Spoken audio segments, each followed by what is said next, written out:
Test test. Hello.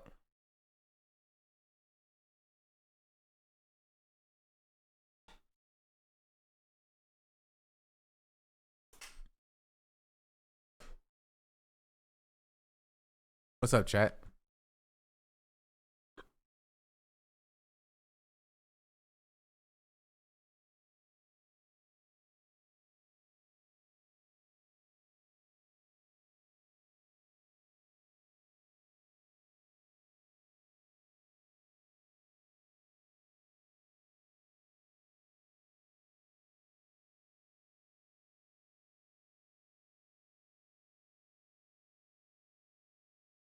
I'm here. I've arrived. How y'all doing?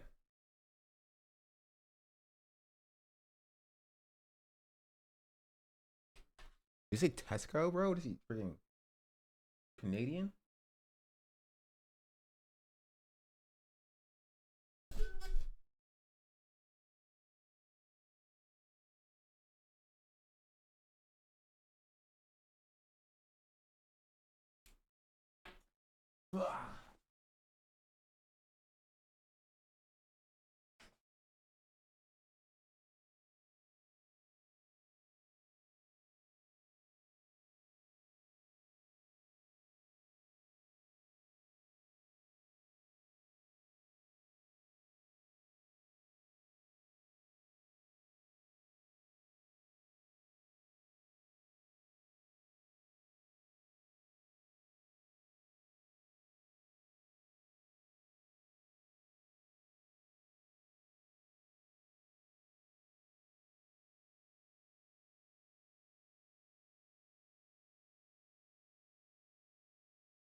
I have arrived. I'm back.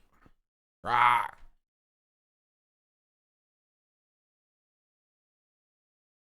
What's up, chat?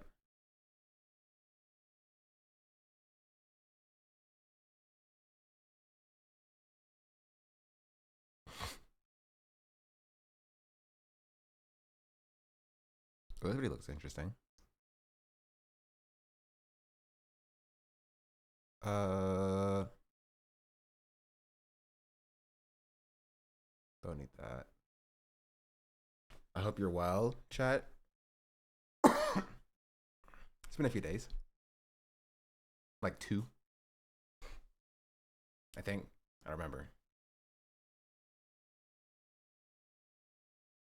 Um, what is going on in the world? What's happening, chat?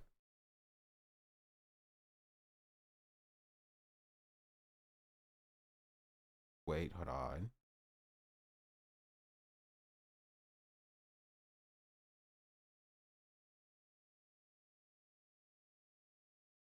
Boom.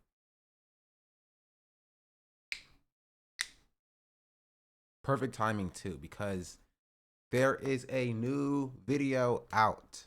That is right. New video. I didn't really have a good title for this one, because I wanted to get something out. But it's called I've Been Miskiff Clip Farmed About Phase. LOL.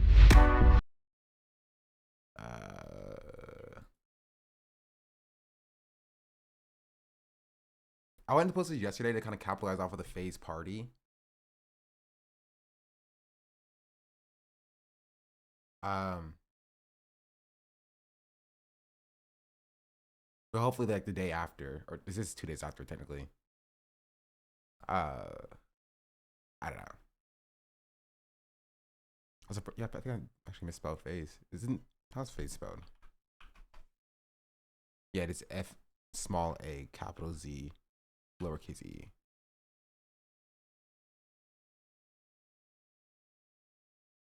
Bow, bow. But here's the here. That's not it. This is it. Here's the video on my channel. Recently, my video's been doing kind of well, chat. Like the last 4 or 5 uploads hit almost at least 10K. It's in like 9.6, so it's close enough, rounding up, right? But 29K, almost 30K. 9.6, almost 10. 11K, 14K, 10K. So these have been pretty solid. I don't think this one will hit that. I think this one will hit like 3,000 views. And honestly, if it hits 3,000 views, I'm happy. Right? I'm raising the bar for my minimum amount of views on this channel. And so I can just, if this video does well, right, then I know that I can just kind of post really anything on this channel. That's like a stream cut down and people will watch it. Right? It has very little editing. And it's not about like a Ethan Klein topic. So if this video does well, then we know that, I guess it could do well because it has phase and miskey in the title and it's like obvious like farming material. But it's not like usually what goes on my my channel. And there's no speech bubbles. Also, you can tell the thumbnail is lazy. You know? You can tell the thumbnail is lazy compared to my other thumbnails. Do you have a pop culture channel yet? We have one. It's technically it's Sean the Black Live. I will probably change this channel name because it kind of sucks.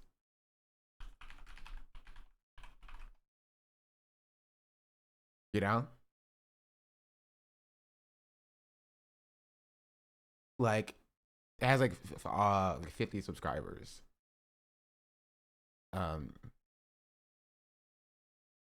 These bubbles aren't ironically so funny in thumbnails. Thank you.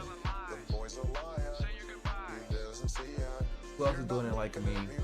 Probably somebody, honestly, but not that many people. I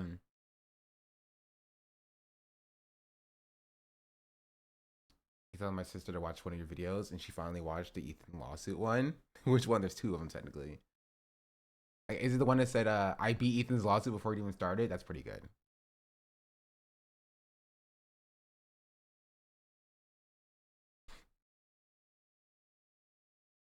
Oh, the first one, "I'm suing you now." Objection. That was also pretty good. These are both pretty good. Let's sort by popular. My most popular video is still commodification, which makes sense. Second most popular video is the AI blackface one. Third is Will F is leaving OTK. Fourth, I beat Ethan lawsuit before it started. Fifth is AV. Sixth is I'm suing Ethan Klein. Seventh is Power Center weighs in on my lawsuit. And those are all of my videos that are above 10K. And then it just kind of goes down from there. This one was really bad, apparently. This was long, to be fair.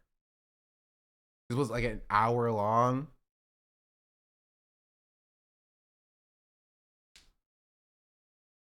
Hype being feature length is a flex. To be fair, it's not like, you know. That's why I stopped doing long form content. Is that like my Blackwater video, which is my by far most researched video on this channel, got like 4,000 views. Right? So why would I spend over a month researching, scripting, recording, editing, and posting a video, right, for 4,000 views when I can literally just take a stream that already exists, cut it up, and fall into 14,000 views in 2 days, you know? I was watching Bad Up and I'll talk about this. About what? Blackwater? I enjoyed the Blackwater video. Thank you. I appreciate that. I like it as well. I think it's a lot of good information. The bread tube version of the React VOD. Oh, bread tube versus a React VOD. I mean, yeah, it's just from a pure. And again, I don't want to do like just stream cut downs. Like there are videos that I want to script and write. I have videos that I've scripted and write it. A good example. Have y'all seen this show called? Here, let me pause this. Actually, it doesn't matter. It's not gonna show up in the VOD anyway. Have y'all seen this show called Mr. Robot? It ran from like 2015 to 2020, or 2015 to 2022, or something like that. There's a show called Mr. Robot. Um, that's like insanely anti-capitalist for some reason. I'm just like, what? You never heard of it? I've heard of it, but I thought it was just like a. I thought it was like, you know how sometimes like some movies would do like a movie version, like My Babysitter's a Vampire movie version, and then they'll turn that into a show. Like Limitless. Limitless started as a movie.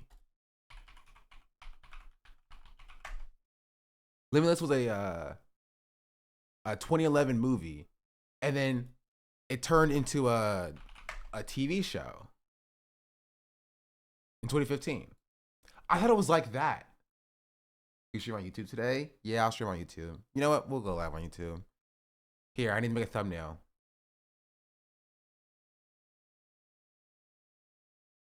I need to keep this one.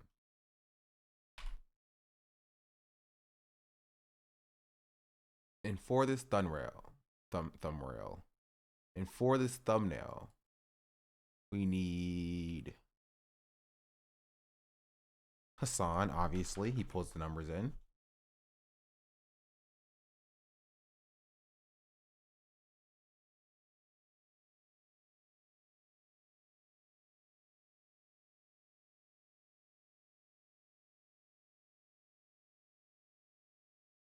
I got the BMW. New deposit, I broke up, but no, they're bad. Like,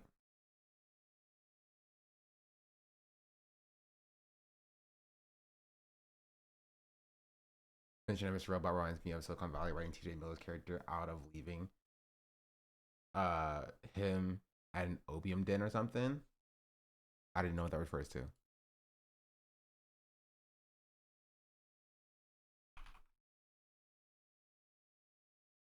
Apparently, people are trying to cancel Zoran for like Zoran claimed that he was black to steal financial aid money from black kids.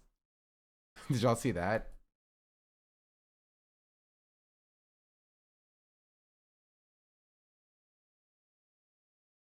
That was cool. I didn't know you could do that. Boom. That's what the rice thing though. With him eating rice with his hands. It's true he did that real, not fake. But did you see that with the Gen Z trying to cancel Eminem cadence? I don't think I did. The source was a Nazi. Well, technically, the source was like, was like Ghetto Barbie, whatever her name is, right? Who brought it up to him like 6 months ago or something crazy like that.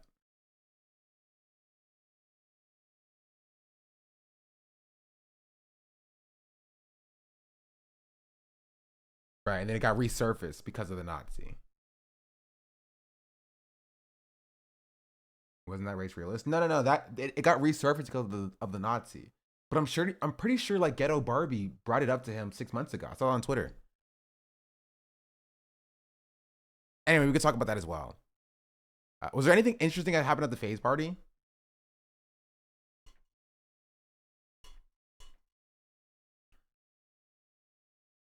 So I can throw phase back in the thumbnail. Let's see. What else is going on in the world?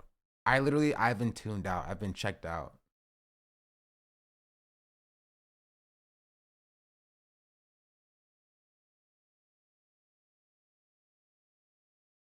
The fight? There was a fight?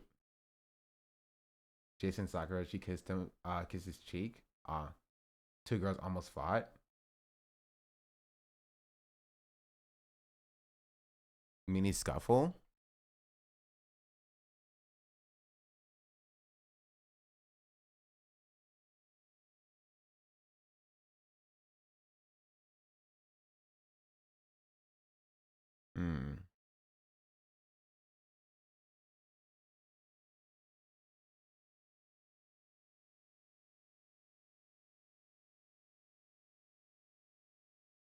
Hmm.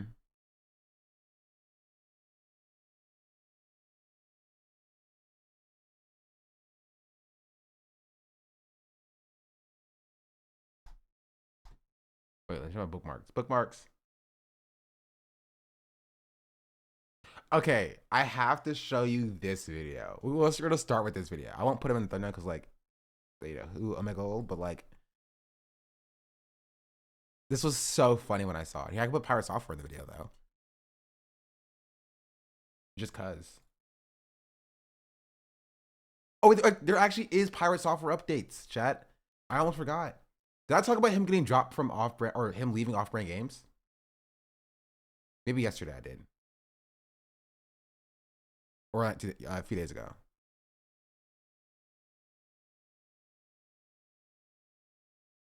Well, there are updates about him still being like a dick, which is kind of funny. Like, bro is getting called out for just being a dick, and he's just like, you know what? I'm gonna be a dick even more. I'm gonna be even more of a dick.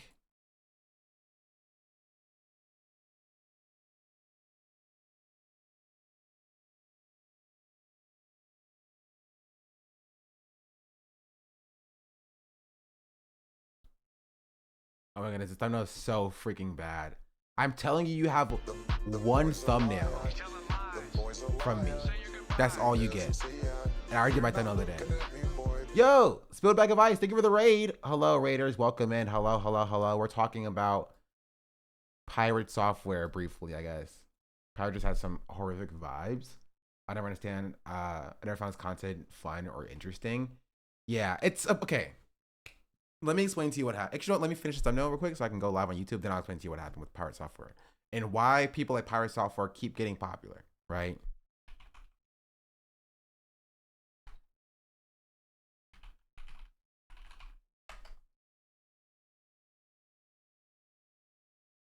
Live stream, edit. Oh, shout out to the one person on YouTube who's waiting for the live stream to start. Well, yeah, welcome in, Raiders. Hello. Hope you had a good stream. Hope you didn't spill a bag of ice. Or hope you did spill a bag of ice. You know, I don't know how you be living. Start. I'm too cool for raid messages. W. That's how it be. Ow.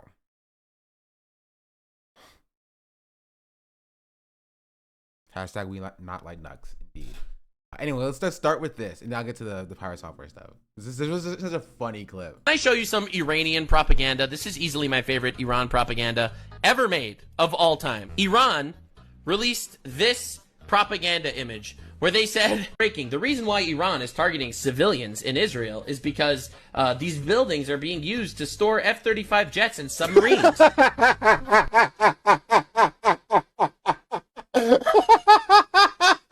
It's a fucking Imperial Star Destroyer. What the fuck? What? You recognize the submarine? This is, by the way, this is actually Iran propaganda that they posted to say that they have the right to bomb residential buildings. Dog, this is not a submarine. This is an Imperial Star Destroyer from Star Wars. Okay, stop with the propaganda. This is the exact same Hasan strategy. Can I show you something? And then Hasan gets a stray. Like, what does Hasan have to do with this? So yeah, so Nux was like, this is Iranian propaganda, right? But it's so stupid because this is not even a submarine. This is an Imperial Star Destroyer. How would they not know? I'm like, it's because it's not real. It's not.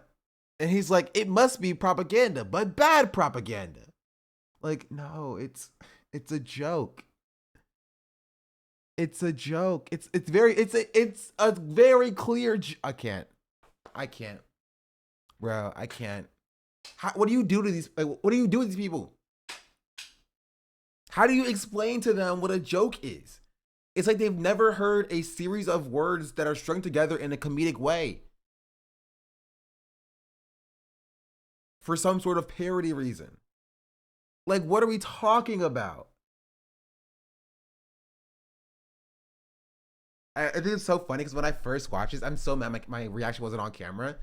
Because I started watching this and he showed this and I was like, wait, is that a Star Destroyer? And then he was like, it's an Imperial Star Destroyer. And then Nux was like, it's an Imperial Star Destroyer. I was like, okay, we're all on the same page here.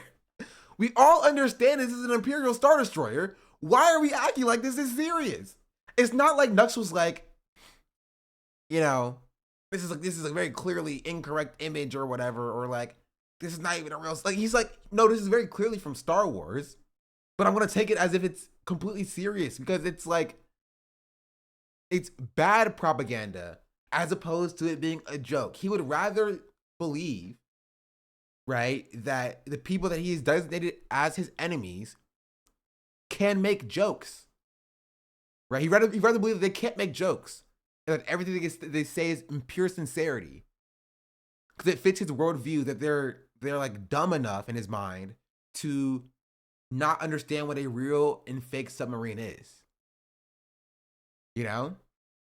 The evil Iranian is like incapable of humor. That's literally what his take is. That is quite literally what his take is.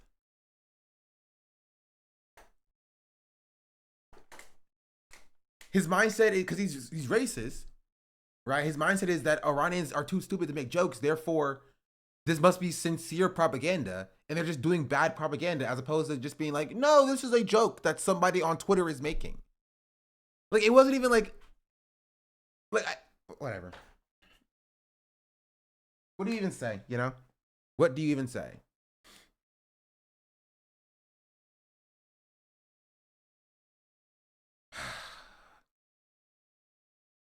Anyway, that was so funny.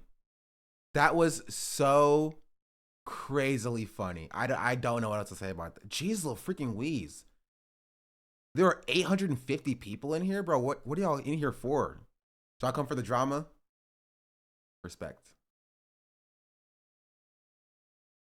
Wait, oh, it's Sunday. That makes sense. Nobody else is live. You gotta be here anyway.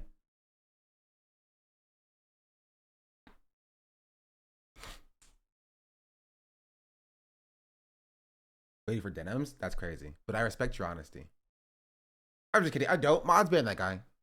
Anyway, while you're here though, you should watch my newest video. Which is I've been Mizkiff clip farmed about FaZe. This title is not good. I understand it and I acknowledge that the title is not good. But I wanted a way to shove Mizkiff and FaZe in the title that made sense for like farming reasons. So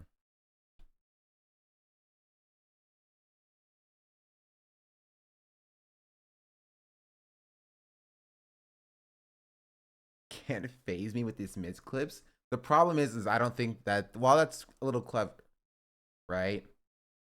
That's a little clever. I don't think that conveys what's actually happening in the video.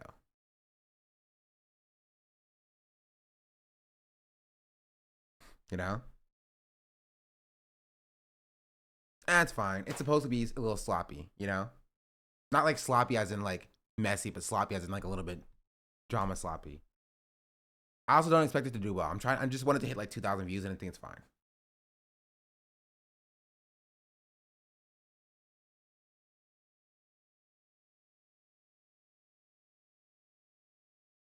I lost the FaZe v Mizkiff Beast. I kind of like that one. I kind of like that one.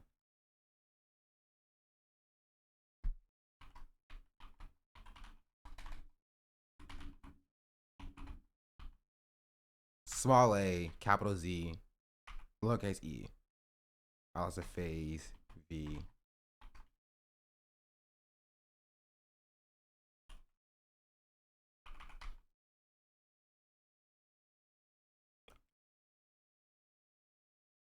I lost the FaZe v Mizkiff beef.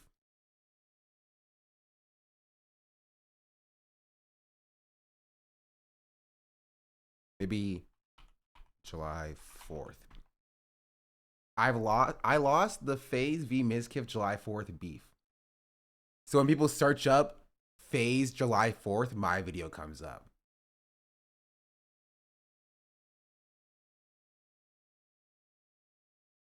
Eh? Eh? I like that. I like that. Boom, new title. Working Yago. That's how it is.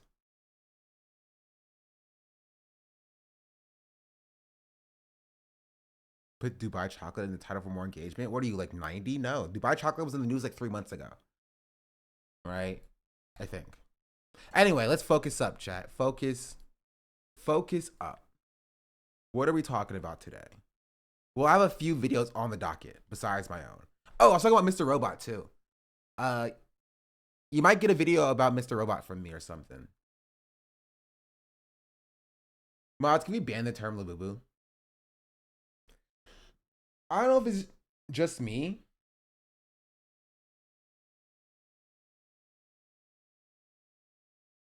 I don't like it.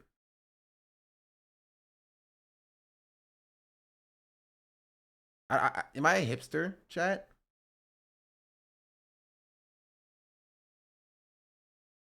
I feel like a hipster.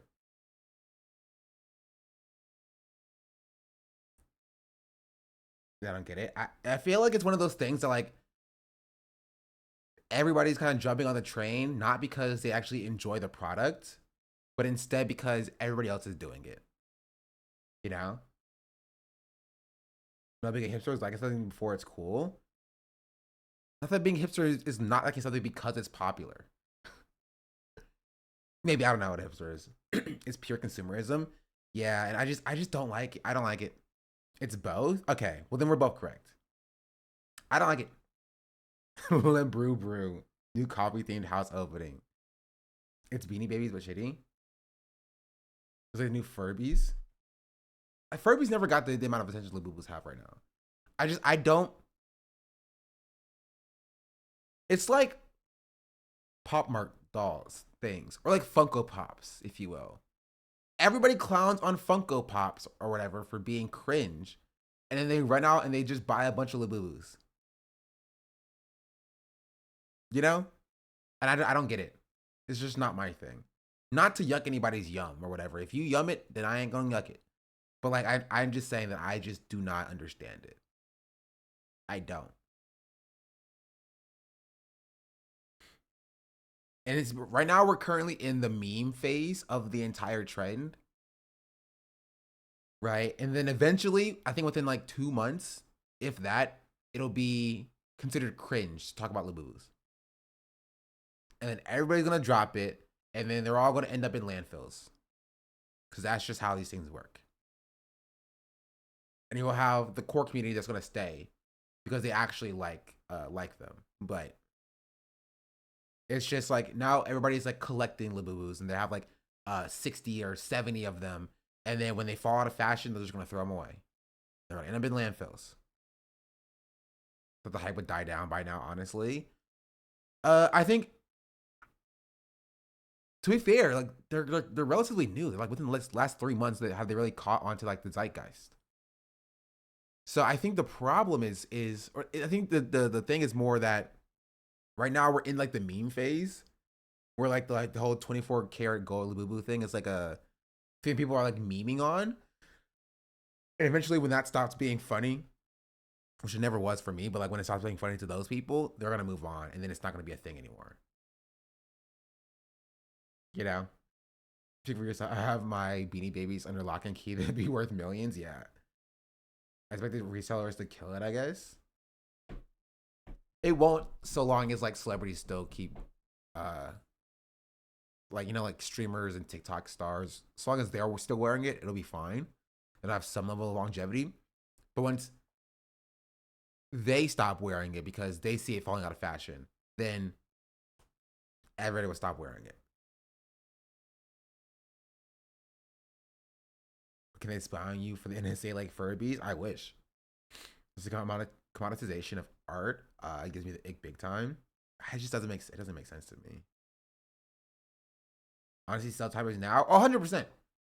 I'm telling you, it's gonna be gone within. Reminds me of the Stanley Cup nonsense. Not even, because at least Stanley Cups were good products. You know, like it is similar to like the fad. Like it's just a fad that people are latching onto. But like at least Stanley Cups were a product. You got a cup that was there and you could use. Right now, it didn't make any sense to have like 60 of them, which some people did. But like, at least you had like a cup that was like fireproof to a certain extent. Like there was a Stanley Cup that was in a car fire, and it came out and it was intact. Like that's a cool product. That's a good product. You know, and so I would rather have that than whatever Labubus are, or like Funko Pops. The people who yearn for seashell bartering, that's true. Nah, that's fake.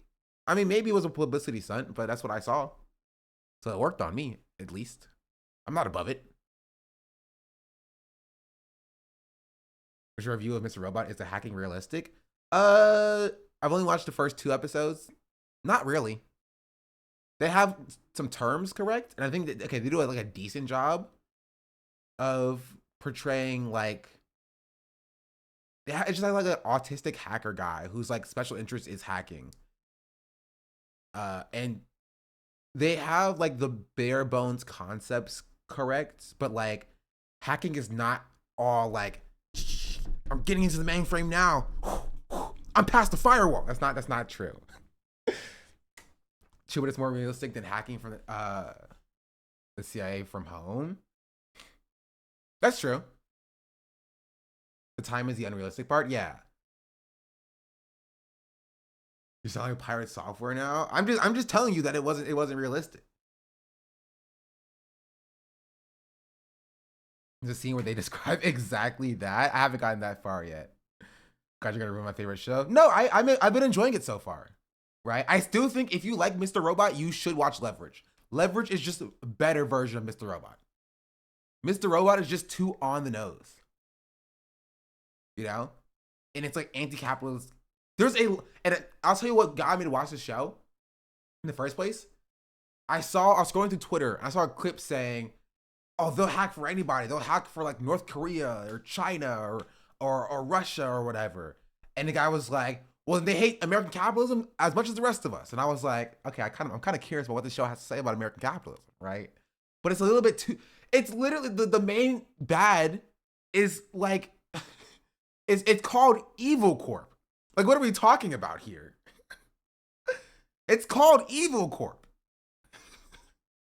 It's a bit too on the nose. A bit too on the nose for me from like the first 3 episodes that I've watched or whatever. That's not the actual name. That's the name in his head. I mean, maybe, but like there are other people in the world who call it Evil Corporation. You know? Like, again, no spoilers, please. I have not done yet. But like the like interim CTO person calls it Evil Corp as well. So like, he's an unreliable narrator. I'm just telling you that like it's a bit on the news for what it is. I thought that was awesome imagining. Listen, I can't tell. Spoilers? Okay, then stop talking about it.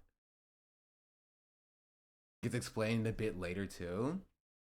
It's supposed to be on the nose. I'm just saying that Leverage is a better show to do what Mr. Robot attempts to do from watching the 3 episodes.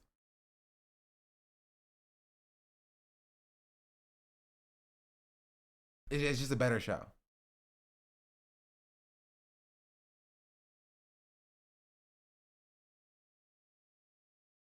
Shitting on the show before it gets explained. It feels like preemptive critique. No, I'm not shitting. Chad, if you think I'm shitting on the show, you're wrong. I'm telling you the way that I'm experiencing the show. Right? And maybe your favorite show, maybe your darling baby, whatever. I am telling you the way that I am experiencing the show. I've told you up front, I've only watched 2 episodes of the show, basically. 2 to 3 episodes. I'm just telling you from my experience, the way that I'm experiencing it. And the vibe that I'm getting.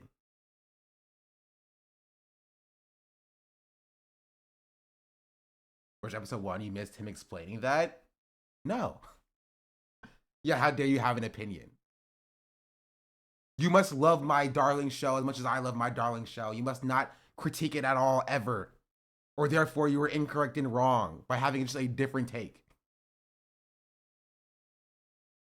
It's so funny you brought out the Mr. Robot lovers. I didn't even say it was a bad show. I said I'm enjoying it so far. I literally said that I'm enjoying it so far.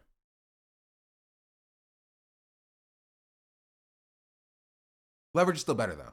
I will stand by that. Leverage is my favorite show of all time. Maybe at the end of the series, Mr. Robot gets to the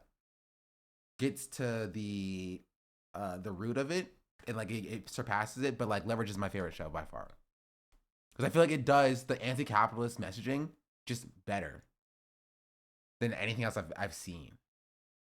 Right? Like literally every single person who's like villain of the show is like a large corporation. Better than Severance. Severance is a bit like, Severance is a bit zany. It's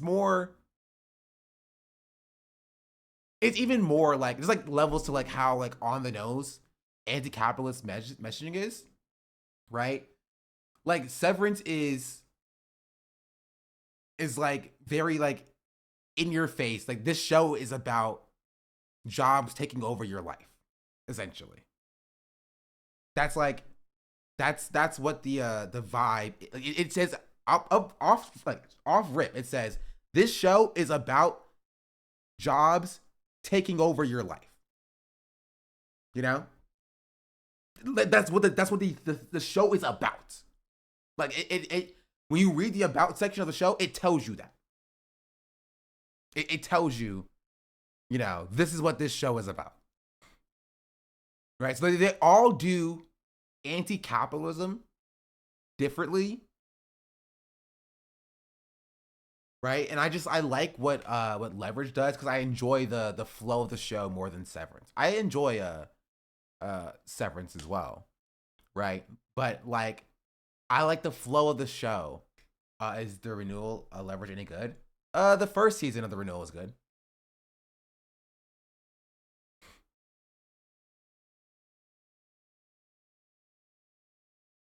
That Love Island dude is making a big mistake sharing a Twitch handle. People are digging up all the heat from all the big channels he hung out in, and it's bad.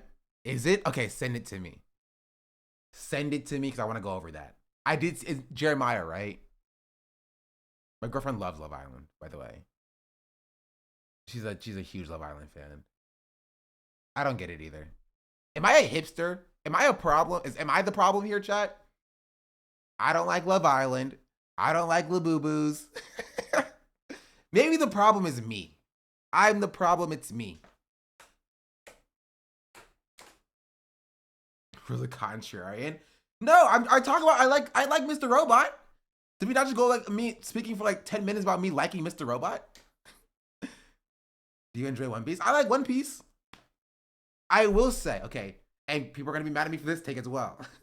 I finally got to the point where Gear 2 was announced. It was shown in the show. And honestly, it made no sense. I'm gonna be real. I haven't gotten that far past the fight where it was introduced. And so maybe they explain it, but it makes no sense. It doesn't make any sense. Gear 2 is peak. I'm not saying it's bad. I enjoy it, right? I love seeing a good power up. You know? I love seeing a good power up. But like, they explained it in a bit. I haven't gotten that far yet. Right? All I know is that he's fighting this dude with like the 6 powers or whatever. He's like, haha, thank you for fighting me, by the way. I now know how to do this. And then he just does gear. He goes into Gear 2. I'm like, what? You haven't even explained what these 6 powers are. How were they able to do these things? And now you're telling me that Luffy learned something that we don't even know. Okay, come on. We don't even know what they're doing. They're like Iron Body, and it turns into an iron. Like what does that mean? Where does that come from? You establish a power system being like, oh, okay, devil fruits give you powers. You feel me? You eat a fruit, you get powers, you can't swim. I was like, okay, I'm rocking with that. You eat a fruit, get powers, you can't swim. Cool, awesome. And then a bunch of other people show up and who was like, I have 6 separate powers where I can move super fast and I can, freaking turn myself into an iron body or whatever. On top of having devil fruit powers. And you're just like, that's weird, but like, okay. I'm sure it'll get explained at some point. And then Luffy shows up. He was like, I understand it now. Like, you know that one basketball guy? You know what I'm talking about? Here, I'll open this up so I don't lose it.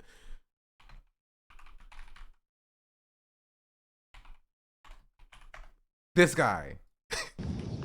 I understand it now. I understand it now. Yeah, lethal shooter. Everybody always making excuses. Fuck it. I understand it now. I understand it now. Right? This is Luffy. You're just like, we don't understand this. Like, we don't understand this. We're like, what is this iron body stuff? What is going on there? What does that even mean? Right? And then Luffy's like, I understand it now. And then he goes into gear 2. And I'm like, what are you talking about? Somebody please explain to me what this means. I don't understand it. And now Luffy's like, he learned a new power that is one not explained off of a power that's already not explained on top of them both already having devil fruit powers, which is explained. And now I'm confused.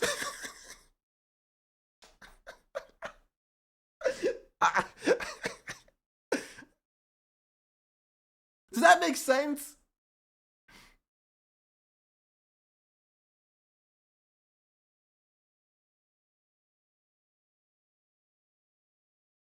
No spoilers. Chat, stop spoiling stuff. Gosh darn it. When I tell you that I don't understand it, I'm not asking you to tell me this. I'm watching the show. Let me watch the show, gosh darn it.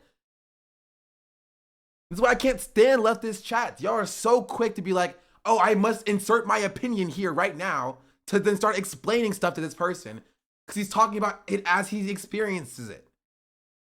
Let me just talk about things as I experience it. It's like dramatic irony for you chatters. Like, you know something that I don't. You feel me? You know something I don't. Enjoy that. Sit in that.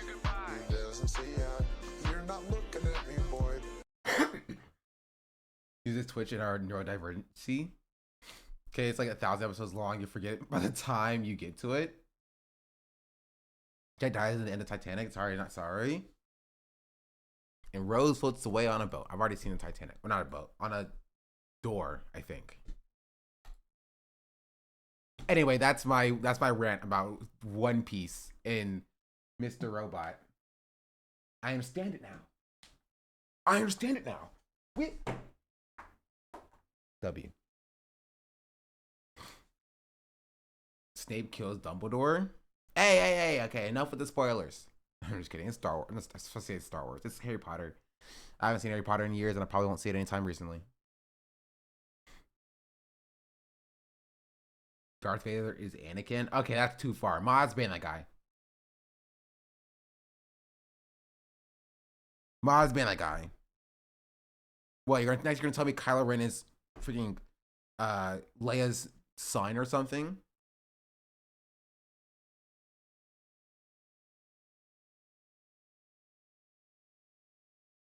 Yeah, right.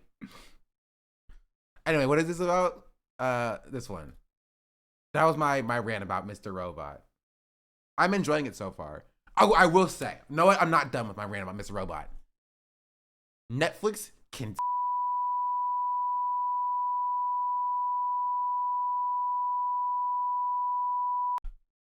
gosh darn it. Because I literally 2 days ago, I opened up Netflix and I watched episode 1 of Mr. Robot. I go to sleep, I wake up, I watch episode 2 of Mr. Robot. Right? I start playing episode 3. It's like, pause. You're not a part of this Netflix household. I'm sorry. What changed between this morning and right now?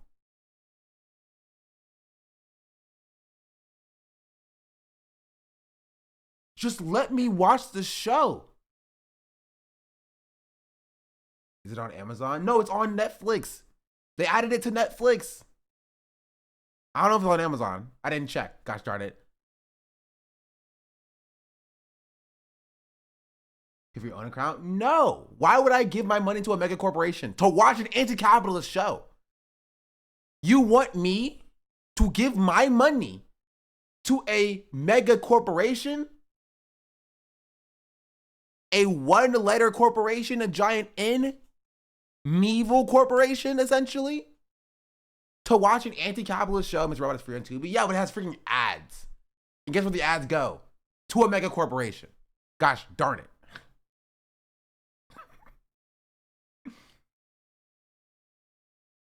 Gosh darn it. If it's on Prime, then it's fine. But like, geez Louise.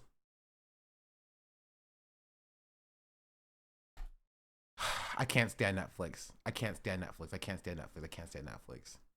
And listen. Not to do a pirate software here, but like, I'm fine with paying money to watch a show, by the way. I'm fine. Okay, don't link piracy websites, chat. What are we doing here? Like, I'm fine paying to watch a show. I if it's for convenience of it. Like, if the show that I want to watch, I'm fine with paying to watch the show. But like, if you think on sheer principle I live like a capitalist that I'm going to pay you I live as a capitalist. Okay? for an account that I already have, Telepathics just subscribed. you greedy wench, excuse me? How dare you do this to me? I already have the account. I was able to watch shows this morning. I was able to watch shows this morning. And you took that away from me? How freaking dare you?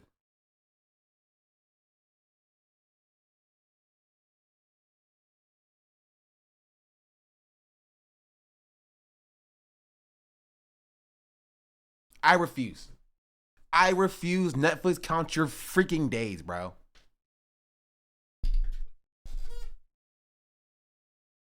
Like, I literally will pay for the convenience of watching a show until it becomes more inconvenient for me.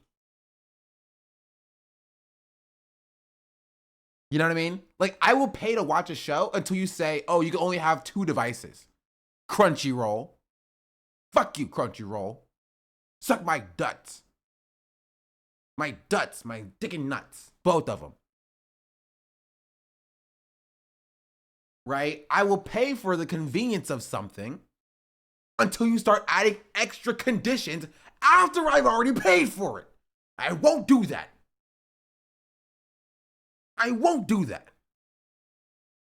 If I pay for something and I'm using something and you take away the features and raise the prices, I'm sailing to high seas. I'm sorry. I'm not sorry. But like, what do you want me to do?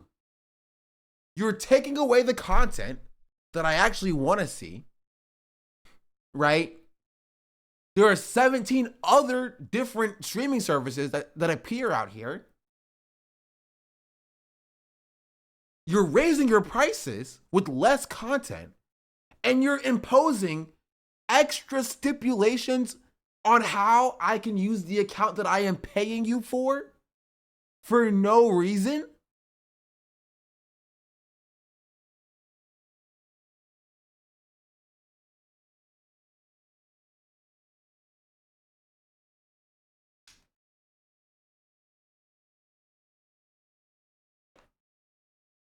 Not happening. Not happening. Anyway, that is my rant. Path, what's up? Thanks for the... how many months was it? I missed it. 15 months.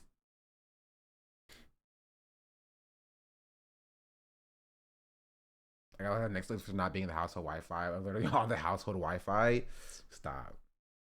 40 terabyte Plex server checking in. To be fair, I don't need a 40 terabyte Plex server. You know what I mean? I like. I just want to watch one show at a time. If I was serving content to other people, that would be a different situation. But I just want to be able to watch content. I need like a just a cool 2 terabytes, just so I can store the episodes for one season that I want to watch, and then I just delete it and it's gone, and then I mind my own business and go about my day and watch the next thing.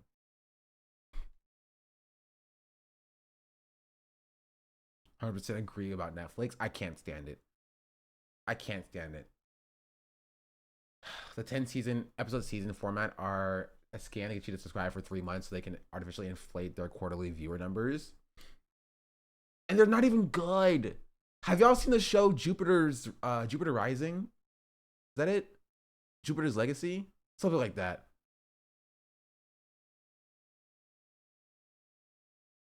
It's so bad. It's so bad, bro. They don't even have good shows anymore. Can I get my Plex to work right now? Listen, I have beef with Plex too.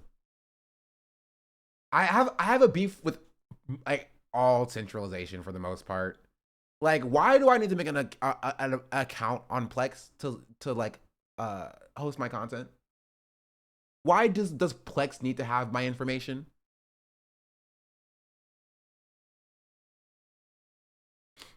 Right, which is why I will pitch to you Jellyfin chatter. And that's all I'll say. You can, if you got Plex record, you can figure it out.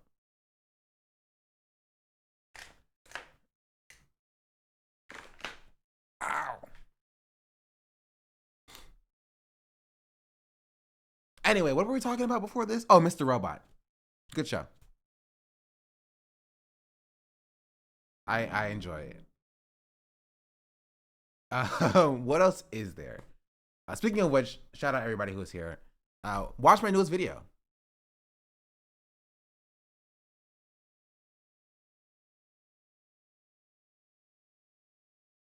I lost the FaZe Miskiff July 4th beef.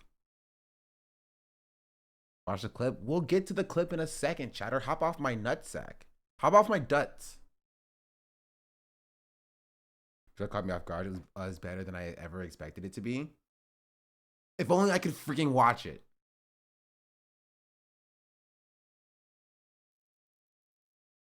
Also, I want to get to this as well. The reason why I left streaming, which is why I'm curious about. I don't even know who this person is, but I'm like, I want to know why. Pirate Software.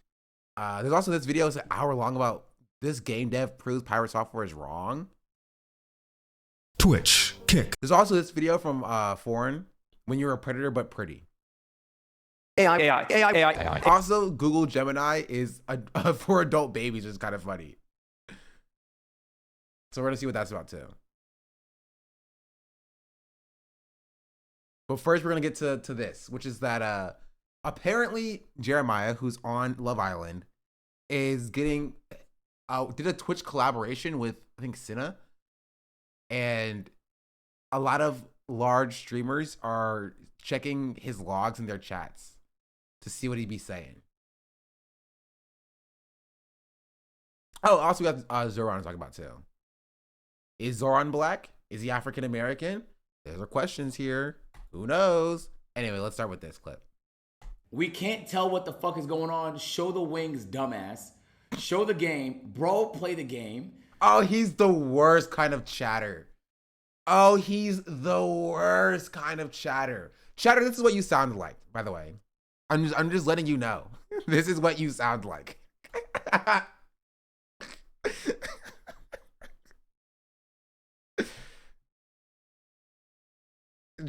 just the worst. Show the game. Bro, play the game. Fix the cam. Oh, he's the worst. He's the worst, bro. He's the worst. We can't tell what the fuck is going on. Show the wings, dumbass. Show the game. Bro, play the game. Fix the cam. Nigga got braces. He's not hard. Thugged out first mission. I know it smelled crazy over there. You people love to lose. You Yo! What does he mean by that? Explain yourself. What happened on January 9th, 2024?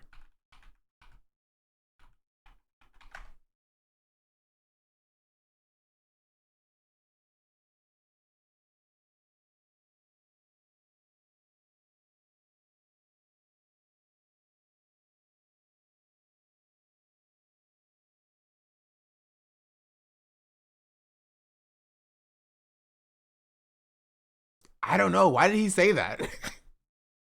Nothing was going on. Well, well, well. Look what we have here. I'm sure there's context there. Talking pipe to the face is crazy. Asian going crazy with the pipe as usual. No shot. No.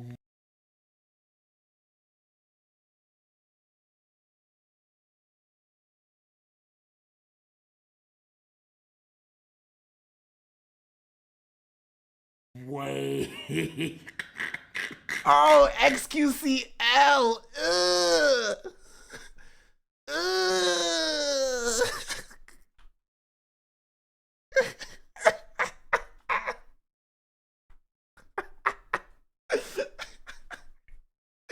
He's a juicer. He's a juicer. Stop. Stop.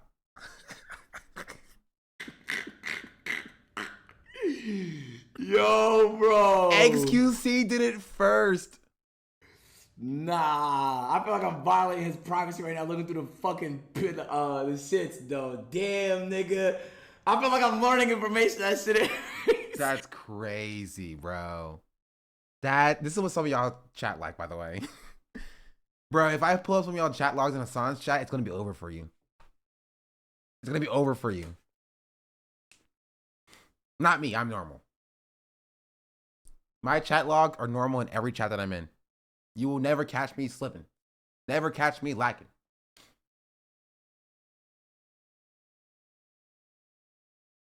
Surely they are. Because I'm normal. I'm a normal person.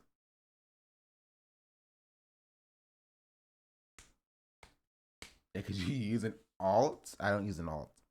I will say, I wish I can connect my Marvel Rivals on my PS5 to my PC. But you can't, so I have to start a new account. Bro. I was cooking. On my alt. Put the logs in. The logs where? What logs? Name a channel. I'll show you my logs in them if they're available.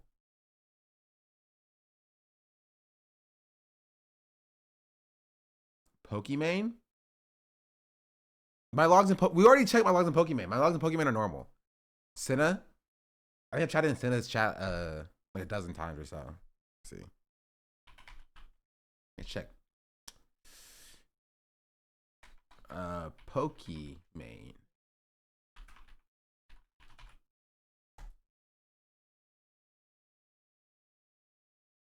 Here. I raided Pokey last month. 3 times. 3 chats, normal. Another raid. I said Ray got that barber grip down. Another raid. Oh, normal Marvel Rival stuff.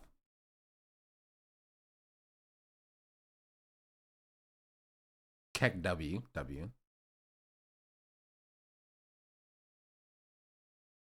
Oh, this is when Pokey followed me. This was then during the about Elvig's chat. I don't even think Lois is on here. A lot of raids. Honestly, this is like one raid a month is like a normal amount of raids.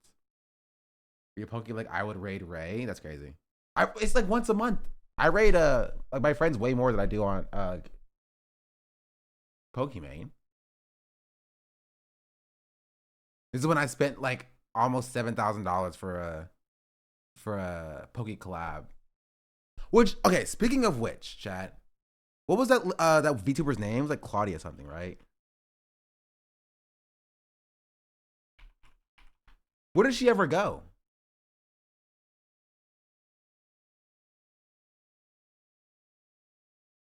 Claudia Moneta.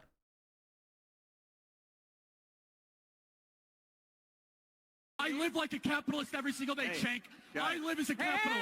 Okay? Was that a scam? Chrono Connor 55 confirmed that it just went through. subscribed.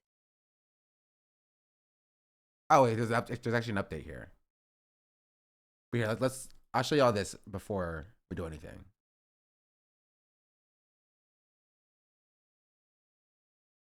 How much did she drop? $70,000.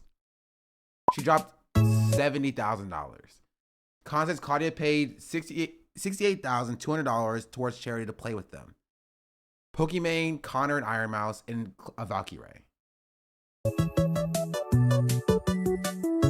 It has been a crazy couple of days. Ow, do not throw batteries every, how dare you?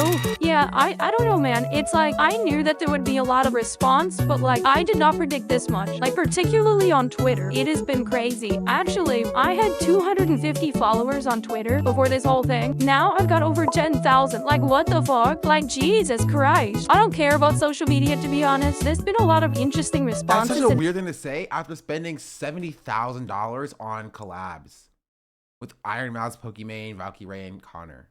With their voice, it does sound a little bit robotic-y. For sure. This whole thing, and reading it is just pure entertainment. I mean, it's a lot of great support, don't get me wrong, but it's also like, you would think so. Chat, you would think so. But no, actually. a shit ton of hilarious comments of like, wait, is this bitch like a drug dealer, like a fucking kingpin? Is this Joe Biden in disguise? Is this Elon Musk? Is this an oil princess? Every theory under the sun you can imagine. I mean, I can't blame people necessarily. I guess it's sort of an unexpected thing. What do you think, guys? Is it? No, that's normal when you post like an edited YouTube video. Like when I edit some of my videos, like I cut between sentences and stuff. Something that only a feat of your goddess is true. But yeah, Connor, he talked about me very briefly in a stream They have a flat cadence. You'd be surprised.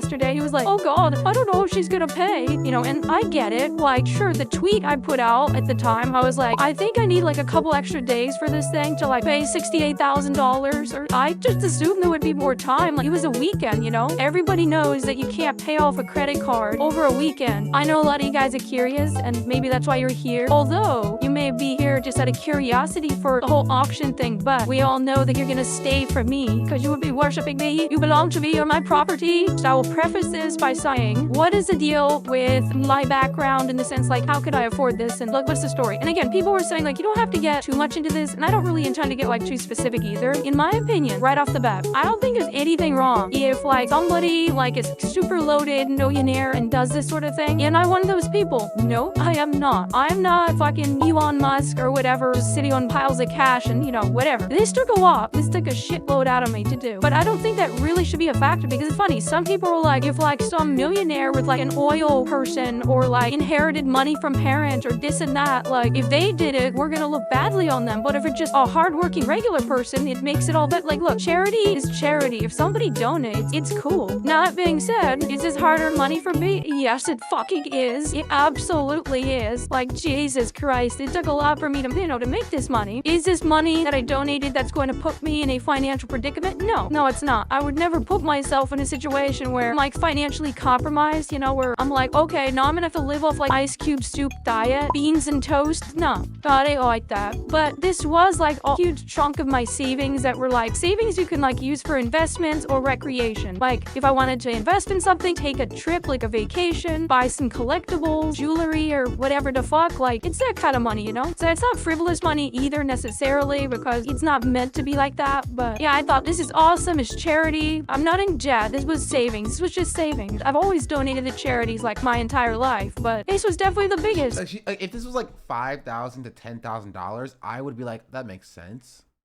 right? It wouldn't. It's not like outside of the realm of possibility for somebody to be like upper middle class and just have like $5,000 to $10,000 just around. But like $70,000 is insane. Right? That is insane. People are not just walking around with like $70,000 to just drop on a collab. That didn't even happen, by the way. Like, I was burying the lead a little bit. The collab didn't even happen. She didn't even do it. She just paid $70,000 like a year ago, and they never collabed. There was no Valkyrie collab. There was no Pokimane collab. She did play with Mouse and Connor, I think. Oh, maybe. But I don't think she played with Pokimane and Valkyrie. I don't think that happened. Because she left the internet, like, I mean, maybe we'll check. Right, what is her freaking name again? It's Claudia Moneta Pokimane.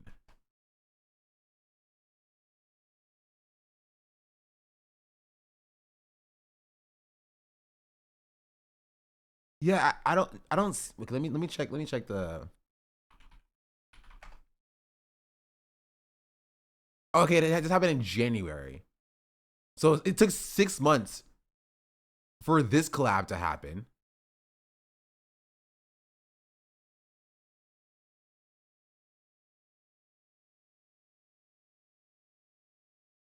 Okay, hello?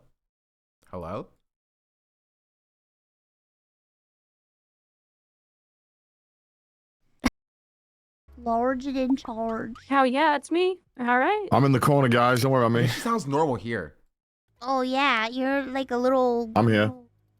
A little caca in the corner. There you are. Oh, okay. All right. Jeez. Well, he doesn't have I'm a sorry, VTuber Claudia. You're gonna have to deal with model. this. What the heck? What do you Me? mean? Bro, imagine paying $70,000 and you get like a solid hour. Wait, how long was the auction for? Was it for an hour?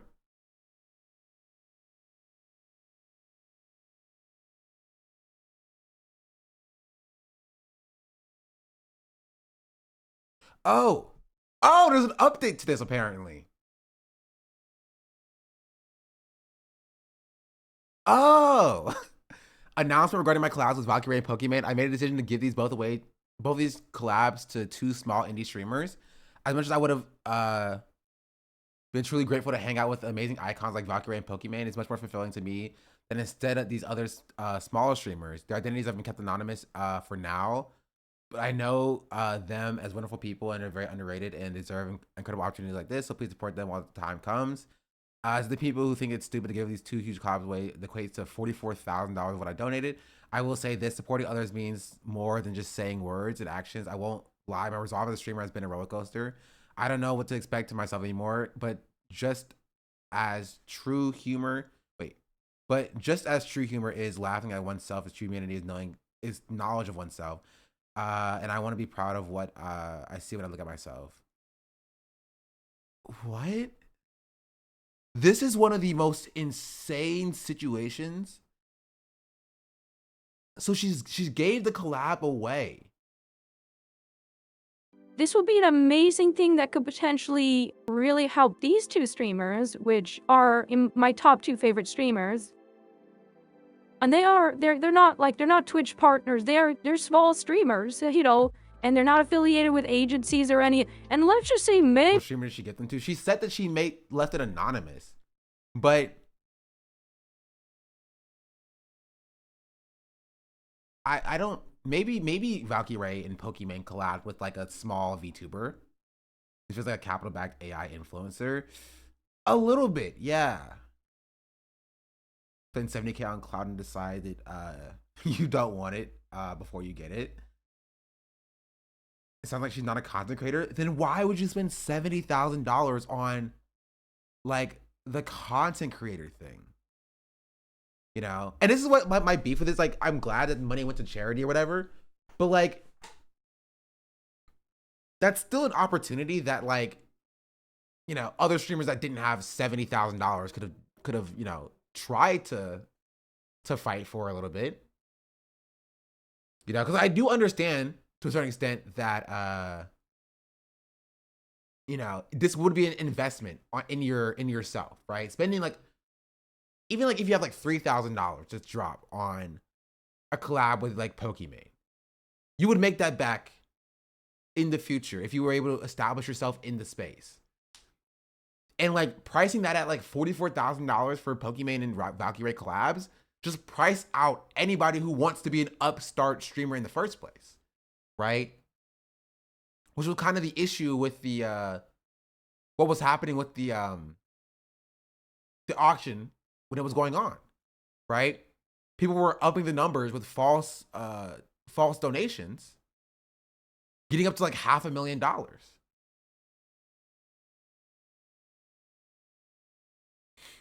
You know? It's definitely money buying its way in. Is it a person? Is it a company? An AI? I can't tell. I don't know. Maybe maybe you know them, but that's up to them to announce. Yeah, but think about how sick the collab would have been, though. You know, if you don't know, me and King Henry were teaming up. We were like, "Yo, we're gonna get this collab." And we were at the top for a second, chat. We were at the top for a second, until we got vastly outspent.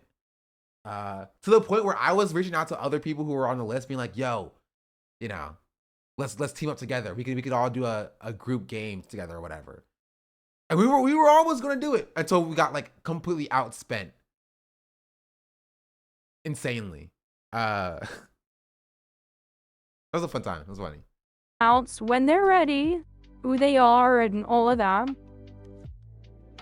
But yeah, I did that, and hey, I get to say to the haters as well now. See, I wasn't doing this for clout, was I? Because if I was, well, it's not even about the haters and trying to prove them, but this will be like. I just don't understand what her point is. It doesn't make sense. It doesn't make sense. Is this VO?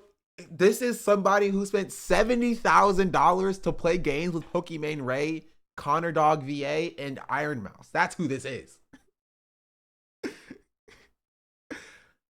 And then she didn't even do the collabs. She didn't even do the collabs. Why would you spend so much money? Pay me instead. Delicious middle finger to them too. Be like, hey, who the fuck would do something like that? Except for somebody that actually is a good person, right? Right? I'm a good person. I'm not a villain. But the weirdest part is that, okay, I'll say it like this. This would make sense if she was just a rich, just a rich trust fund kid who had a slush fund to like mess around with, who wanted to become a content creator, right? That makes sense if that's the case. She had $70,000 to just throw around to like insert herself right into the space. Probably that exactly. But it's so weird to like then like be like, okay, now I don't want to do this anymore. Now I don't want to do this anymore after spending $70,000. Like she got an hour with Iron Mouse. Then they didn't even play any games.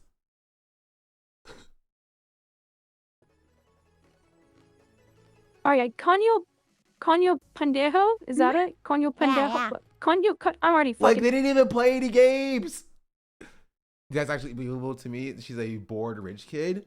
But like,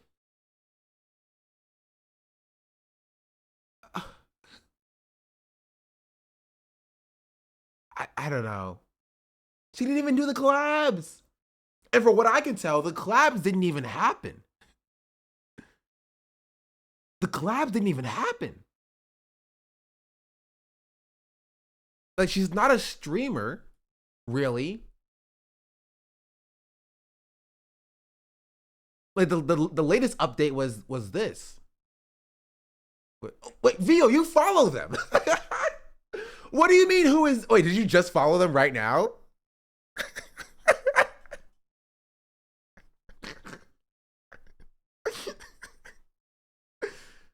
That was from before, probably. Oh, okay. All right, shoot your shot. I didn't remember who I followed. That's fair. Maybe it's anxiety. Maybe she's ultra stressed about meeting people she's looking at. No, she spent $70,000 on it. I'm sorry if you spend $70,000. Nothing's gonna get in the way of me getting what I paid for. That's like buying a house. That's like buying a house, but being afraid of roofs so you don't move into the house anymore.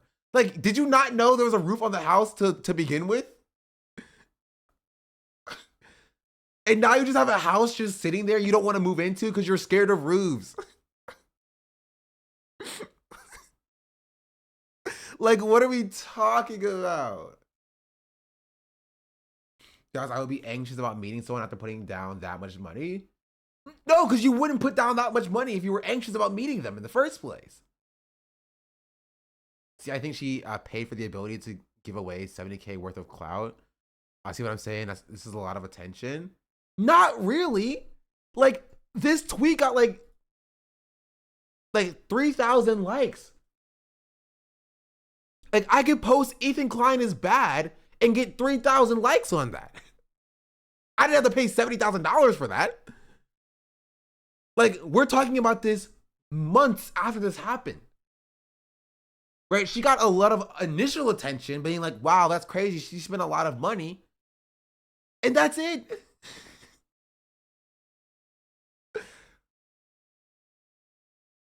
The most recent update was in March. Wait.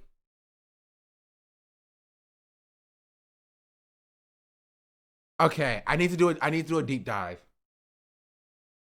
I need to do a deep dive into this person.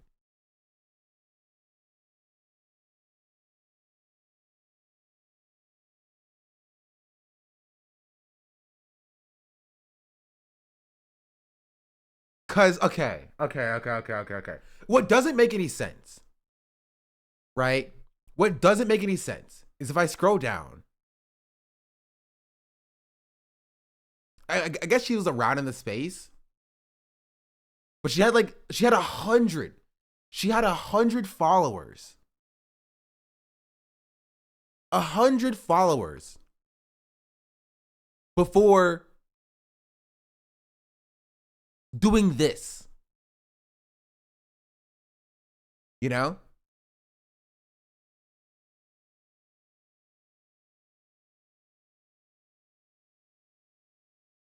Before doing this, got 5,000 followers, I think, or 5 to 10,000 followers, right? After dropping 14K on collab with Valkyrie, 30K in collab with Pokey, and 23K in collab with Iron Mouse. But I spent a lot of money recently, not to buy clout, but to support the left. You can see how suddenly there's a lot of attention around my name. And that's true, but like,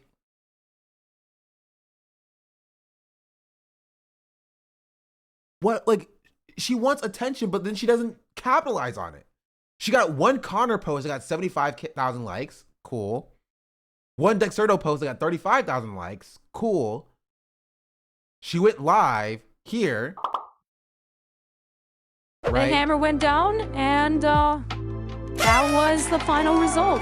30,700 on Pokimane, 23,500 on Iron Mouse and Connor, and 14,000 on Valkyrie, for a grand total of $68,200 and an empty bank account. Yes! Yes, I am mad. I am upset that I got outbid by the cartoon. I wanted the collab. I wanted the collab. Gosh darn it. Yippee! But now legit, I will be fine, guys. It's okay. The hammer. And that's it. She got 10,000 likes. She plugged her Twitch. Here, like, okay. Like, she has like 9,000 like followers on Twitch. Like, I'm not trying to like come for this person or whatever, but I'm just trying to figure out, like, that's a lot of money. That's a lot of money. Like, she streamed for a total of 1,200 hours to an average of 42 people. Like, she was consistent to an average of like 30 people in 2024, and then she disappeared from the internet and then came back in July, bid a bunch of money, got the average up to like 100 something after paying $70,000, disappeared again after this ended, came back for one stream in October, one stream in January for for something, and then in 2025 for 2 months, 3 months, and then it has been gone since.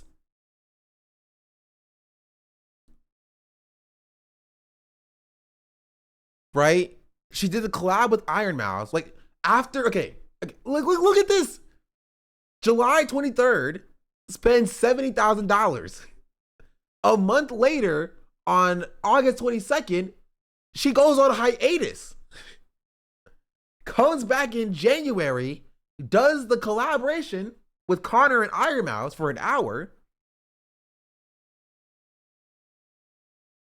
Right? And then a month later, gives away the other 2 collabs. And then comes back less than a month later with this video.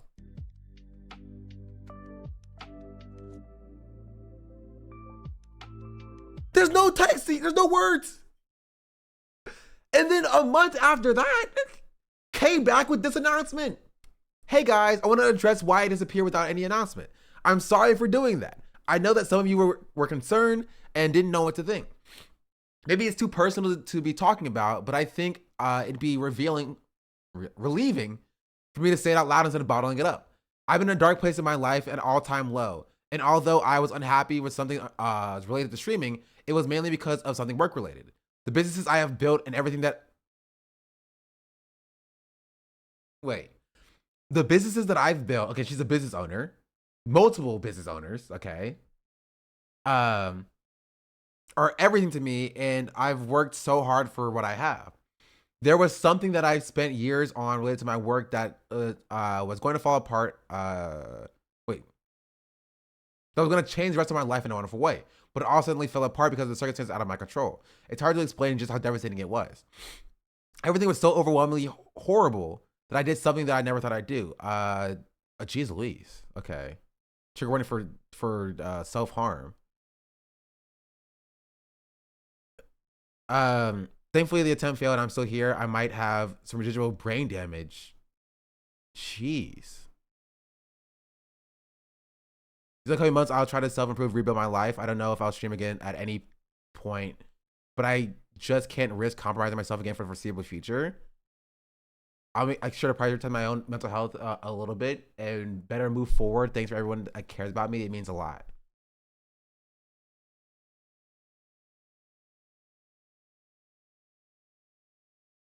And then that was the last post. That's insane.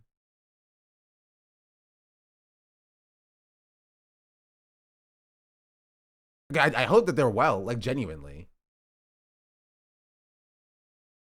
70K is cheap if somebody has created a persona and sold to become an AI influencer for real.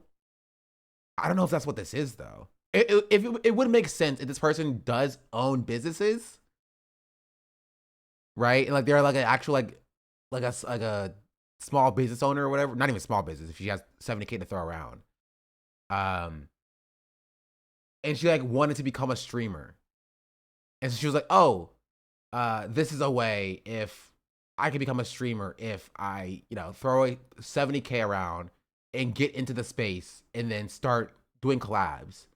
And then just realizing that it wasn't going the way that she wanted it to go for some reason. But also, like,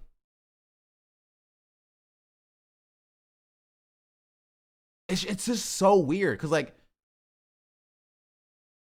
even if wait also okay wait even before that, right? Like they've been streaming since like 2023. So that's also not the case directly. It's not like, oh, this is a small business owner that just wasn't around in streaming and then wanted to be a streamer out of nowhere. Like they started streaming in 2023. Well, technically 2022. They started tracking in 2023.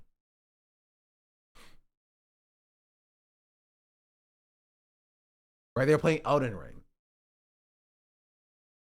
How many hours do they stream in a year? I don't know.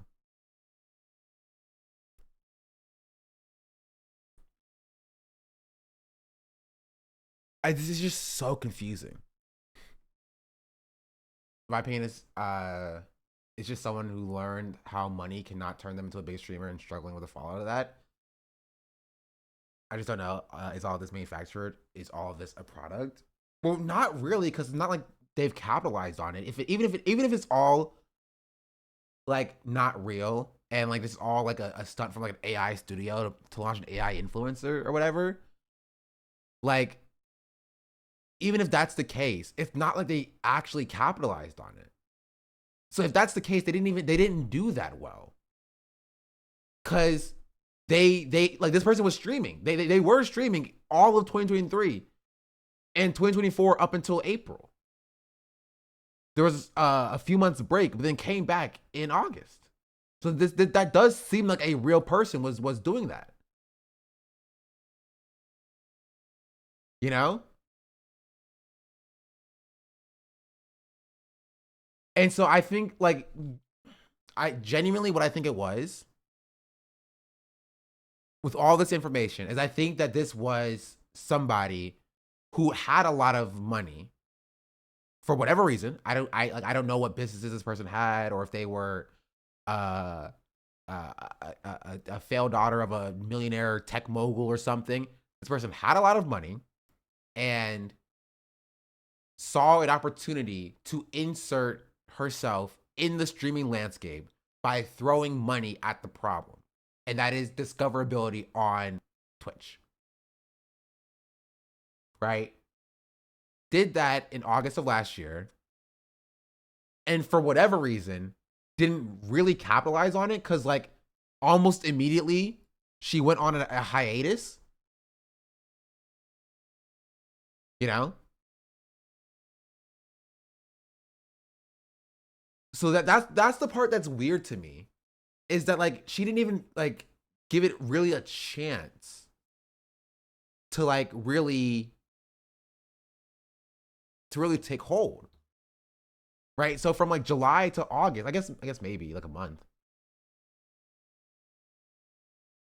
Right? From July here to having 1,000 followers or 2,000 followers on Twitch to going up to like 7,000 followers on Twitch. Maybe that wasn't like enough. Right? Maybe that wasn't the growth that she hoped to see from the attention from the auction. And then she took a break from that, which I can completely understand that. Right? I can completely I feel that as a streamer. Right? When you're putting in a lot of effort to like try to grow and you're not seeing the growth that you want to see, and that like taking a hit on you mentally, like I can understand that. And so like that caused her to take a hiatus until January, where she thought that she was better mentally. She came back, did the collab in February with Connor and Iron Mouse, realized that didn't get her where she wanted it to go. And she was just like, the streaming thing is not for me. She's going through a lot of mental health things in personal life and on the internet. And then ended up leaving the platform as a whole after it kind of culminated in like a, an event. And that's possibly what happened. Right? Just somebody who for somehow, some way fell into a lot of money, and realized that they couldn't necessarily buy influence in the streaming ecosystem. Right? And it's not outside the realm of normalcy because you have like Ray J doing exactly that. Right? Bragging about doing that. Talking about, I'm going to spend a bunch of my money to become a big streamer, to flip my money. You know?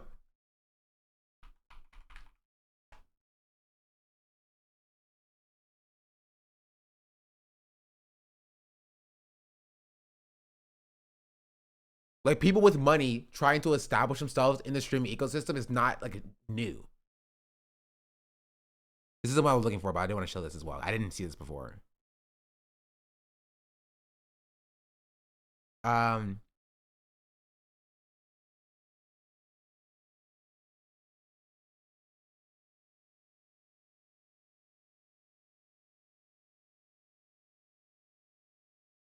Does anybody have it, like Ray J talking about viewbotting?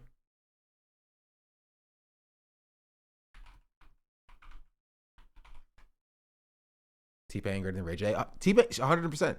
T-Pain actually established himself to be in the space.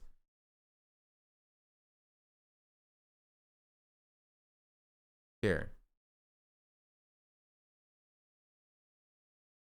Ray J is a streamer. I think he's also a rapper, but he seems to have a big following. And he started to stream on Twitch. I think T-Pain helped set him up. And then he overnight went from like a few hundred viewers to like 7,000 to 8,000. Yeah. And you can look on his records, like it's obvious. Yeah. So people started calling him out on it. The difference between what he has done and people in the past is he basically looked right in the camera and said, yeah, I'm viewbotting. Everyone does it. I admit to doing it. It's legal, so I'd be dumb not to do it. Yeah. Here's the main video, the full video. Double my profit for 10,000 and I got $4 million on my account. Why wouldn't I put 2 million right there? You will see AI VTuber influencers as product though. It's already happening on YouTube at least.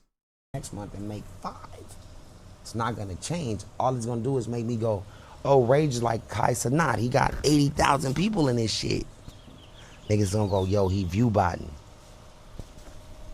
So what? It's legal. Remember, whatever's legal, you should do. Fuck what these niggas think, bro. If you can legally purchase and flip your money, that's what this platform is for. If you don't think that that's what... The question, how does Asman have 50,000 average viewers and yet only 10K subs? How is that possible? He doesn't run ads. Right? So there's no incentive for his audience to sub because there are no ads. There's no reason to sub. Right? You don't go to like the Zach Rar stream for like a curated content experience. You go there to see Asman go talk about wokeness and stuff. Maybe that's Hasan. How many subs does Hasan have? Hasan did run ads though. Hasan created a culture of like running ads. He was like, top of the hour ad break. You should subscribe. You should subscribe. He did that for like 3-4 years. And so now people will subscribe to Hasan to support Hasan because of the culture that Hasan created. But if you don't like that's not normal, by the way. Like having that many subs is not normal. Most people do not have, like I have 2,000 subs right now. Most people do not have 2,000 subs. Shout out Open Presence, you know? There are streamers who have like triple, quadruple my viewership. Like Cinna gets like 8,000 viewers concurrently, and has like 4 or 5K subs. I have half of Cinna's subs with like less than an eighth of Cinna's viewership. That's not normal. That is not a normal thing. Right? The politics space is very different when it comes to like subscriptions and things of that nature. You know? That's just how it is. Leftists got money to spare. Probably less ad density too. Oh, for sure. Fisherman Enemy, thank you for the prime. Much appreciated. This platform is for it, then I want you to take a bottle, I want you to put a bunch of salt on it, and I want you to stick it in your ass and fuck yourself. Because you're a stupid motherfucker. I'm not about to do no jokes with y'all niggas no more, bro. Everything I've been doing, double my profit for 10,000, And anyway, he's just talking about he's view botting because he said, so what? It's legal. Let me find your next collab. Stop. This is the issue though, right? Is this works? Maybe not like being so open about it like Ray J is. He also doesn't necessarily need to because he's a celebrity. But oftentimes, people in the streaming ecosystem will not give you the time of day unless you are bringing in the viewerships to justify your existence. You know? Like, there is like every month, maybe like one slot for a new person to like be introduced into the large streamer ecosystem, right? To be a part of collabs, to be invited to events. And that spot is usually reserved to people who've justified their own existence in the space. You know, you've brought in these numbers. And so if you viewbot yourself up to like 10,000 viewers, people are going to see that. People are going to think you're popping, and they're going to bring you into space. Well, everybody else who doesn't have that money to like bring themselves up to that viewership, or people who like myself, who's like morally against doing stuff like that, right, are like scrounging at the bottom for scraps. Because you need to like, for not for all streamers, obviously, there are streamers who will bring in new talent, right? There are streamers who will bring in new streamers who don't have established audiences. But for most streamers, right, you gotta justify yourself being in the space by bringing in large numbers. That's just it. It just cracks me up. If you already have that kind of money, you're still bothering trying to profit off of streaming. Because it's not even about like the profit. It is attention. You want the fame, right? Fame, fortune, power, influence. The 4 pillars of like being a freaking celebrity. They already have the fortune, right? They already have the fame, if you will. Now they want the influence, right? Like Ray J is a very successful, you know, business owner with Raycon or whatever. You know, he has the notoriety. He has the name recognition. He has money. He wants influence now. He wants to be talked about. He wants clout, essentially. He doesn't need it. You know, he doesn't need it, but he wants it. So it's not about creating an entertaining product for people to enjoy. It's not about cultivating a community. It's about, how do I establish influence? I see Kai get talked about a lot. I want to be talked about how much Kai gets talked about. And so he does stuff like where's it at? Like this. Kai Cenat got confused after Ray J kept begging him to come on his stream and have a sleepover.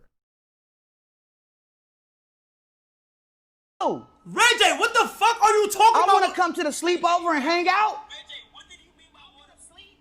I want to come get watered down too. Pause. Hey, yo! Whoa, you can't be saying shit like that, Ray J! Ray J, what the fuck are you talking about? No, look. I want to come get watered down too. Pause.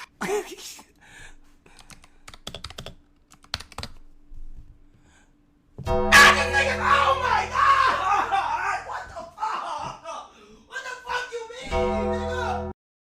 So yeah, like,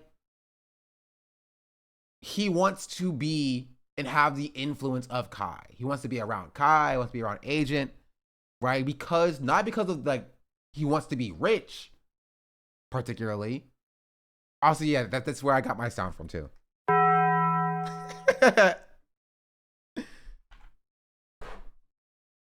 got my sound from that.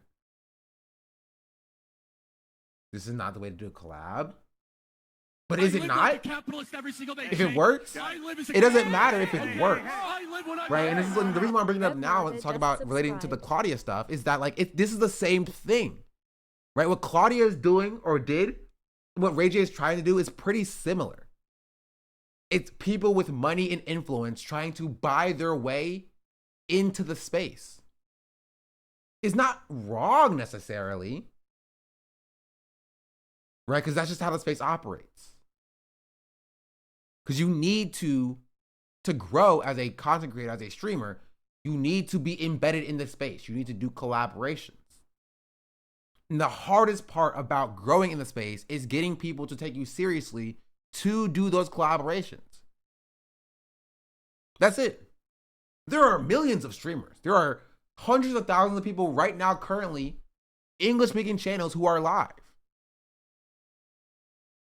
And that's the hardest hump to get over, is getting people to pay attention to you.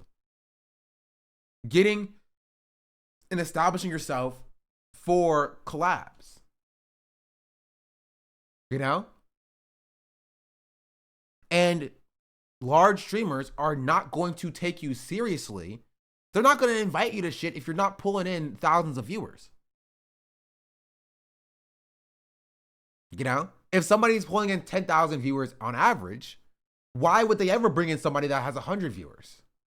Just why would they? They collab with somebody else who has 10,000 viewers. That's the point. And so if you can bring yourself up to that level, right? If you can go from having 100 viewers to having 1,000 viewers to having 10,000 viewers, people view a reason to collab with you, and now you're embedding yourself in the space just for fun. Streamers don't do anything for fun. Chat, we're being entirely real. I will say that's lie. Some do. Some do. Some streamers, very few, but some streamers will like do collaborations with smaller content creators. You know? Most won't though. I don't know about Mike than you by watching Hasan. W. They're hard to find, but those are the best ones. You can totally buy your way into these spaces, but people don't enjoy feeling like fooled or manipulated. Buying clout too openly makes some people very hostile for that reason. Maybe. Right? I think it's less about like feeling hostile because it worked. Like Ray J's getting interactions with like Kai and Agent and stuff. Agent was shocked as Ray J shared that he's a big fan of him and that he left in the middle of his show to come and meet him.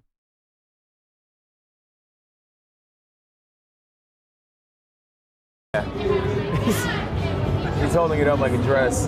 But you had a good time. Yeah. I thought it was more wholesome though. I mean, maybe, right? But it's still the same thing. It's an interesting question. It's like, again, I'm not saying this is like necessarily wrong, but like, can money buy you notoriety in this space?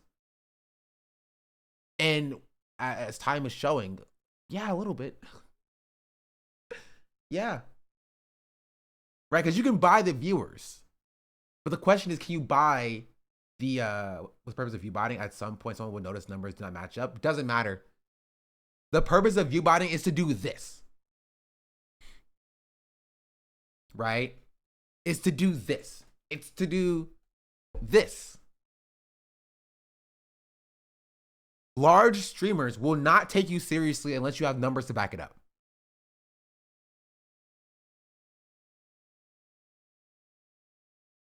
Right? A lot of collabs only happen because the other party sees something to garner or to gain from the other one. There's a reason why Hasan gets like is taken seriously in like large streaming landscapes, even though he's like controversial to like apolitical streamers. There's a reason why like Ethan Klein's content nuke like harmed like Frogan, the Denims, than myself more than it harmed Hasan specifically. Because Hasan's number, right, supersedes anything else Hasan can do. You know? Because Hasan has something to offer people because he's pulling in 30,000 viewers. And so if you have less than 30,000 viewers, even if you have like 12,000 or 15,000 or 10,000, right? There's still something you can benefit from by collabing with Hasan, because Hasan has such a large audience. You know? Does that make sense? That's what that does for you.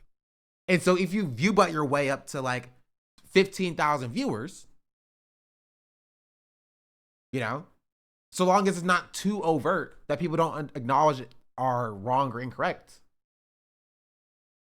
people will collaborate with you because they see big number. Streaming is literally big number equals better person.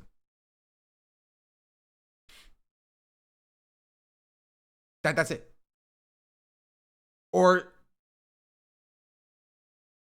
very low down, big number equals better content. You know? And so if you view bot your way up to 15,000 viewers, people will collaborate with you just by proxy of you having 15,000 viewers.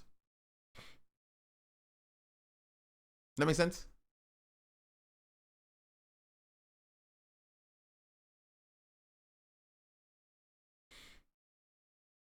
Is that simple? That's the reason why people bot? Yeah. That's the reason. They're hoping that they can bot themselves. And to a certain extent, like, if you're somebody sitting at like 500 viewers or whatever, getting a comma in your viewer count will bring more people in. There are people who are going to see how many viewers that I have right now and come in just because there are over 1,000 people watching. Right? Because viewers like to see the community aspect. They're like, oh, what's going on over there? Let's go see what people are watching over there.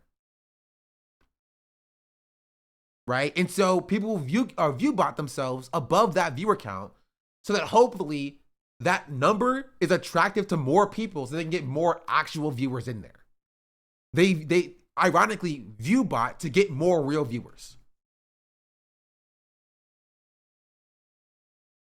It's the same thing as you see a bunch of people in a circle in a public, like what are those people looking at? Exactly. Exactly. Like I go into streams with like 12 people sometimes. And I mean real chat, like that you're not normal people. Like so you're not the average Twitch viewer. The average Twitch viewer sees Kai have 80,000 viewers and they're like, oh, why are 80,000 people watching Kai right now? Let's go see what's happening with Kai. That's what normal Twitch viewers are doing.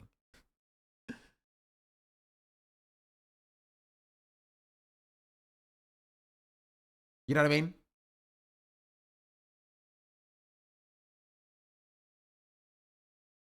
That's how I found Hasan. Yeah. It's literally like rich get richer. It's you have a large viewership number, so therefore you get more viewers because of that large viewership number. Just by proxy of just having a larger viewership number. It's important to be above the show more bar. If somebody follows you and their main streamer is offline, you're more likely to get them in your stream. To be fair, my follow list is sorted by recommended, not even by high viewer count. Also, I don't follow that many people, so that's, yeah. Which also have to be entertaining? Not really. Right? Sometimes the content is you not being entertaining. This idea that you have to be entertaining to like hold on to viewership is just not true. I try to watch Asman, but his stream is rage inducing. I usually rage quit. You might rage quit. Other people watch Asman. You know?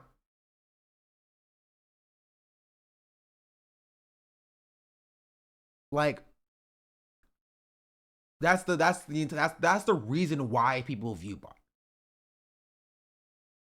Is that hopefully your like average viewer number here, I'll use mine as an example, right? Hopefully that average viewer number looks attractive enough to people so that they like take a chance on you, essentially.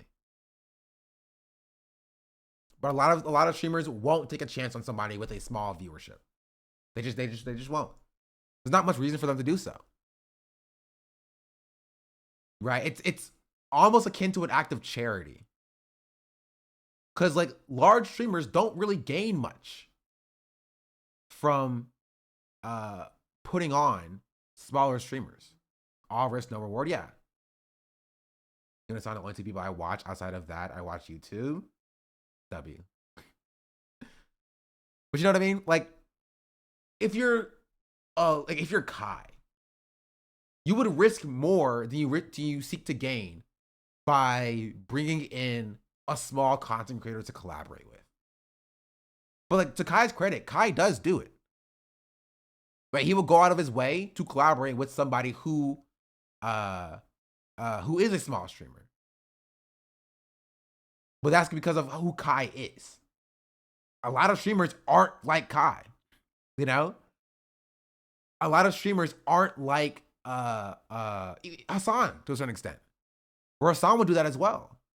Most streamers are comfortable in where they are and comfortable with who they collaborate with, and they don't want to look beyond that.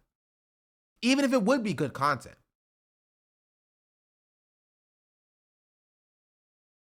Is it possible to break out on Twitch without using other platforms and avenues of networking? Weird algorithm? It's impossible algorithm, but yeah. So Kai is very aware that he has, of what he has, because any controversy he's learned from not to lose everyone he's worked for. He's definitely mature beyond his age. No, I don't agree with that. I think Kai is as mature as he is, he's old. Right? Kai still makes mistakes. He still makes dumb decisions. He'll do stuff that's just like, why would you do that, you know? But to a certain extent, he is, I see a lot of people as young as him crash and burn, though. But that's not normal. That's not a normal thing. That's like a regular, that's, the standard is like what Kai is doing. Kai acts his age. Kai, like, is as mature as a 23-year-old. He makes dumb decisions. He does dumb, stupid shit all the time. Right? But he's not like 17. There are streamers who are 23 who act like 17-year-olds. There are streamers who are 23 who act like freaking 30-year-olds. You know? Kai's about normal. He does stupid stuff all the time. He does.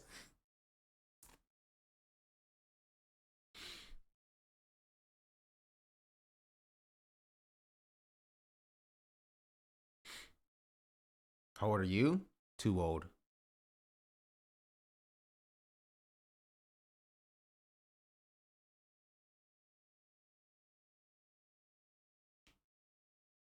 He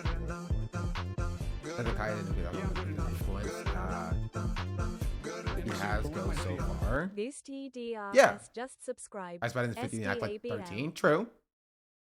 I know my speed's right there. I don't see him. I don't see him having a lich in his backyard. That's true. That's why I said I think Speed is like more mature than his age, because he has matured from his like Speed went through all three phases. Speed was like 17 years old, acting like a 13-year-old.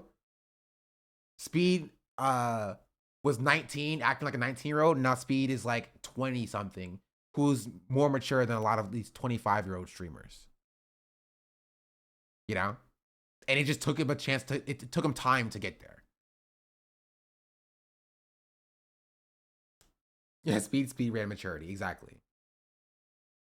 Speed ran getting canceled as a kid, and it seemed that he got it out of him. Yeah. Anyway, that's not particularly relevant. The point is that that's why, again, I will give credit to Kai with the fact that he, even maybe to a fault, will like go out of his way to try to put on smaller streamers. Right? Like, to the point of like for the Streamer Wars last year, calling Cutie up on stream to get Emily a invite or trying to get her an award is a nice gesture. I think that goes a bit further. But I do respect his gesture of seeing a streamer that he thinks should be recognized and going as far as to use his influence to try to get them recognized. Even if I don't think that it was necessarily his place to demand Cutie give her an award. Does that make sense? And I just don't see streamers doing that, even with a fraction of Kai's audience. That's kind of the reason why the Poggers community ended up like floundering to the extent that they're floundered at. Right? It's the same conversation. You know? If they don't think that they can get something or win something or garner some benefits from a collaboration with a streamer, they just don't do it. And because of that mindset, the space has stagnated until Kai came up and started doing that more often. Right? Not saying that there weren't people who were trying to do that in the Pogger space, but by and large, the space was just not like that. And so because of the way the streaming ecosystem is, of course people are going to like try to view bot to like get these interactions with people. You know? He's holding it up like a dress. But we had a good time. Yeah. Here. Amazing time. So we gotta get back to the show. I don't want to get spanked. Hold on, wait. Did you leave your show? Yeah, we came to see you. Bro, we big fans, bro. And you're about to go back to the show? We have to. We gotta be on stage in like the next 30 minutes. Wow, you're special. Gang, you left mid-show to say hi? Why are they in hospital gowns? I appreciate that, man. For real, bro. Seriously. This is paid for us. Nah, no cap though, man. It breaks the ice for us, man. Nah, for real. Like, that's love, bro. That's love, man. Makes sense. Crazy dick riding. I've done worse. I'll say it. Actually, no, I have not done worse as leaving my own show to go see a streamer. Also, Ghosted, thank you for the 6-month resubscription. I want to resign. I missed it. I forgot it. Where'd it go? Where'd it go? Oh, the discoverability issue suffers from big streamer laziness or calculated immediate benefits. Wait. Discoverability issue suffers from big streamer laziness or calculated immediate benefits streamers or view botting or buy access. I don't know if I'm dumb. I can't read that very well. What have you done? I almost donated $7,000 for a Poke collab. To be fair, I think that's a reasonable number. Honestly, I think that's a reasonable number.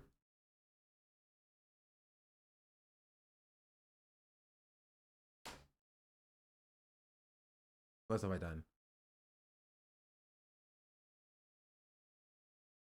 No, that's about it. I haven't done much. It's not that crazy, to be honest. And you know, it's for charity. True. Something a simp would say. I've been that guy. Investing in your future. Yeah. 7K is crazy. Nah. Also, to be fair, last year at that time, I was still living with my parents. I had no expenses. Because I just graduated from college. Now I live in LA, so now it's a bit more. But well, if you do get the collab, it isn't bad. Yeah, I didn't get it though, so. But hey, if Pokey still wants to collab with me, I'll do it, you know, whatever. Just let me know. Let me know. Why did you move to LA? Personal reasons. Which apparently Anime Expo was happening in LA. I didn't even know. I probably would have went if I would have known it was happening. I didn't know Anime Expo was happening.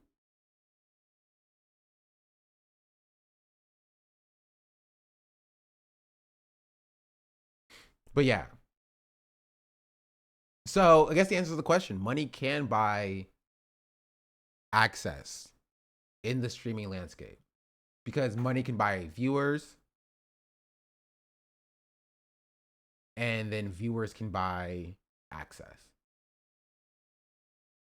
Right? But if you want a case study of how to actually do this well, instead of like Ray J,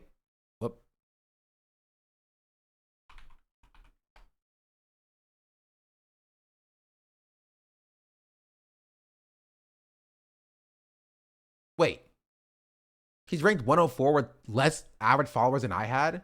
Oh, he stopped view botting. Bro stopped paying for it. I was like, what? I think it's just a financial incentive for doing whack shit as a streamer to go and maintain attention is too high. That's true. But like Ray J versus like T-Pain. Here, I'm opening up a new tab for T-Pain.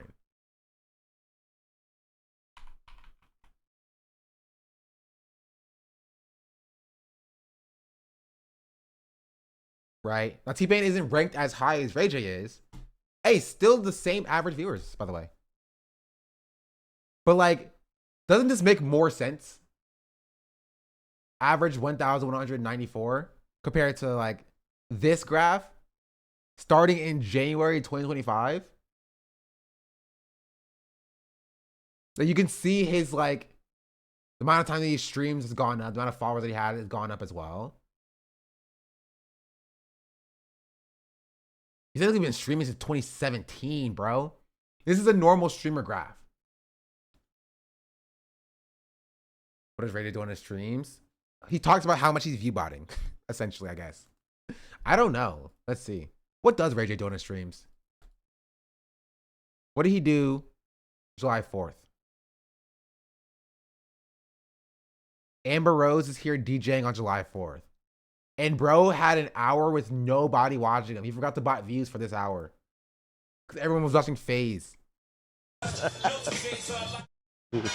There we go. Back, nigga. Yeah, you hear the gunshots, nigga. You hear them, nigga. Amber Lick Rose shots, like, nigga. Nigga. Okay, wait, I have to see. What else is going on here? No, whatever situation happening. Text. Oh. Is that Chris Sean? It's so funny.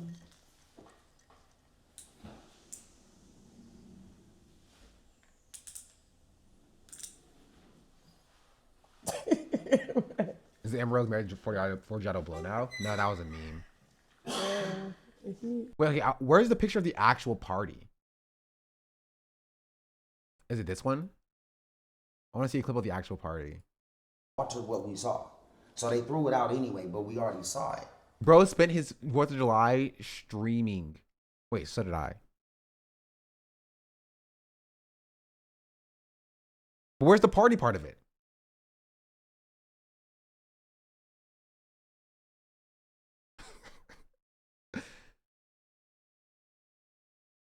I want to see, he probably doesn't, wait, I can literally just check his, I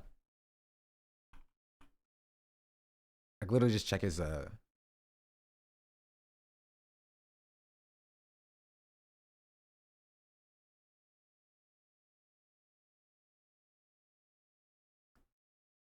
wait, this is the entire thing? Stop. Whoa, Wesley.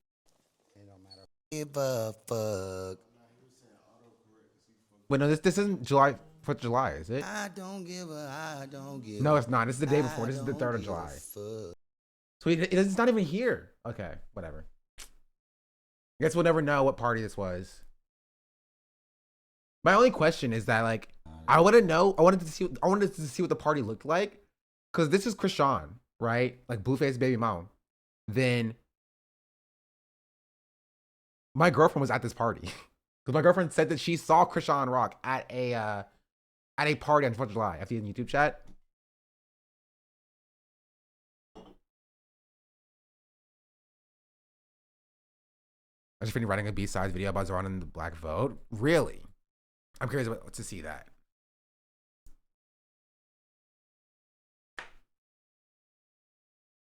What was the take?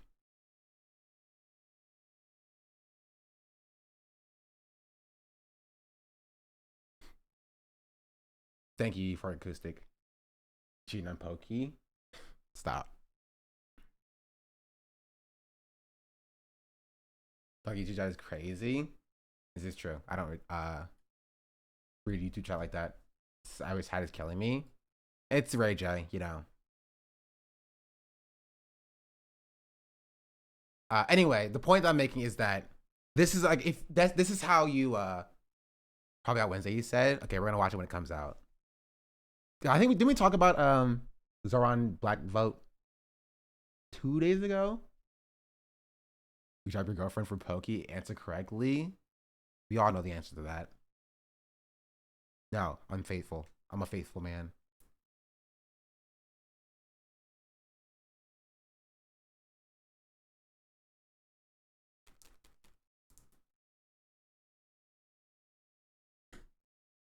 Right answer, but you a liar? I would never lie.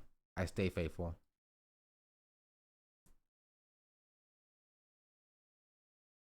And if y'all saw my girlfriend, you would know I'm telling the truth.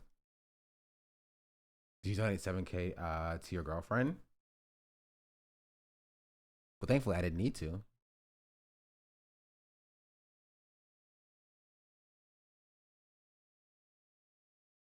What is this?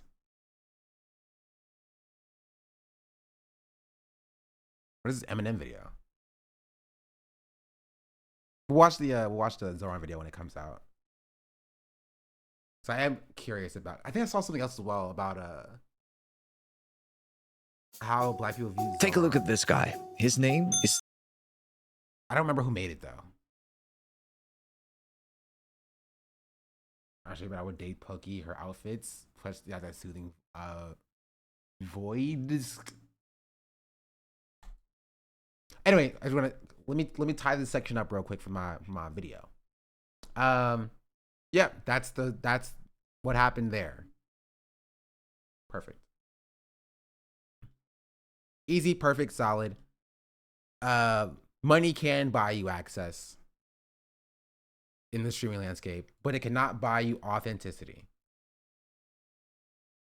And oftentimes we see that the pressure, and this is, I think, is what I think is important about like the up and coming stages of content creation. It's obviously not perfect, but I think it does something to help prepare you for the spotlight a little bit, right? Going through and having 1 viewer, 5 viewers, 10 viewers, 30 viewers, 50 viewers, 100 viewers, 1,000 viewers prepares you for the spotlight of content creation. You know, of like what it feels like to grind, what it feels like to experience growth as a streamer and not experience growth as a streamer. I'm built different. I'm ready. Sure. Jeez Louise, that was all literally preamble to like what I wanted to talk about today. This video does sound interesting, so I'll put this on the docket. But here, we'll watch this one more time. I think it's funny. We can't tell what the fuck is going on. There's a comedian, Dana something, who streamed FPS only, not trying to get access to have like 100 viewers. I don't know. Gabby Hanna also streamed on Twitch at one point. She gave up on that. There's a lot, like streaming is a different beast that I think a lot of people don't understand. Some may say it's harder than a 9 to 5.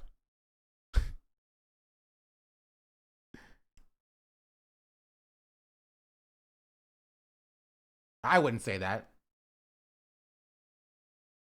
But some may say that.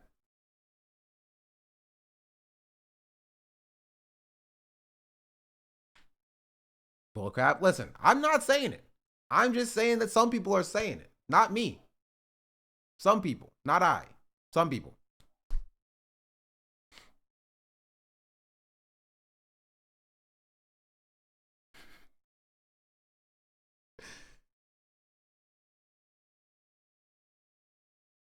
There are less than 100 viewers in streams on the Mondays. Who's Mero? Anyway, speaking of that.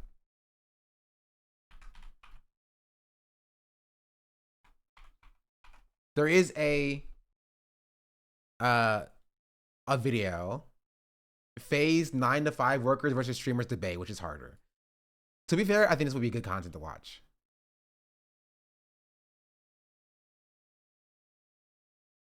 This came out 2 weeks ago. I think the harder part of streaming would be the consistency. If I'm in the mood, I could talk for hours. If I wake up and I ain't into it, it'd be hard to figure for 8 hours. You kind of just got to do it, you know?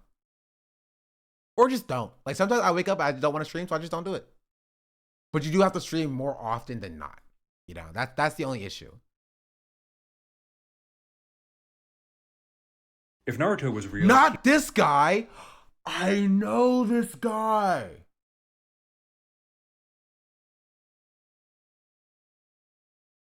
Chat, what video? You know the video I'm talking about. You know the video. Oh, I know.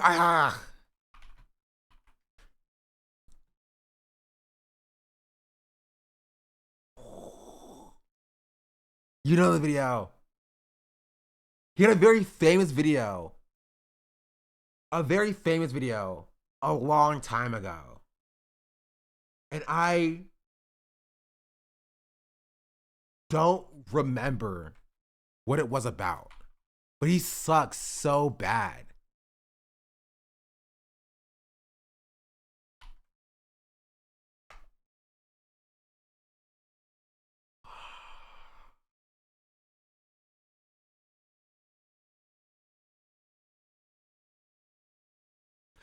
I knew it. I knew it. I knew it. I knew it. I knew it. I knew I recognized this person. When it's on Piker, it tells you the solution to homelessness is to simply build more houses. Y'all remember this, chat? Do you, I knew I recognized him. I knew I recognized him.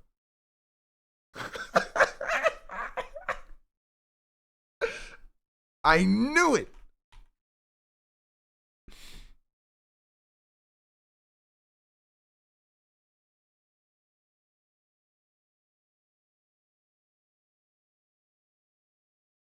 Let me see if I can find the actual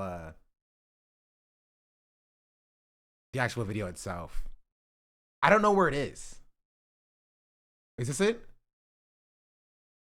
No, this is not it.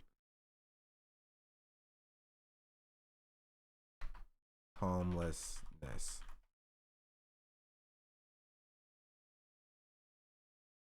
Maybe somebody in chat can find it. But it's literally, okay, maybe I can take this screenshot and I need to upload the screenshot into like Google Images or something to try to find it. Oh, it's so freaking funny.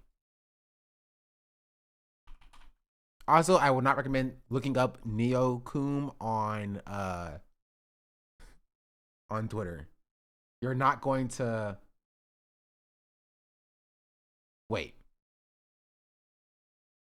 Maybe it's listed in this video. It shows up here when I search it. Hasan hates his Discord. Okay, I don't care about Vosh's take. No, he doesn't watch the video.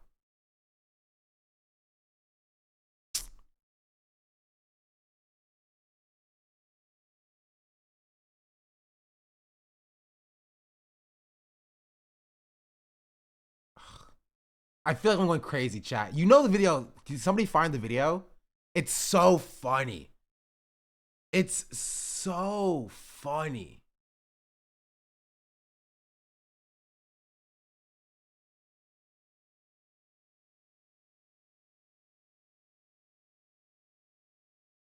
By someone who stitched it?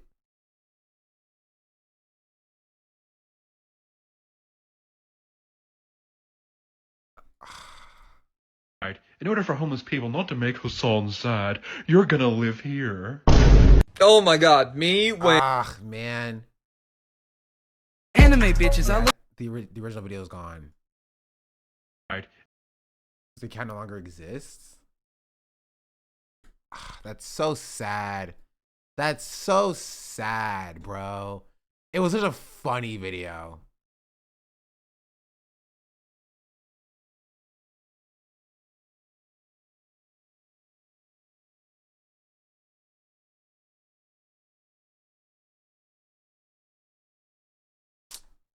Image searching? I am image searching. I can't find it. It's lost media now.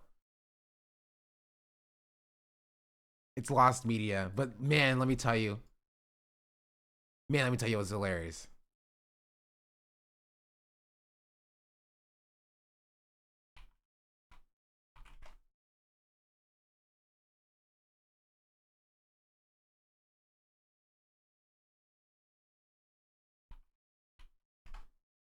You had to be there.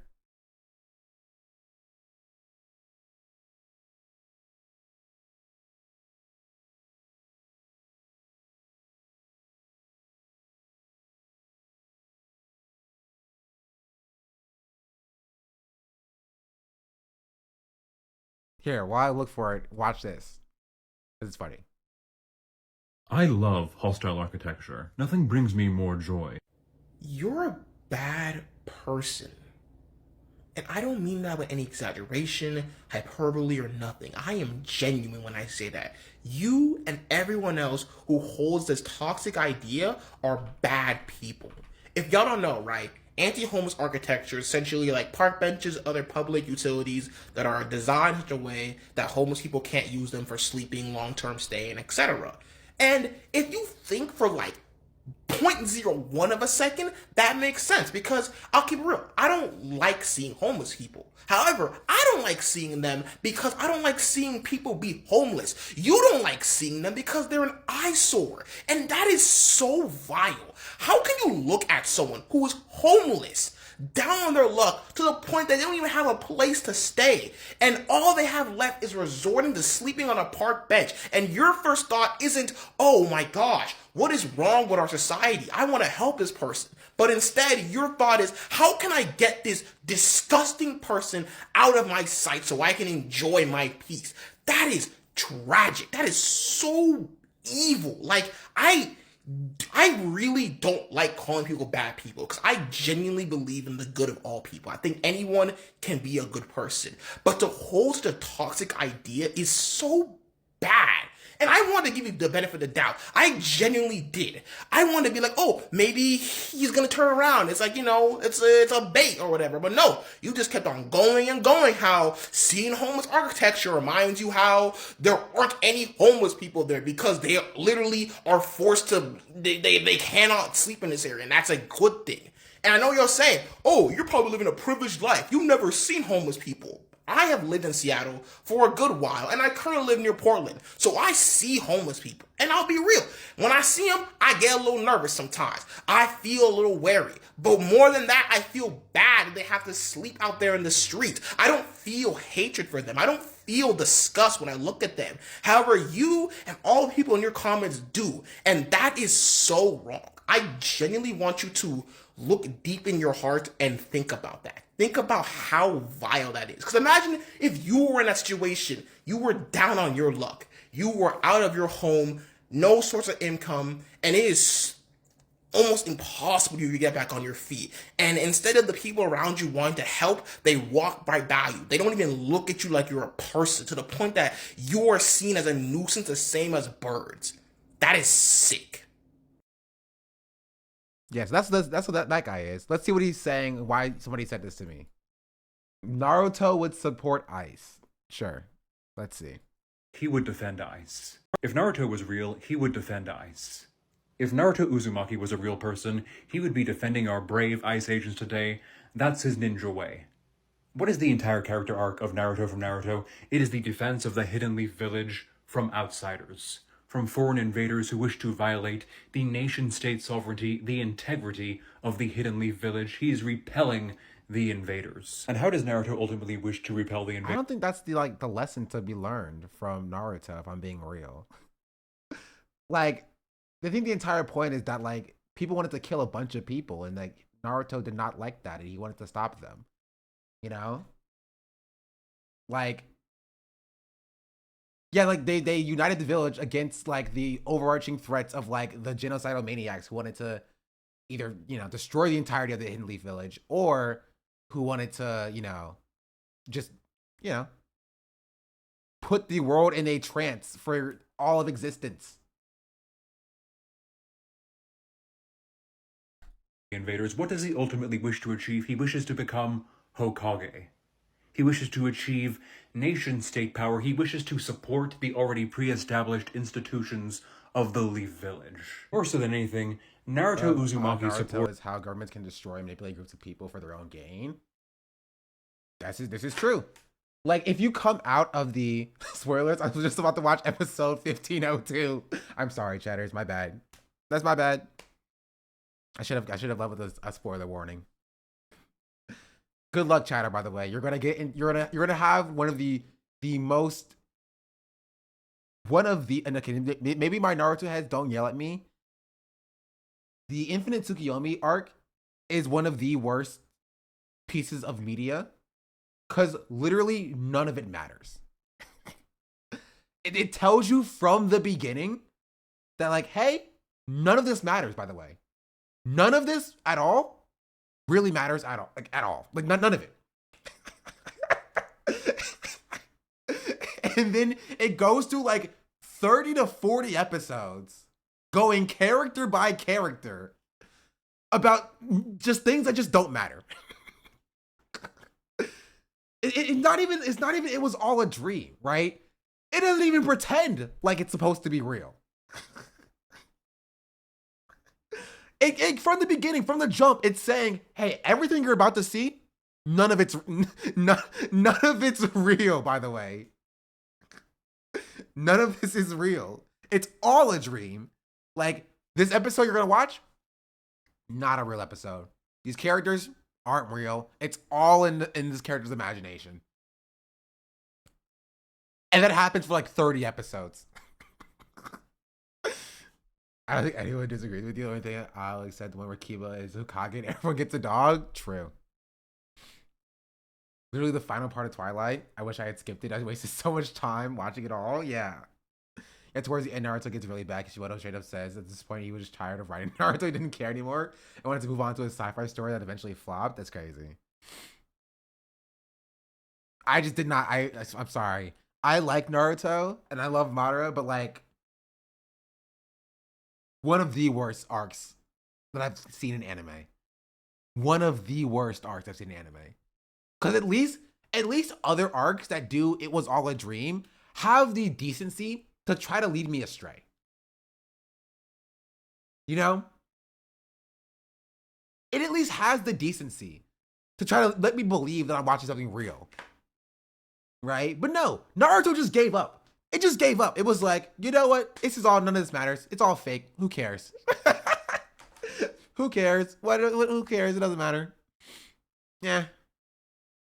Where does Goku and Piccolo getting a driver's license ranking your list of anime episodes that don't matter? It's 10 out of 10. Right? It doesn't matter, but it's fun. You know?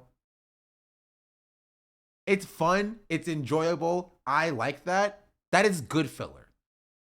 Now, if Goku and Piccolo, during the midst of the Cell games, and Cell making his arena or whatever, went to college, and they spent 30 episodes about Goku getting his degree in agriculture, then that would suck.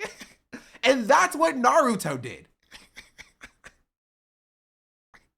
That's what Naruto did. Naruto literally did that equivalent of Goku like and Piccolo going to college and getting a degree in agriculture.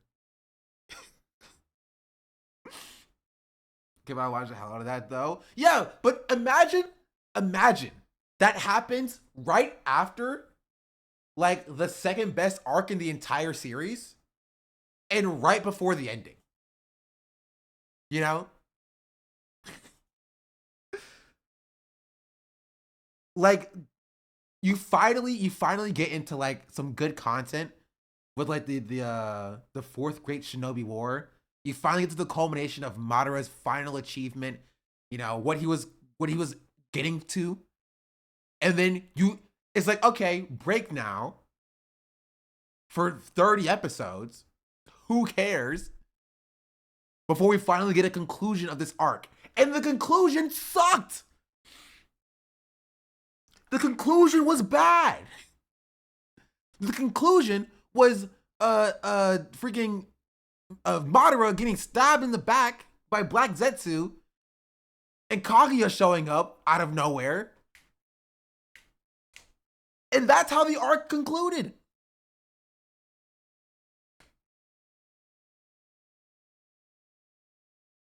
That sucks. Yeah, spoilers. You shouldn't watch it anyway. You freaking was bad.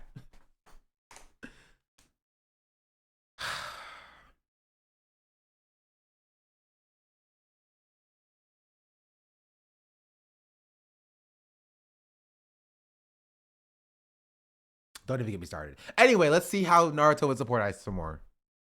Where's filler? I was learning about Cooking Ninja and watching Naruto learn how to make the perfect ramen using his Rasengan.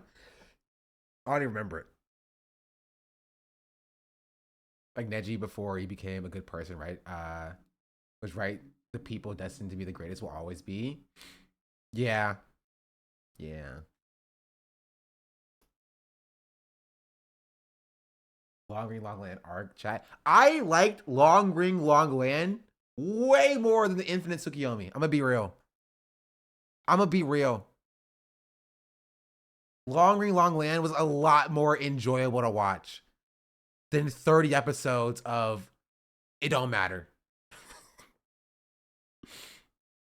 I'm gonna be real.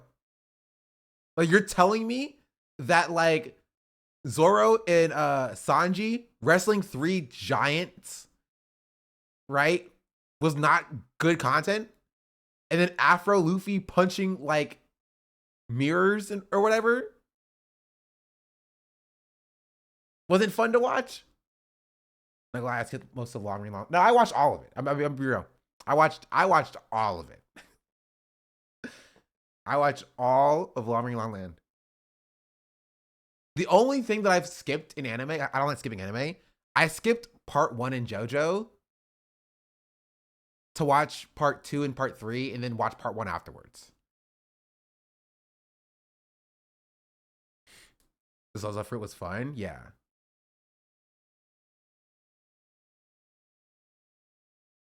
Part 2 is great though. I like part 2. See, I watched part 1 and got bored once part 2 started. Really? I part 1 was so boring to me. I couldn't finish it. So I had to go to part 2. And part 2 was fun. I like Joseph. Joseph was funny. And then I watched part 3, which was a long freaking part of JoJo's, bro. And then I went back to watch part 1. Hey, you finished part 6? I didn't finish part 5. The last JoJo's that wait, no. No, I did finish part 5. I didn't finish part 6. You're right. I finished Golden Wind. I will say from like enjoyment, I like part 2 the best. But like part 5 was good. I liked Golden Wind. I was a fan.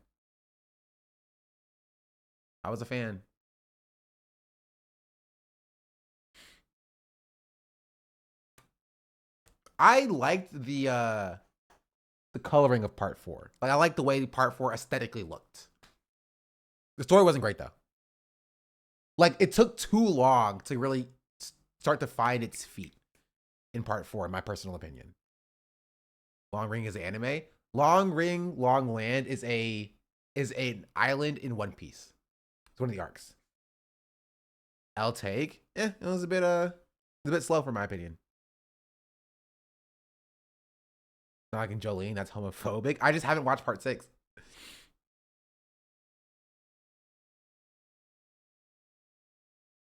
I watched like episode 1 and 2. Because when it came out, it wasn't done. You know? So I'm waiting for it to finish. Anyway, sorry, got distracted. Let's watch Naruto supporting Ice again. Towards the stability and the unity. The unity of the Leaf Village. Unity around common principles, common values, common ancestry even. I know for a fact that we're Naruto currently... No, I do not get like unity around common ancestry from Naruto. I feel like he's just making this up. Like, there's a huge arc in OG Naruto about like breaking the village lines. That's like kind of Gaara's whole character. Like, Gaara bringing in and being part of the family. They're not like, oh, sorry, Gaara, you can't enter the hidden leaf village because you're part of the village hidden in the sand. Get out of here. No, they're like, okay, Gaara, you're one of us. You know? Like, like, what are we talking about here? In Los Angeles, he would hit those vicious insurrectionist protesters with his Rasengan. He would Rasengan you to smithereens. That's his ninja way. This guy is so stupid. Bro, watch the Donzo Shippuden.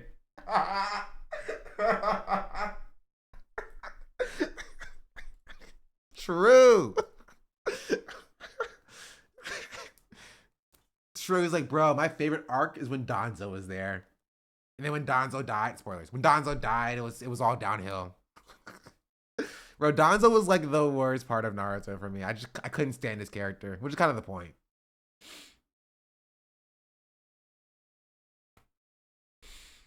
This guy's so stupid.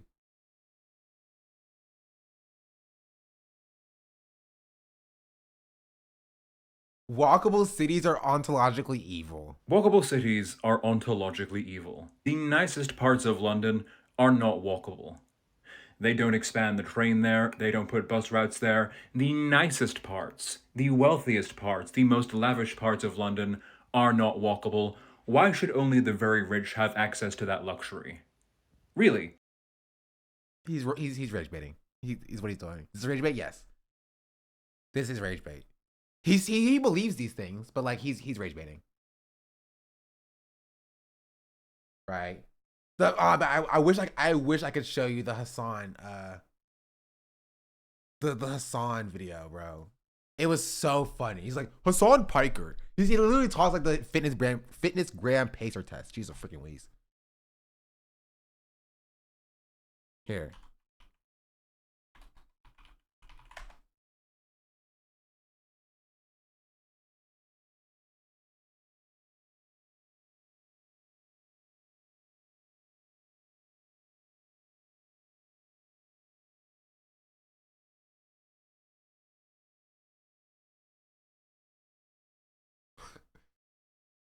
He has a video that says Asmongold did nothing wrong.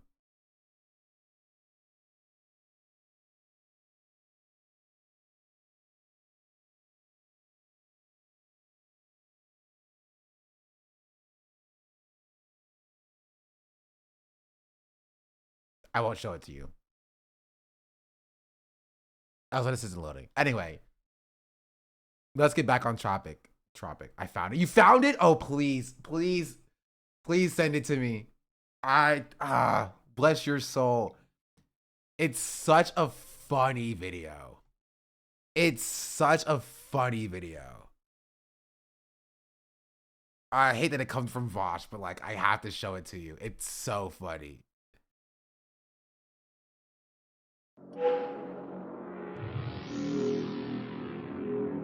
Said that this guy sounded like me, and I will not tolerate that. I am unironically deeply offended by this. Wait, can I find this?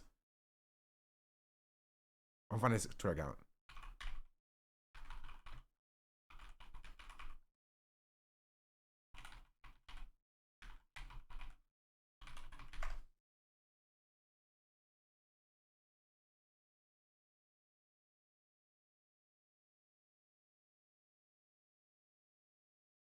Nope, the Twitter account is gone. Yep.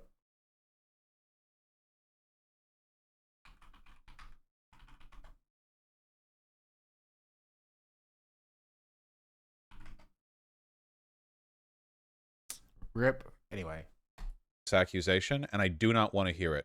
Okay? If any of you say it, it's a perma. Okay? It's a perma. All right? Because he does not sound like me. He does not? No, he does not. When Hasan Piker tells you the solution to homelessness is to simply build more houses, keep in mind he doesn't mean houses like these, or these. Basic progressive bitches and midwit socialists are never actually talking about meaningful tangible steps. If there's anybody he sounds like, it's more like Arch. You know, puts on housing stock in a country. They're not going to pull back environmental regulations. Not at all, sweetie. When it comes to housing, there are three factors, and you can only ever, in the best case scenario, have two of them. There is universality, there is affordability, and there is quality. So when Hasan says, build more houses, you're gonna get universality. He's buttery silk. Actually, he's not flat to creepy up stuff. Like affordability, and there is quality. So when Yeah, when I first heard him, I actually Bill, in order for homeless people not to make Hasan sad, you're gonna live here. You're gonna live here, and you're gonna eat crickets, and you're gonna watch the World Economic Forum live stream 24/7, and you're gonna like it. You're gonna like it. Universality is the same as affordability. It can't tell that to freaking conservatives.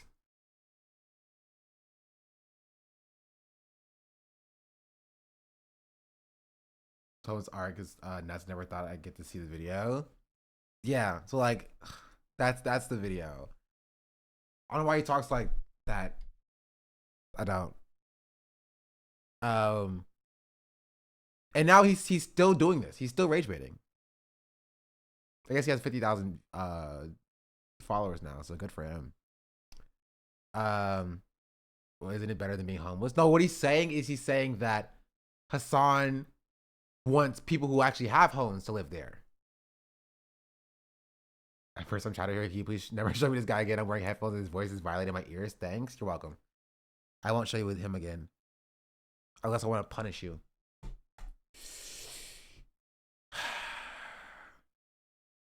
But yeah. We talked about this. Let's see how my video is doing. Let me check. Okay. 397 views in 2 hours. That's actually pretty bad. Oh, we have to watch this video as well. Oh, do we just, or okay, we start with the phase video maybe? Or the real reason why I left streaming. I don't know what this is about. I don't know who this is, but I'm curious. What do we watch, chat? Google Gemini's for adult babies. Phase. Yeah. No to phase. Let's just see. We'll peer in to that 9 to 5 workers versus streamer debate. Do we have to watch 45 minutes of phase rage baiting? Because we don't have to. How are you gonna disrespect your mom like that, she dude? is right now. You're gonna disrespect your mom and say that your work is harder? That is so rude. All right, can I talk? Hairspray. Listen, so your whole So thing. it's dangerous. Listen, Your job is chill. you would have to actually have to go to work. Oh! You can't leave Went to school, and still... and paid rent. Yes, I still worked. That's your choice. You're high. You're hungover. That's That's what I'm playing video games. I play video games on my spare time. I don't even enjoy streaming anymore.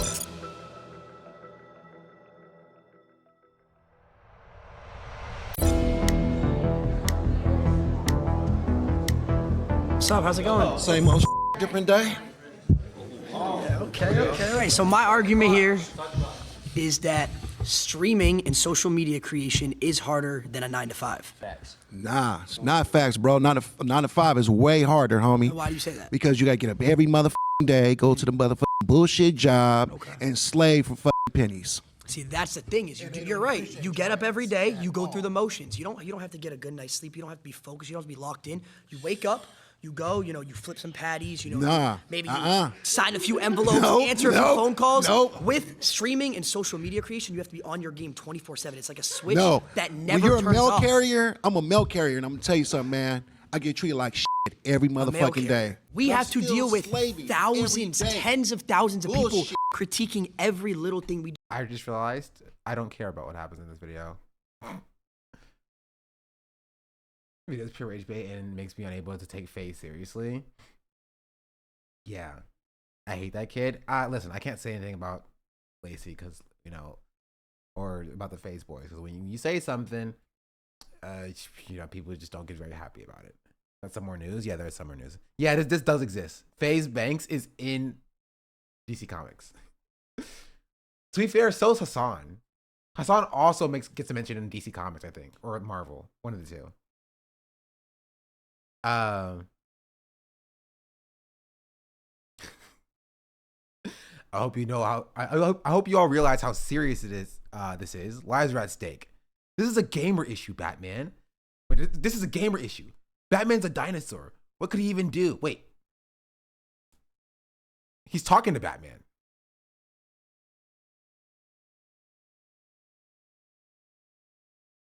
Is he talking to the audience? Is he talking to us? Why is he talking to Batman in third person?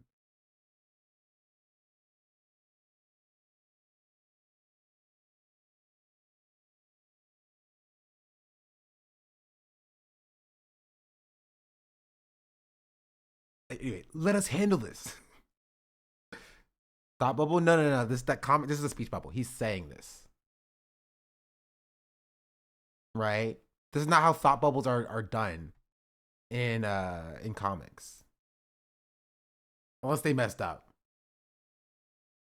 Batman refers to himself in third person too sometimes. Yeah, but that's different.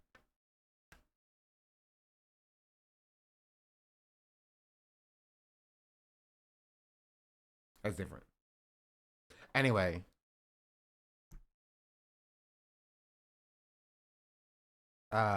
Gamer issues, they spot too many women. True. There was something I wanted to talk about today. Oh, yes, I remember. It was this. Did y'all see this? Y'all know how expensive it is to keep up with content creation? Streamer going viral after claiming a $10,000 check from Twitch isn't enough for expenses. You could get a 10K check from Twitch. Y'all know how expensive it is to keep up with content creation? You could get a 10K check from Twitch. What the fuck is a 10K check when you gotta spend 5K on trips just to travel, $500 on setup shit, fucking $2,000 on your rent, fucking $200 on Wi-Fi, $200 on IRL toolkit. You gotta pay the clippers, pay a YouTube editor. Chat, I don't think y'all realizing I be going into negative doing this shit, okay? Y'all know how expensive it is to keep up with— I'm confused on what she means, 5K. Like, what's $10,000 when you need 5K just to travel? Travel where? Like, what does she mean? Like, she's talking about like traveling on vacation, or is she traveling for stream? You know? Like, y'all know how expensive it is to keep up with content creation? You could get a 10K check from Twitch. What the fuck is a 10K check when you gotta spend 5K on trips just to travel? Like, what do you mean you gotta spend 5K on trips just to travel? Like, where are you going? Like, she's saying it like she's talking about vacation, and not like, it's not like work. Travel vlogger? I mean, maybe she's a travel vlogger, but like, yeah, maybe she explains it. Maybe she explains it. So, I think my man's good. But, all my money from streaming goes back into streaming. Okay? All my money goes back into streaming. I think this month I made negative $1,000 because every penny has gone to trips, paying editors. What does trips mean? Like, is she okay? Or I need to know. Is she an IRL streamer? Like, what does trips mean? I guess she does. Okay, she does do IRL. But like, where's she going?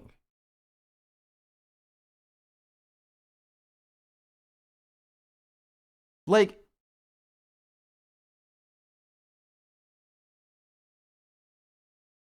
it's not like she's like traveling to like Japan. She's like going to the mall and stuff.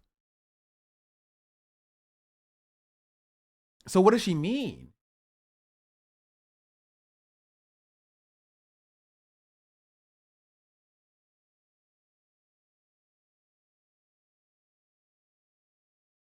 Maybe she means flights, food, and hotels. But then that's not for stream.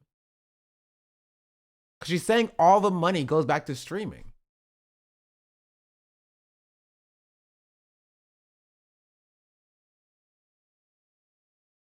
Per month. I'm confused.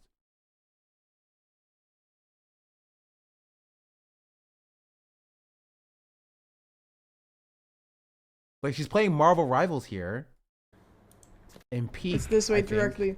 Did you drop enough? I think For I dropped everybody? 3. It's this way. Okay. They're in halves. The compass is ass. Is it actually ass? Damn, I didn't get to eat one. Wait, she played with Ludwig? Why is Ludwig? Is she playing with Ludwig? Why is Ludwig in the corner? Definitely not the way. This is that. Oh shit. This is not the way. This is not the way. This is not the way. Oh, she is playing with Ludwig.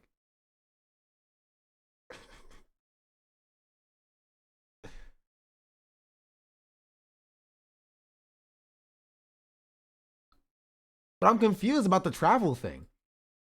Because it looks like a lot of her streams are like desktop streams.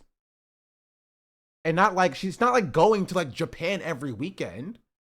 So how is she paying 5K for travel? Maybe Ubers? Were you saying she's paying 5K? Well, she said trips. I don't know. Something's not sitting right with me. Like shit for the setup, or buying food, or plane tickets, or stuff to make content. I think I literally, like, even though you make, like, your Twitch paycheck could be what, 11K a month. But when you have to spend my Twitch paycheck is not 11K a month. It cannot be 11K a month. What do we mean?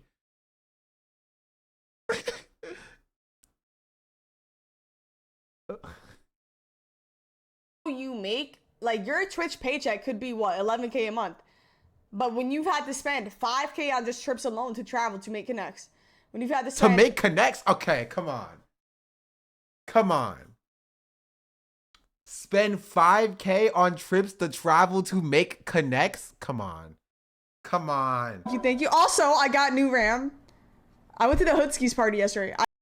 That was weird. I don't know why that's okay. But that's... No. Does she not put some aside for taxes? Listen, I don't even want to think about her taxes, bro. So I had to pay like a few $1,000s for my taxes this year. So like, I don't even want to imagine her taxes if she's not putting anything to the side.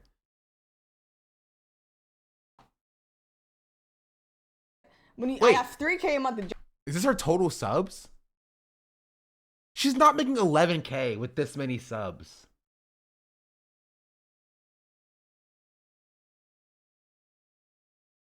Well, maybe.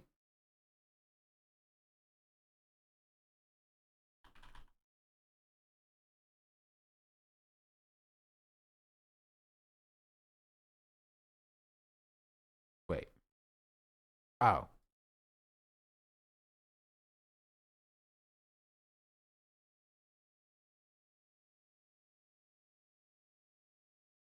I guess you can make 10K. Yeah, okay, I can see that. Roughly around there. All tier 3s. She didn't even put Ludwig on screen. No, Ludwig was on screen. He's down here in the corner.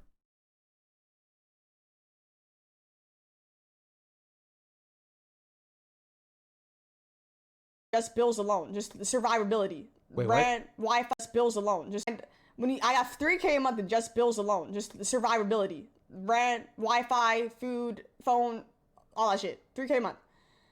When you have to pay. Okay, I want to see the full take. So I think rent, Wi-Fi, food, phone, all that shit. 3K a month. When you have to pay for all this shit to upgrade your setup. All that shit. Okay, she's conflating like wants and needs here. She's like, well, and I have to buy the Bugatti. You know, I can't not buy the Bugatti. And so the payments on that are like, you know, 2 to 3K a month. And then I have to buy my Louis bag. I can't go anywhere without my Louis bag. Like, you don't have to upgrade your setup. The entire point of buying a setup is that you need a setup. Like you it's the setup. You set it up so you don't have to worry about it again. Like, you're not spending that money every month. You're not upgrading your setup every month, or you shouldn't be. You know? Motherfuckers don't see that. And I'm not complaining. Like, that's the shit that has to be done. to become a better streamer. Of course. But nobody sees inside that shit. You know what I'm saying? You can save money by editing yourself, but there's no I don't have time to edit myself. That's the thing. It is more of an investment to have people edit for me than for me to spend 6 hours a day editing for myself. I don't have the time. I stream for 8 hours a day. Like, there's no time to edit for myself. I'm on meetings 4 hours a day. We're usually traveling or something. Keep in mind, this is like the 1 week. I just haven't seen the travel part. This is true to a certain extent, is that like at a certain point, at a certain level, you're going to have to pay somebody to do like the editing, right? You're gonna have to outsource some labor. That's correct. But like, you don't need to spend, like, one, you don't have to pay someone as editor, right? You can do it all yourself. It gets to a certain point where like the amount of time you invest in editing will be not worth it, right? But you don't have to do anything.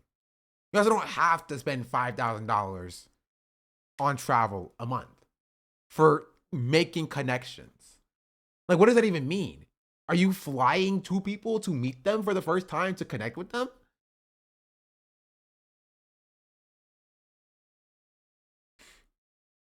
I understand why she thinks people will sympathize with that. It's still privilege that everyone else is still attached. Only streamers will somewhat understand. Yeah, in Dubai, I can't tell if you're joking. Do you need an editor as a Twitch streamer? To a certain extent. Right? An editor doesn't hurt. She's at streaming university, I just go through her VODs. I think eventually, at some point, streamers will learn to stop talking about how much money they're making on their streams. At some point, streamers will learn to just not do that, right?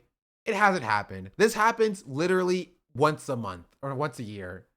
There's a new streamer who gets like called out for being out of touch because they're talking about either like how difficult streaming is or how the problems that they face. Like, I don't think that it's invalid to think that like, yeah, it's not as simple as people make it seem to be a content creator.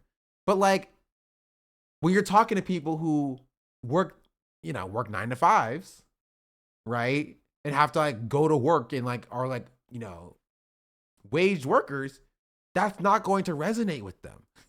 So maybe talking about how 10K a month for you is not stretching that far is not like the best look.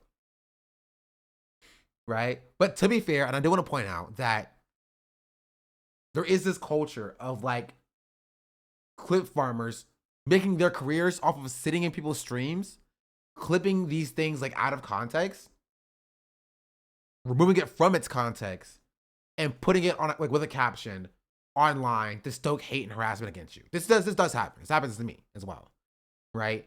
And so I think to that extent, this is a little bit unfair to her, even if I don't necessarily agree with her whole take about like 5K a month to travel or whatever, right? Is that there are Twitter clip farmers who will use like working class sentiment resentment towards streamers because streamers are in a privileged position, right? Against the streamers themselves. But again, 5K for travel is still a lot of money. I'll say it. Per month. 5K per month to travel is a lot of money. And yeah. I don't know where she's going. That's like justified to spend that much money. I don't know. That is a lot of money to travel. Like, is she flying? Like, if she was going to Japan once a month, it would still be cheaper than 5K. You know? Like to a certain extent. Unless you're like buying I'm doing first class a flight to France and I'm getting like a 5-star hotel or whatever for like like 3 days or something. Like then yeah, maybe you're approaching like 5K. But like, I don't know. It's weird. I've actually been home, but usually we're out doing IRLs. Like, there's genuinely no time to edit for myself at this stage. Like, people who average this amount of viewers, they do not edit for themselves anymore. That's some, like, I did edit for myself till I averaged, like, 200 viewers. Okay, that's crazy. Okay, that is crazy. I don't know how many viewers she's averaging now, but like, to be like, oh no, listen. I need an editor at like 200 viewers. You don't need an editor at 200 viewers. Don't let this person lead you astray, chatter. Don't let this person lead you astray. You do not need an editor at like 200 viewers. Wait. Okay. Wait, we're like ranked the same. We're not. She ranked like 1,000 less than me. But like her average viewers is like 850, 717, and mine is like 700. So like we're not like not the same size. Right? We're roughly the same size, but I'm not pulling in 10K a month. What does that mean? What are we talking about here, bro? I'm not pulling in 10K a month. Where is she getting this money from? Is she doing sponsors? Is she getting sponsors? I'm not getting sponsored. I wish I was pulling 10K a month. Did you lose ad rev? No, I have ad rev. I don't do max ad rev. Not even close. Maybe I should. Ooh, chat. What day was the day where I upped my ad rev for an hour? I want to see how my ad revenue changed when I did max ad rev for 1 hour.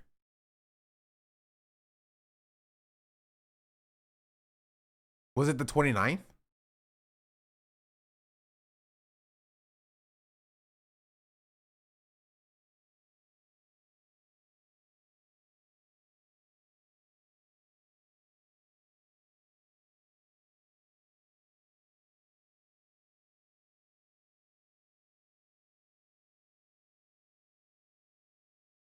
Yeah, I've never made 10K a month. This month, you're getting close. Shout out the open presents for all the subs and stuff. It was last week, right? Well, there's been no change in my ad revenue, really. I guess somewhat.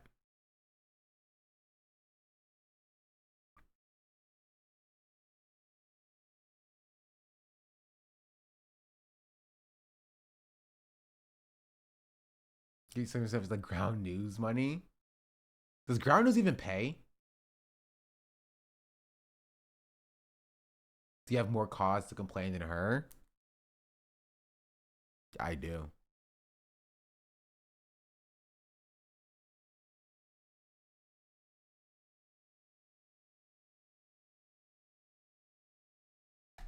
But that's the thing. Motherfuckers don't see. Crazy. I don't know. My man loves watch anyone I'm not subbed to mostly because of how long they are. Because Twitch defaults to running like 8 minutes of ads per hour. It's crazy at what Twitch defaults to. Like Twitch recommends you run 10. Twitch recommends that I run 10 minutes and 30 seconds of ads per hour.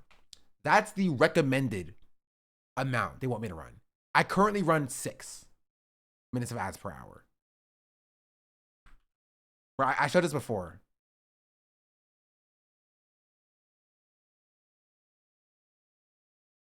This is what I run currently, which is 6 minutes of ads per hour.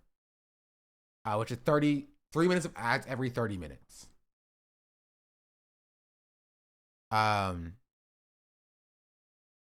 But they recommend that I run freaking 10.5 minutes of ads per hour.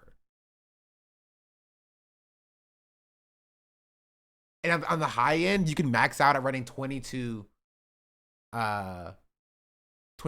per hour. All at once? No. Recommended, it's 3 minutes of ads every 18 minutes instead of every 30 minutes.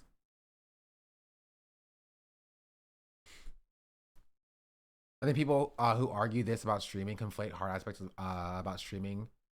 And then as well, I was so tired I had the DoorDash, whereas somebody who's tired from work doesn't have the kind of luxury to be able to choose those conveniences. That's true. Roll it. Should I max out ads again? 3 minutes of ads every 8 minutes? Nah. I mean, I could. I won't though, but I could. I could. Y'all can't stop me.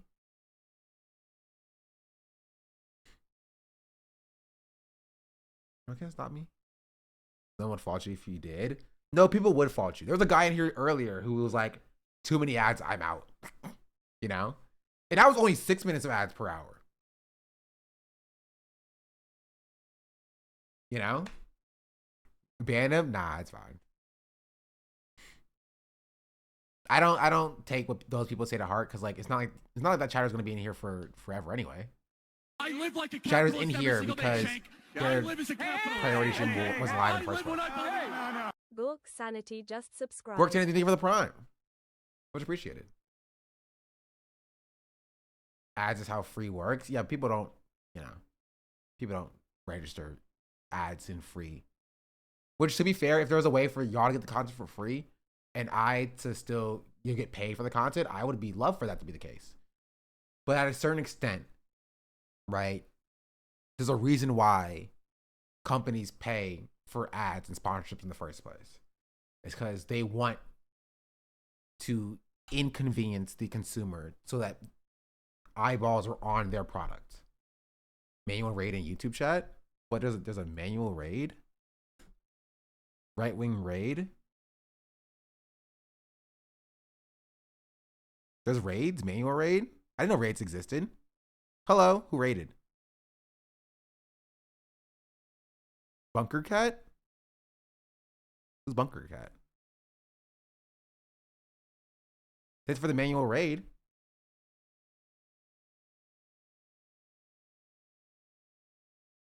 W2 raid. You got cat bonked. I appreciate that. You can raid on YouTube. I guess so. I don't look at YouTube chat like that. They're very mean to me. What was the manual raid? So like, it's just people coming over here. But welcome in. Hello. Thank you for the manual raid. Hope you had a good cat stream. Hope the cat got bunkered. Bunker Cat is not right wing. I think the person was joking when they said right wing raid.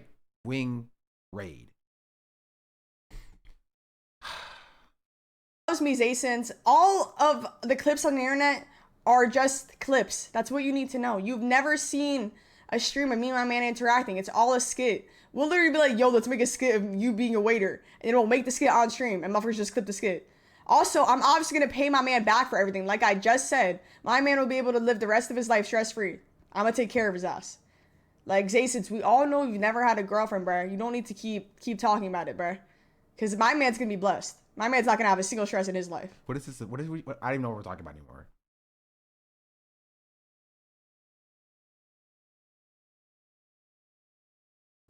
Like, mind your business. But, anyways, when he's confronting you, that's not a skit. He's never confronted me on camera. Nothing he's ever said on camera is... Okay, we're done. Okay. I just wanted to see the take about the 10K. Hey, but at least we know we got to get to at least 10,000. We got to get to at least 10,000.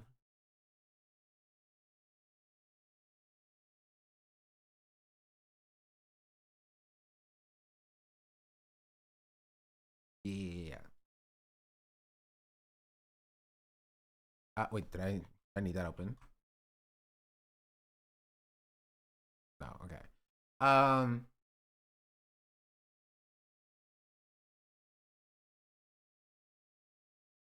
There is this video about when you're a predator but pretty from foreign, which I wanted to take a look at as well. Sean's breakdown would be 10K from Twitch and 9K in DoorDash expenses. Okay, that's not at all true, actually. I do not have $9,000 in DoorDash expenses. I don't even use DoorDash. And kick again are breeding grounds for predators. But we've been focusing on male groomers so much that an epidemic of female predators have been hiding in plain sight. He's 23. He's consensual. No, he's not consensual. Yes, he is. He's not even saying nothing. He likes it. Blood, what? Oh, God. The man them actually telling the gal them that the nigga did not consent. Kaya finds out Zay was dating a 24-year-old when he was 17. Everybody know you for 17-year-olds. Bro, okay.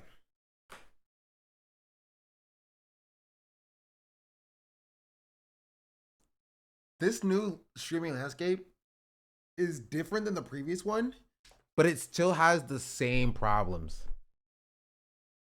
There's still predators being brought to light. There's still abusers being protected. Like, it's a different group of people, but it's the same problems. Crack their systems. The F up. Y'all really thought I gave her that he was 13. My lord. It's time we talk about an uncomfortable truth. Y'all don't really care about predators so long as they're pretty. On today's Foreign Friday. It's a foreign man in a foreign land. One of the inbred goats in the comment section urged me to look up Nene Nasty, and she recently went viral. See, chat, I need y'all. Right? I need y'all to give me content like this so I can cut videos out of it. You feel me? Like, you can tell that I'm down to my last few fumes when I make a video about Miskiv. You know? Like, the fact that none of y'all told me about this, crazy. For this clip, which sent me down a rabbit hole so deep that Alice would die from fall damage if she fell in it. IG model expose Kai Cenat for cheating on Gigi with her and shows proof. Yes, Kai was cheating on Gigi. No, he was not. No, he was not. No. Kai Cenat. No. Kai Cenat definitely put that raw dick in me. No, he's not. No, and he been ate this. I can't believe y'all got me out here defending Kai Cenat in 4K. But everything about this clip is inflaming my prostate. From Shorty being proud to claim Kai was clapping cheeks, cause dog, Batman himself couldn't get that out of me. Who is Kai? Kai Cenat is unfortunately one of the largest Twitch streamers on the platform. He's the Mr. Beast of streaming, and Gigi is his girlfriend, and this is Nene Nasty. The backup dancer, I don't even know man there. Dog out here doing the fake gag. He could easily just mute the mic. They're clip farming. They're manufacturing drama. That in itself isn't concerning. True. However, it led me down into a rabbit hole of discovering Nene Nasty's digital footprint. And if I was her, I would be paying niggas to get that offline. Now let's address this Mucinex germ looking nigga on the left here. You may remember him from the Chef Boy Pick Me video that I did on Cooking with Kaya over here. Here he is divulging what is a rather tragic story. Kaya finds out Zay was dating a 24-year-old when he was 17. Weren't they also dating and then had to break up at Streamer Awards? Because I don't even know why.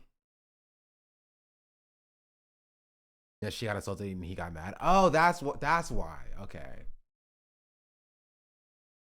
Why y'all let him date a 30-year-old? Yeah. We didn't date. She was pushing 30. He was a minor. He was a victim. We didn't date though. Dog is out here like literally smiling about him being groomed. It's wild that you have Cooking with Kai. Like, I mean, not even looks like. Yeah, Foreign is not a fan of Kai.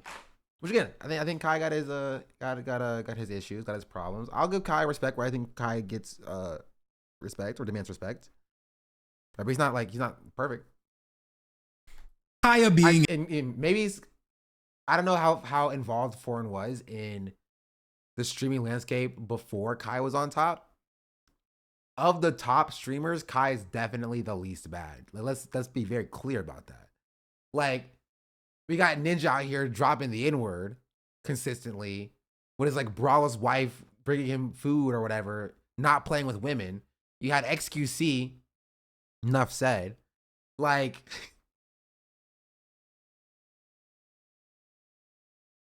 of the top streaming landscape, please bad. I think you might like. Why is this link broken?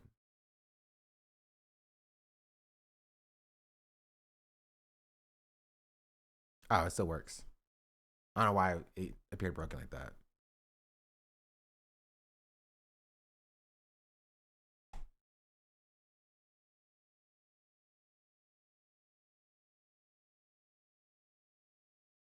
Let's be honest.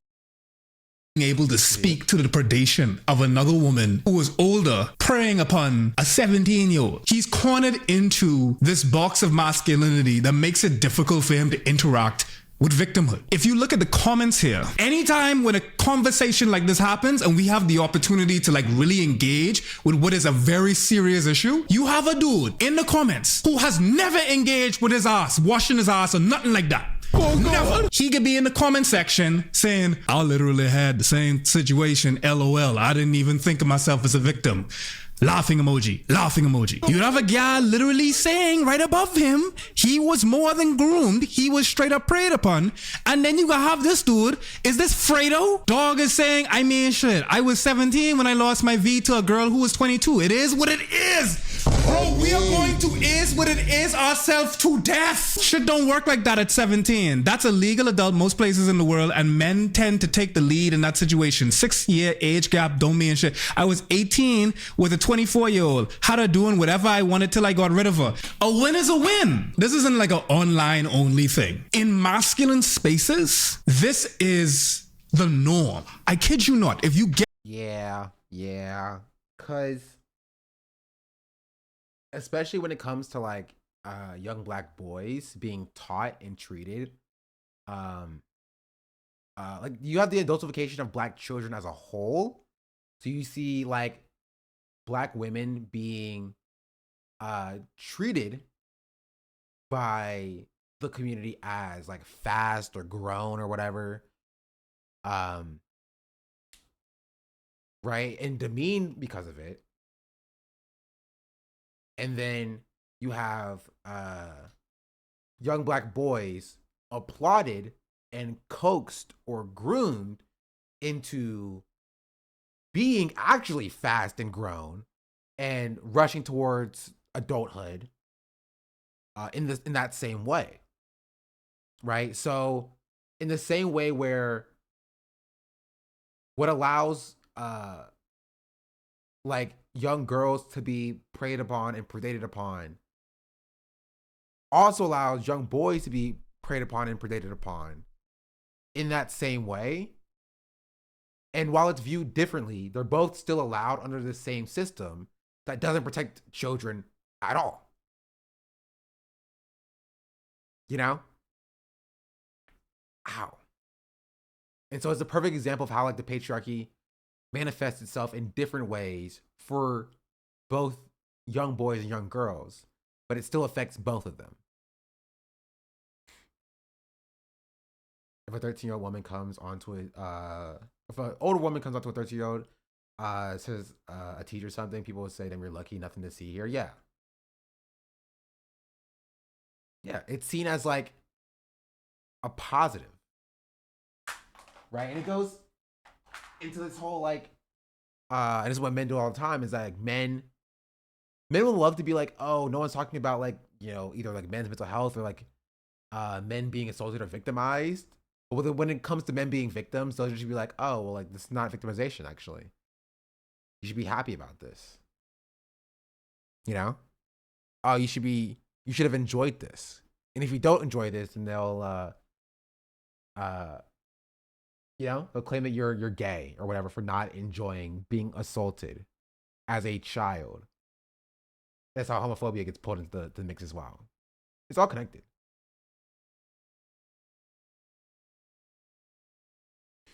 I can imagine men on average refuse to see themselves as victims. Like it implies weakness.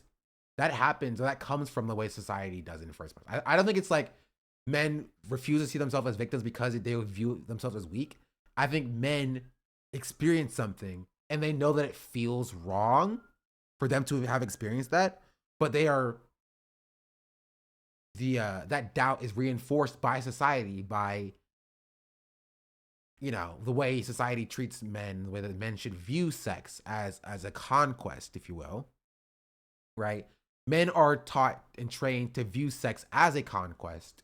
And so if men are sexually assaulted or raped, then it makes them feel like not a man, because as a man, it's your job to do the conquesting, right? And that's sort of the issue, right? And this is something that like a lot of young men experience. Talked about it before. Like, I've had my experience with this, where like I'm like a freaking 16-year-old boy, and women have like put me in situations like that, right? When I'm at like freaking work or whatever. and you're taught and you're trained to view that as normal and view that as you're supposed to like and enjoy this. This is just like, this is a normal situation. You know? And so because of the way that the patriarchy operates, men still view themselves, they can't view themselves as a historical victim either, like a victim in the past, because they still view masculinity as tied to this idea that you cannot be a victim. So therefore they couldn't have been a victim because then they'll be less of a man. You know? And it just keeps reinforcing itself. And maybe I have a link to like Lil Wayne talking about this with his son. Right? Because it's also a situation of how like violence begets violence. Lil Wayne is a victim of, you know,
oh, here it is. I think this is it.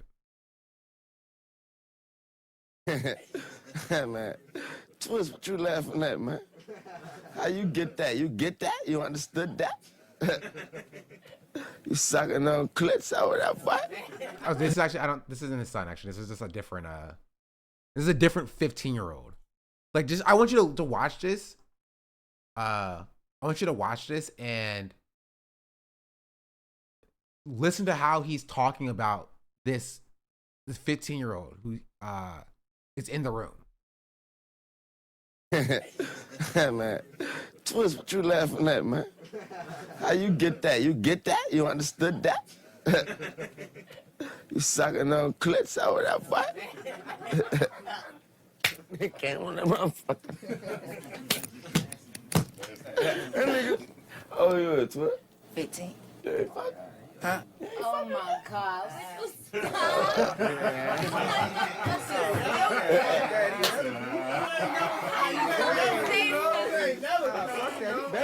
You bet I'm on the real.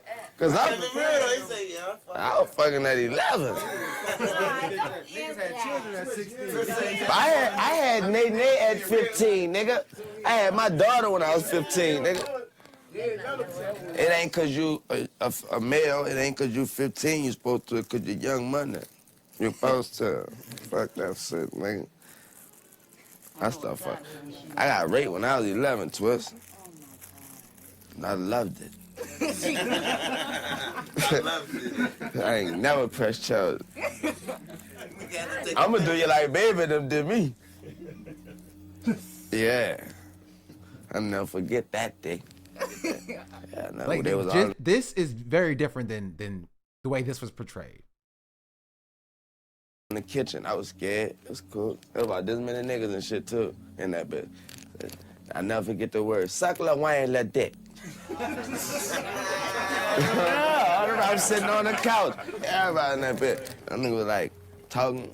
Girl with your good dick. Girl, you know you took with your good dick sucking that. Boy, that bitch suck all nigga. Have a nigga. Good bitch. Suck la wine la dick. I'm sitting there like, sure, yeah. Suck up. I ain't never had this happen. In front of G. Oh my God, that was the best ever, boy. I walked out that bitch, I felt like I killed 5 niggas, ran through 3 banks, boy. You don't understand. I was a different man after that. I was Lil Wayne. After that, yeah. And then he's going back to the beginning of the clip. Man. He's talking about like that experience positively, number one. But second of all, he's then as a victim, right, perpetrating that upon this other innocent 15-year-old boy who, again, didn't ask for that, which I assume to be like his mother sitting right there, letting it happen, along with everyone else in the room as well, sitting there letting it happen, right? He described it. He said very clearly, he was like, yeah, I was 11 years old. There was like about this many people in here, actually. There was like this many people in here at this time, right? And he's describing exactly what happened to him happening again. And now he's the perpetrator of that. Right? So as a young boy, right? As a young boy who's trying to learn what it means to be like a man. You're told that like masculinity is everything, right? It is your everything. You have to adhere to it. And then you're told this is what you have to do to be a man. And so of course, when they step into that role, because you know, you got the meat. When they step into that role of the leadership role, then they start to perpetuate that again. And then it's a cycle. What does Denzel Curry say? Because, you know, you got the Me Too movement, then you got like stuff where I wanted to write something where people does not touch on subjects of molestation because it happens to everyone. Mm-hmm. Like, even if it's not physical, like you could say you got taken advantage of emotionally. Mm-hmm. So I wanted to put that in a song, but I wanted to make it seem like it was a physical thing. So I wanted to touch on that subject because I just feel like nobody ever has, in this generation at least, nobody has talked about it. You ever been molested? I got molested when I was 8. You got molested when you was 8? Yep. You know, I'm going to be real. I did get molested when I was young. All right. A family member? Was it a family member? It was like I don't even like talking about it, honestly. Mm. Well, I did get molested when I was mad young. I don't like talking about it because it's just like, it's not me. I don't want that to define me as my person because, you know, you got the... Yeah. And even in this clip, right? Even in this clip, I want you to focus on, right? Not what Denzel Curry is saying, but the way that Charlemagne talks about his own experience. Just completely like laissez-faire, you know, casual. Yeah, no, I was messing when I was 8. It was whatever. You know, it's not even treated. He doesn't even treat it with a level of sincerity, right? Because it's such a normalized experience. Has, in this generation at least, nobody has talked about it. You ever been molested? I got molested when I was 8. You got molested when you was 8? Yep. Like it kind of feels like he's talking about it as if it's like a badge of honor a little bit, right? Again, I don't know Charlemagne's story. I don't know how he's or how he's contextualized it or whatever. But it's not treated at or with a level of sincerity, right? You can see how hard it was for Denzel to even bring up. Yeah, like he didn't want to talk about it, and so it's gotten so bad that like there are numerous people who have and been in situations like this, right? And we're just talking about like the unseen hand, if you will. This is not like exclude like you know, young girls either. Like this of course happens to them, right? It happens to like a lot of young children, and it's become so normalized to engage with, because these 11-year-old like young boys like Lil Wayne, who are taken advantage of and molested and assaulted by older women, right? Alongside growing up and then perpetuating that on the other young men, when they're growing up, they then perpetuate that violence onto the women in their age group as well. You know? When we say victims become the perpetrators, this includes to like, not just to like the next generation, but to other people around them. In the way that they view sex, and the way that they view things like emotional attachment and relationships, right? And stuff like that. So when you are a young 11-year-old boy, and this is how you're taught that this is how men are supposed to work and men are supposed to do, and it's what men are supposed to like, right? You see, you know, you're freaking like the elders in your community, the people around you being like, okay, you can just make women do whatever you want because those men around me made that woman do this to me, right? So as I'm growing up, I can now then do whatever I want to women because that's what men are supposed to do, right? And they do that as they're growing up. And then when they get to the age that those men were, they then look around and like, okay, woman, do this to this 15-year-old boy. And then the cycle repeats itself. The patriarchy for boys/men, sex is something to be expected to have. So when people get assaulted, it's treated as a win rather than a traumatic thing that's really happened to them. There's also generational trauma that happens within the Black community for molestation. In the Kendrick song, in his song, Kendrick talks about how his mother was molested and projected the fear of being molested onto him, believing he also got molested when he didn't. So to the point where he tried to believe that he was molested. Yeah. Have you seen what Jada Pinkett Smith said about her grandma crazy stuff? No. Did y'all see? Okay. Did y'all see this thing very recently about this like? So it was like an older Black woman who was talking about like teaching her son how to like French kiss, and she was doing it, and she her argument for it was like, oh, I'm teaching my son how to survive in this world, right? I'm doing this so no woman takes advantage of him. Did y'all see that? As cool as a clip, you can take a look at it. It's Jim Jones. It was so insane. It was so insane.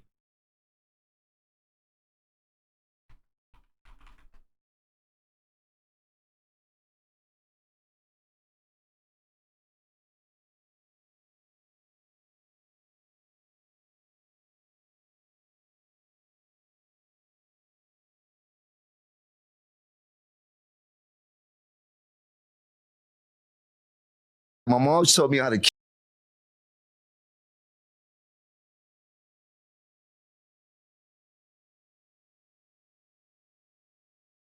Okay. kiss. Same clip. My mom taught me how to kiss when I was younger. What did she tell you to do? She told me how to tongue kiss when I was younger. Like, what's the instructions? It wasn't no instructions. She showed me with her mouth. Like she kissed you? It's my mother. No, I'm just okay. My parents barely kissed me on the cheek. No, So, my mom she showed me how to tongue kiss when I was younger. Remember, my mom was 17. She's a baby. Look at all the babies that's having babies now, and look how they act with their babies. It's like they have a little sister or a little brother more than they had. And I'm pretty sure his mother responded to this, right? Unless I'm tripping.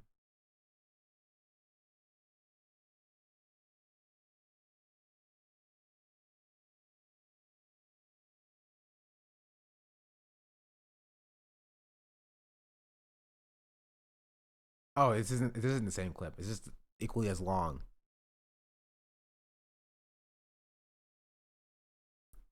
Wait, why did I get I'm getting a Kaide hate video on my feed? Okay.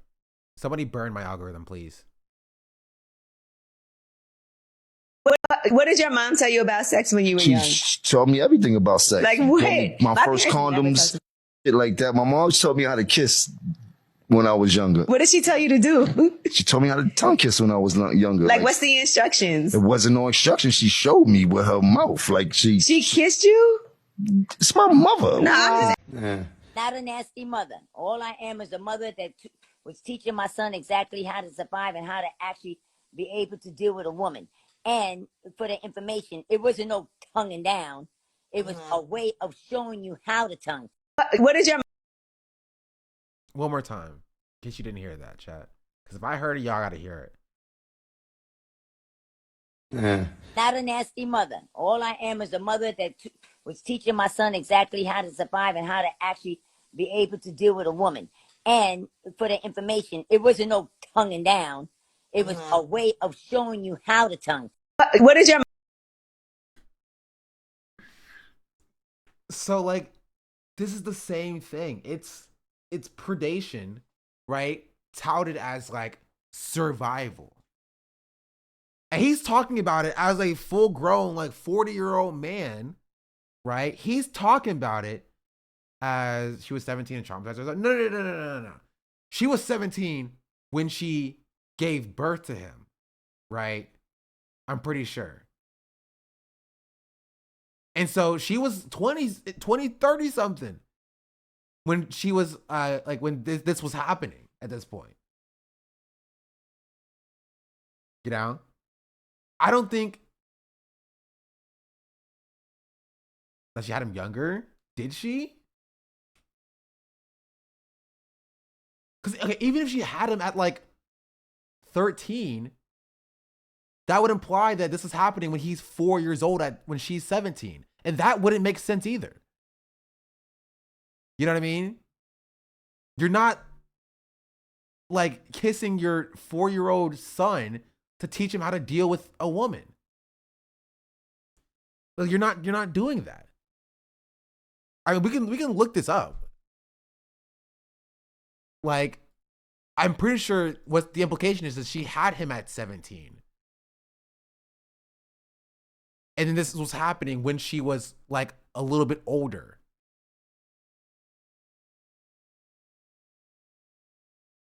He's 48.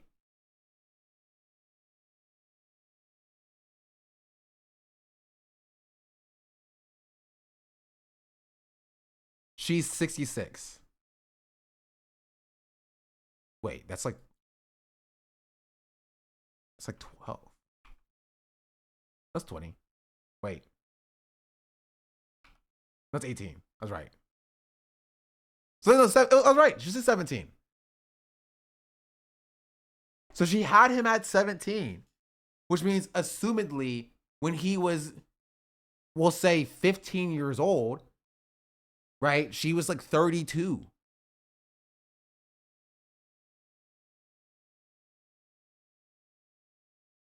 right? And she was like tongue kissing her son to teach him how to survive. Like, that's insane. That would not fly in any other circumstance. Do you know, like, just to contextualize how insane that would be? It doesn't fly here either. I know, I'm just saying to contextualize how insane that is, that like she's trying to defend this. Like, just if a 32-year-old man was tongue kissing his like 15-year-old daughter to teach her how to deal with a man, do you know how insane that would be? And how there's not even an instance where you can even try to explain that. There's not. There's no, oh, well, let's hear her out. Oh, I was doing this. So that's not a thing. That is not a thing. And he's talking about it, like reminiscing on it positively. He's reminiscing on it positively. Like, that's crazy. That's crazy.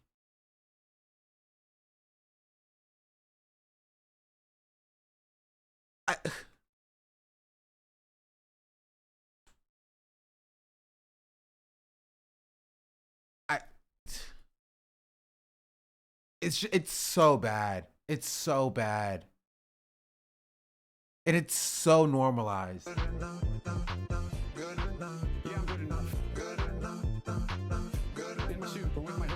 It's so bad. Just I just can't get think of the 23 months. I pulled up to. So I condemn homeschooling. I don't even know if he was homeschooled, but like, RELASEUS streamer. Why would she think that's okay? I don't even know, bro. I don't even know. Let's get back to the video. Get into a barbershop. They'll be talking about their war stories. We call them war stories. Why are we talking about them like war? And niggas could talk about the school teacher and how they had detention and how it's a trope. It's a fantasy for like a lot of them and them, unfortunately. And they will talk about the way that they were preyed upon and they will wear it as a badge of honor. Notice that Zay never really revealed who it was he was groomed by. So he actually protected his predator for some time until people began to connect the dots. Talking about similar things happening to them in so many experiences. And like, Baby and Kodak are both abusers. So is that a coincidence? Maybe. But also, maybe not. Because maybe it's you know, there's also an abuser. I'm pretty sure. Well, no, maybe he just killed somebody at a Walmart. Maybe that's what I'm thinking of.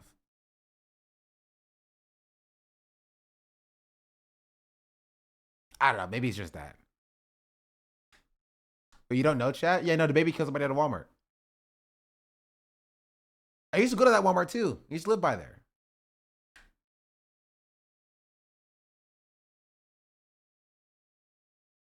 He shot somebody at the Walmart. To be fair, like he didn't get convicted or arrested for it. He claimed self-defense and the courts agree with him. Right? So, like, I'm not chastising him for doing so. I'm just saying that, like,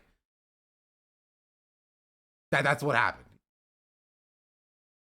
Thought the dude was a fan. Maybe the dude might have been a fan, but he had his daughter with him, and the dude rode up on him, and he shot the dude, and he got off with it. So he's getting robbed. I don't know if he's getting robbed.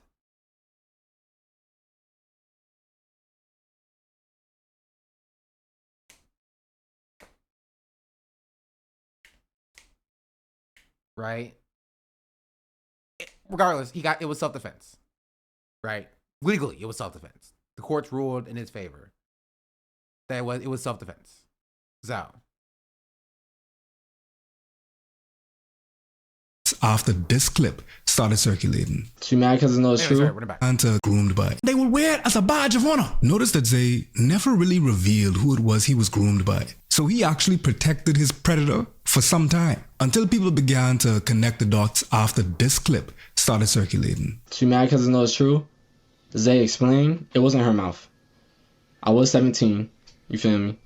But it was not in her mouth. There's nothing that I could really tell you to prepare yourself for this clip, but yeah, prepare yourself. Everybody know you for 17-year-olds. Shut the fuck up. He's speaking to Nene Nasty and telling Nene Nasty, I assume they had some words. And he's saying essentially that the only reason why people actually know you is because you grind someone that was 17 while you was a big 25-year-old woman. You let a 17-year-old kid on my soul. Dog said, you let a 17-year-old pee in your mouth on my soul. What in the Robert Kelly is going the frig on? She's not only a groomer as it pertains to Zay, she's also a groomer when it pertains to her own child. As a person with a child, with a tiny human, this curdled my blood. Like white people is curdled cheese. I have no words. All I have is indigestion. Wait, do you know what your name is? No, I don't. You don't? Her child, her like 4-year-old at most child. Do you know what urinating is? Like on stream, in the midst of like getting called out for urinating, like, or letting a 17-year-old urinate on you.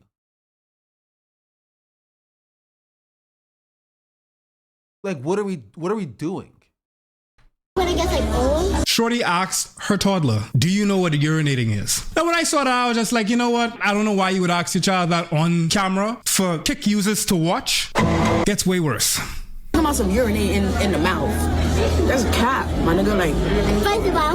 Like where to? I'ma send assist and desist. So much is going on. First off, Shorty can't say cease and desist. Second off, your child assist and desist is right here, and you talking about a minor peeing in your mouth. Cease and desist to these niggas, and if they keep talking about me, I'ma sue them. Word to my mother. First of all, whoever said that, I know that they be doing it. Oh God.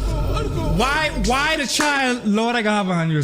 Why the child talking about for you to say that I know what you be doing? What do you mean you know what they be doing? A baby defending you in a fight that the baby should not be able to even understand? 4-year-old child, bro. What are we talking about? Having your child for content, delinquenting a minor for content, delinquenting your minor for content, delinquenting someone else's son for content. I understand the urge to invest your trust and your energy and your funds, your tax dollars into these systems in hopes that they will actually provide corrective and preventative measures for these things. But no, oftentimes what ends up happening at the CPS is more abuse. The way that she would groom a 17-year-old is the same way she's grooming her own children far younger. We don't have these perfect villains where we could essentially just point to her and say, this woman all bad, not good. She probably experienced grooming in her own self. Nene, just the tip of the iceberg, because she's but one of what is an epidemic that we don't talk enough about. Bringing us to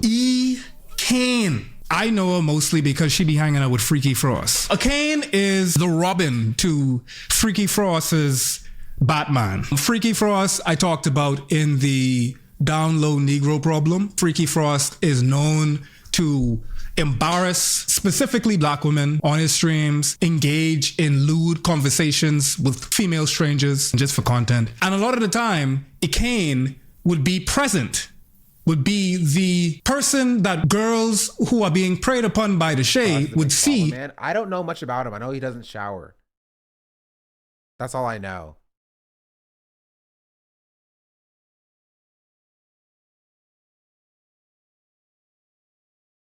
And say, okay, this person can't be that dangerous. There's a beautiful woman next to them. On top of that, I hate to break it to you. Let me not be insecure to you, sister. Let me not try to break it down to you. But have you understand I'm a light-skinned woman, so I benefit from colorism. You're a dark-skinned woman, sister. You can never make it to the heights I make it from. Here you have a light-skinned woman, as she's so rightfully called herself, acknowledging colorism. She's acknowledging that there's a systemic disadvantage towards dark-skinned women. Not a judgment, she has alopecia. No, shorty ain't got no edges. Edges don't like evil. Can we clock that one, or is it gonna hurt y'all feelings because it's me saying it? Can we be real for once and let's clock everything? Because I'm a light-skinned woman. I say the same shit you say. You're not gonna make it to the heights I make it because you can't with me. You're a dark-skinned woman. I want you to understand that. This a gal that got a digital footprint that's worse than EDP is ZK. Yeah, this is weird because like she's like acknowledging colorism and being like, I'm a light-skinned woman. I benefit from the privilege of my association with whiteness. You're like, okay, that's why I'm better than you. I'm glad that I'm associated with whiteness. What? That's right. That's right. I'm a light-skinned woman. You're dark-skinned. You're dark-skinned. That's not. When I was 17, I had that with a 13-year-old. Mind you now, ain't nobody asked this gal to say this. Oh God. I didn't know his age, in parentheses. I didn't know his age at the time, and that was the first, in parentheses, and only time someone made me squirt and it smelled like pee. Over 500 likes. That wasn't enough. She goes on to say that she is a kick enjoyer. Oh God. She's volunteering this information for us. She's a kick enjoyer because she... It's a pedophile is the word. Did this with a 13-year-old when she was 17, who told me he was 16. And his brothers told me he was 16. And his cousins told me he was 16. And I believed them. He was my height, 5'9", had facial hair. He ain't look 13. My bad to the detectives. Crack the F up. Y'all really thought I gave her that he was 13. Y'all high. We locked Blair Lee. I don't know what that means. About 2 weeks ago, we were talking about Bonnie Blue and about how Bonnie Blue was just in 4K, easily and volubly admitting attraction and predation amongst barely legal boys. And she ain't in jail. Kane and Nene Nasty have been able to go about and operate with impunity. And it just goes to show that there is a mass consent that we have indirectly made towards these type of arrangements. To assume that a woman is unable to enact harm is literally sexist. And not enough boys are able to talk about it. We don't have the language for it. And every time, there's always someone present that talks about this dynamic in a very glorifying manner. The 13-year-old looks like looks 13, bro. Not even. Some 13-year-olds look like they're 12 or 10. Like, if you're like, I'm sorry, if you get caught up by a 13-year-old, I don't know what you, I don't like, what, I have no words for you. I don't. Dark part is that she's a victim as well as a villain. Definitely misguided as you at 18. Definitely misguided as wasn't you the same nigga when we go to my granny house? Don't tell them how old you are.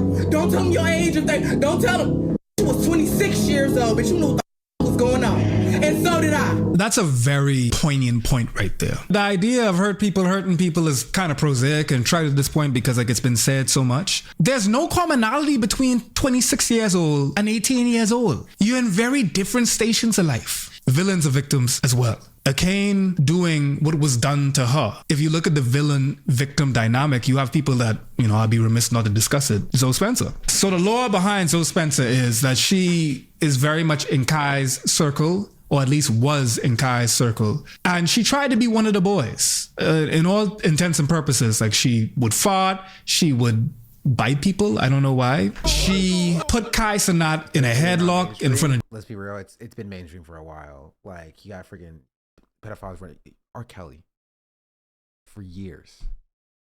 This isn't new. Drewski, and that, according to Kai, was one of the reasons why she fell out of that group in total. And that's the reason why she wasn't invited to Streamer University, because she emasculated the men around her. And then you had Illuminati, who was thankfully... Leonardo's age graph looking like this is so funny. Like, this is Leonardo's graph for like dating different women. And this is 25. It's literally just... It's literally this. You know what I mean? Oh, sorry. Almost got over 25 for a second. This is literally his graph of who he dates. As soon as they hit 25 or get close to 25, he just drops them for another 18-year-old. I'm not joking. This is a real thing.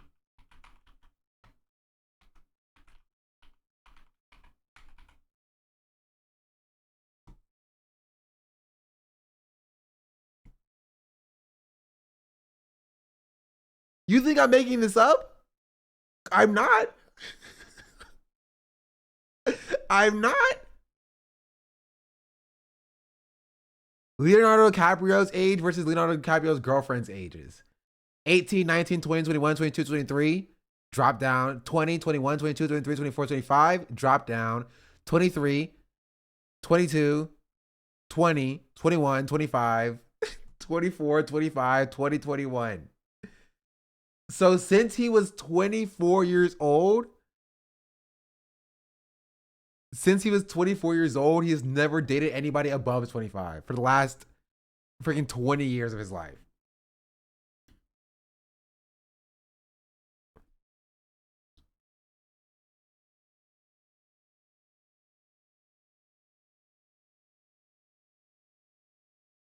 Like, it's so crazy. It's so crazy.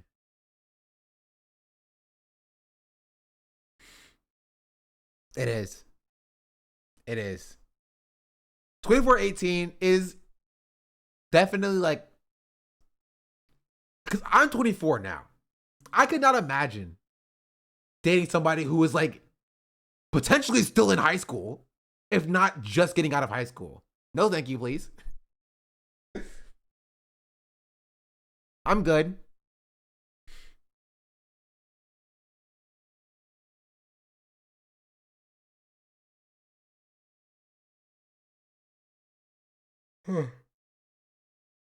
Right? But even then, he's like, okay, he's in a long-term committed relationship for 5 years. He's 29, 23, whatever, whatever. But then at 30, dropping back down to 20 again, somebody who's 10 years, your junior, weird. But okay, 5 years, long-term committed relationship, all right.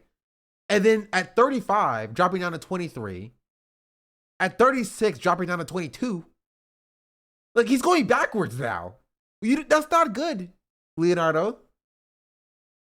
Like, he's 38 and 20 here. 48 and 20, 43 and 20 here. Like,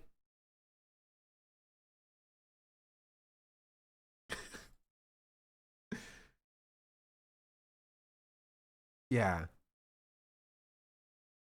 Yeah. Like, bro's age is linear, which makes sense, but the graphs of his girlfriend's ages is not linear. This is like, what is this, like log of n? I don't freaking know. Graphs.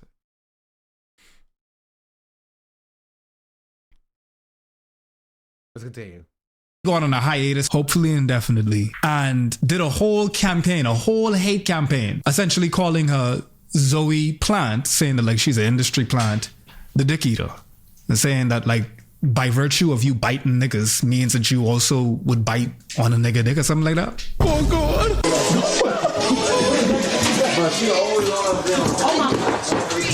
Oh my God. Saeed, come here. I got you. Saeed, come here. I hate giving monospheric niggas credibility, but yes, Backwood hater. You have 2 women trying to hold this man down so that they could twerk on it. If the roles were reversed, that's a charge. It's 23. As it should be, by the way.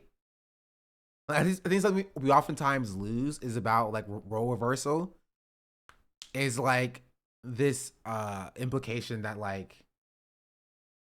and this is the problem with like a lot of like manosphere right-wing people, is they like imply that like, oh, but when we do this, you have a problem with it, which means like there should not be a problem with it at all, right? Like, no, they should both be charged. No, he's not consensual. Wait, was she also at Streamer University? Wait, hold on, I read. Wait, am I wrong?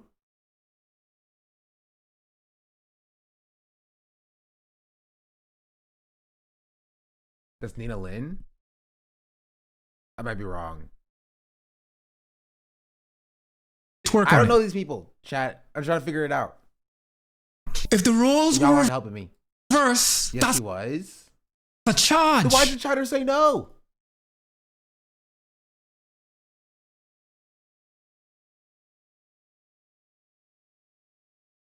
Nina was ever at Trim University? Then why are y'all saying silent? Why are y'all saying silent? She also knows the Asian persuasion. Oh, okay, that makes more sense. It was like Could Have Been Love too. I didn't watch Could Have Been Love. Is that Drushy's dating show? Yeah. Tyler's Life for Fun. Was she not on Extra Emily's stream 2 days ago at the Phase party?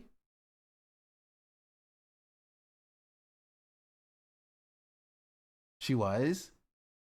And nobody thinks that that's a little bit strange and weird that she's like trying to force this guy who's definitely not consenting, right, to be twerked on. And like how this is like doesn't impact anybody's career ever at all.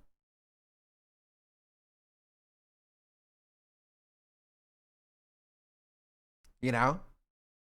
Like this person, Zoe Alexander or whatever, she got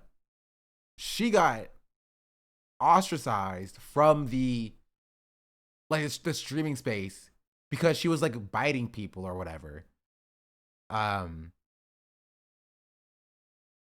but like not for doing stuff like this.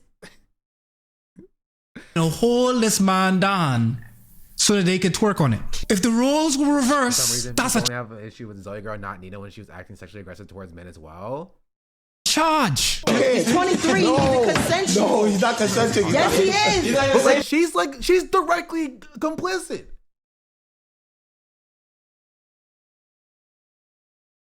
Like, okay, just to like, you know, as a chatter is saying, just to put this in context, imagine if during the Mango Beer Kart thing, if somebody was like holding like one of the girls down, you know, was holding one of the girls down while Mango was thrusting in their face. That would very clearly be unacceptable.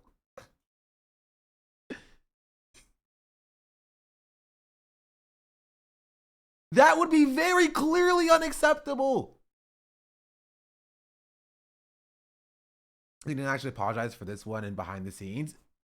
If you have to, we'll take a look at it. I'm curious, right? But that's crazy. This is insane. This is an insane thing to happen. Nothing. Who likes it? Blood, what? Oh God. The man them actually telling the gal them that the nigga did not consent. You have him trying to literally run. Let me run this back. Yes, he is. You don't even say nothing. Who likes it? Gal say Like, it gets worse, by the way. It gets worse than this, by the way. he likes it, bro. What a go on. Oh God. My lord. Can you imagine a gal in the position of this man running and the nigga saying she likes it? Yes, that is definitely a nervous. You'll see. Laugh. What if this nigga have a gal? What if this nigga like man? Oh God. What if this nigga simply just don't find him attractive? What if this nigga just does not want to be twerked on right now? Yet again, the assumption is that we are voracious sexually beings and we always want someone to work on us. We always want someone to bounce upon it. Oh no. Bro, because I've never actually seen the clip in full. But that's actually wild. You got this man almost in a headlock, being held on. Cameras in the face. Like, she's literally holding on to him so that he can be assaulted. He tries to run away and she grabs him and then she holds him. Bro, because I've never actually seen the clip in full. But that's actually wild. You got this man almost in a headlock, being held on. Cameras in the face. You could imagine with cameras off. I don't think he wants to. Yeah, stay right there. Stay right there. Stay right there. Stay right there. Hold on. She's saying, like, stay right there.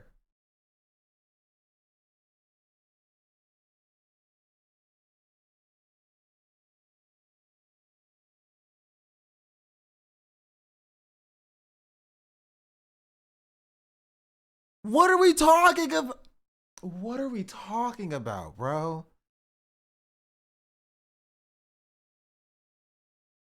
What are we talking about? Why can't she find someone willing to grind on? I don't know what her reasoning is. I haven't seen the full clip or whatever. But there is something that happens with some women. Hey, I'm not talking about all women here, but some women view you not accepting their sexual advances as a slight against them and their femininity in a way similar to like some men view women not accepting their sexual advances as a slight against their masculinity, you know? And so some women will view you rejecting them or declining their advances as a slight against them in their character, in their femininity, in their feminine charm or whatever. Therefore, they have to like keep pushing and keep pressing to justify that they are, you know, woman enough or they are men enough. You know?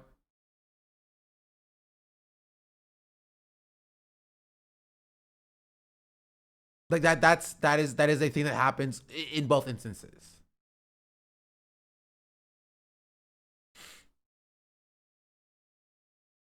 Again, I don't know if that's the case with this, but I'm saying that does happen sometimes. Sit down. Yo, sit down. You remind me of that one video. It's like a cartoon where the niggas start throwing out. It's like buy a car. Yeah, he talking about the Simpsons thing with Flanders on the ground holding himself and the strippers twerking on him. Yeah, they literally have to play it off because yet again, remember, niggas have to play this off because we can't show ourselves being victimized. Same way as Extra Emily last week was brushing off Mango assaulting her. Dog just trying to live. Dog is at work. This ain't even a streamer. Dog is just the assistant. Everybody here has worked a job, has more than a Oh, this one's the worst one, by the way. This one is the absolute worst one. I talked about this when it happened a few months ago. Like, this one is the worst one. Pre-watch, we talked about this. Like, this one's so gross. Like, all of these are gross. This one is so gross. There's something worse than the last one. Yes, this one's really, really bad. Dog just trying to live. Dog is at work. This ain't even a streamer. Dog is just the assistant. Everybody here has worked a job. Got his ear bit. Had a couple stitches because he didn't want this hot girl. He didn't know to suck a kiss's ear. Of course, she was drunk. Has more than a Okay, the reason why this nigga making this face is because she fondling him. She fondling the like boy. For context, I don't know how deep Foreign's gonna get into this, right? For context, this is an actor, right? This is an actor in a show called Power. This stream is Ty Lil's stream. This is Ty Lil's sister. On stream, right behind literal children,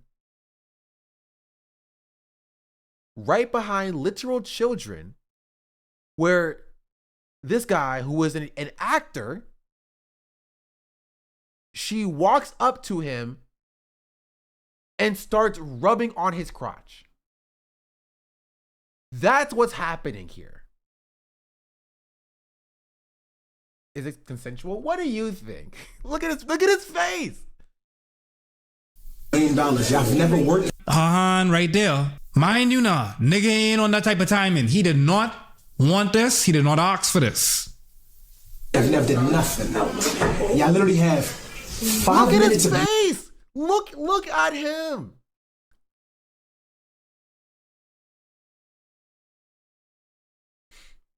max in here. Then y'all gotta get out, okay? 5 minutes. He's literally like holding his hands in front of his crotch because this woman decided that she's gonna start feeling up on him on stream. On stream. And he doesn't want to like make a scene. Because he's the guest there. My There are babies down here. 5 minutes. Okay. Yeah. No, it's never worked. You gotta think about it. Look at how he's standing, bro. There are babies down here. 5 minutes. Okay. He's looking for help. He's like searching for help. He's like, someone please get this lady, bro. Someone please get this lady. Yeah. No, it's never worked. You gotta think about it. They've never worked a job, but they can play with us. I just realized that this is Tyler. Yo, anybody need water? Anybody need water? Nah, we good, bro. Yo, paper towels for them. Paper towels. That is like honestly, like nah, we good, mad bro. respect. Yo, paper towels for them. Like genuinely mad respect to immediately catch what's going on and walk over and just like, you know, in like the most like man sort of way to like comfort this guy for like what happened. He'd be like, yeah, bro, we're I'm with you. That is a There's the guy on the right who spoke up. nervous laughter. Unfortunate. Yo, anybody need water? Anybody need water? Nah, we good, bro. Yo, paper towels for them. Paper towels. That is a nervous laughter. Unfortunately, this is brought to you by Drama Alert. Streamer Tyler's sister allegedly. Go back more. This is Tyler. They've never worked. Yeah. No, they've never worked. 5 minutes. Okay. Minutes. You know how much? Max. I've never did nothing. Y'all literally have 5 minutes of max in here. Then y'all gotta get out, okay? 5 minutes. You know how much? There are babies down here. 5 minutes. Okay. Yeah. No, they've never worked. You gotta think about it. They've never worked a job, but they can play with us. Is that what he said? I just realized that this is Tyler. Yo, anybody need water? Anybody need water? No. Oh. Okay. Tyler. Okay. They've never worked a job, but they can play with us. No, they've never worked. You gotta Minutes. Okay. Yeah. No, they've never worked. You gotta think about it. They've never worked a job, but they can play with us. I just realized that this is Tyler. Yo, anybody need water? Anybody need water? Nah, we good, bro. Yo, paper towels for them. Paper towels. That is a nervous laughter. Unfortunately, this is brought to you by Drama Alert. Streamer Tyler's sister allegedly sexually assaulted actor Michael Rainey Jr. by grabbing, and then he turned the streamer off 20 minutes later. Everybody in here has worked a job, has more than $1 million. Y'all never worked, y'all never did nothing. Y'all literally have 5 minutes of like they're literal children, bro. Literal children right there. In here. Then y'all gotta get out, okay? 5 minutes. You know how much 5 minutes is? Okay. Yeah. No, they've never worked. You gotta think about it. No, I think you're wrong. You're incorrect. He's talking to Tyler. He's saying, leave my grands alone, like his grandkids. These people. He's not saying, leave my grandson alone. You're wrong. He's talking about what Tyler was saying to them. They've never worked a job, but they can play with us. Yo, anybody need water? Anybody need water? Nah, we good, bro. Yo, paper towels for them. Paper towels. Shut the fuck up.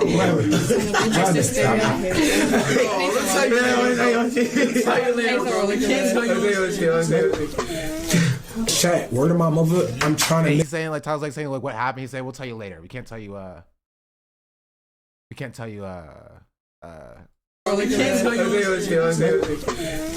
Chat, word of my mother, I'm trying to literally ignore this shit. But I'm getting texts, the energy shifted, and niggas just got up and left. Like, all that shit really made me, like, all those side of that shit really made me feel away. Because one, when people come, this is your crib. It's about hospitality. That means everything. Stop telling me to ignore it, because when I was trying to ignore it, y'all dick riders was spamming it. That shit really got me really feeling away, because, bro, I be around celebrities all day. You feel what I'm saying? Like, even when I first started being my first few celebrities, don't get me wrong, I do unusual shit. It's very wild that Dog is taking such a long time to just say, hey, my sister assaulted Tyreek from Power. Trying to record, get a video, a picture, whatever. But due time, you feel what I'm saying? That shit don't really mean nothing to you. We all equal, we all the same. But she never seen somebody that cab. He's saying that he's used to being around celebrities, but my sister's not used to being around celebrities. So that's why she sexually assaulted this celebrity, because she's not used to being around people of that status, that caliber. Right? So she couldn't control herself. That's what he's saying here. That shit don't really mean nothing to you. We all equal, we all the same.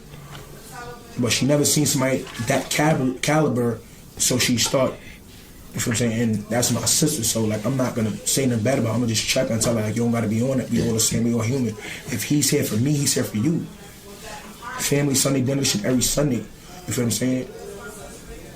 I got people telling me you gotta be aware who you have around when these type of people come. Why should I? We all equal. You feel what I'm saying? I don't know what's going on here. Now he's saying like people are telling me I have to be aware of who I have around when these celebrities come. He's like, why should I? We're all the same. Look, I don't think that's what the point was. The point was just like not letting people who do sexual assault, you know, on camera.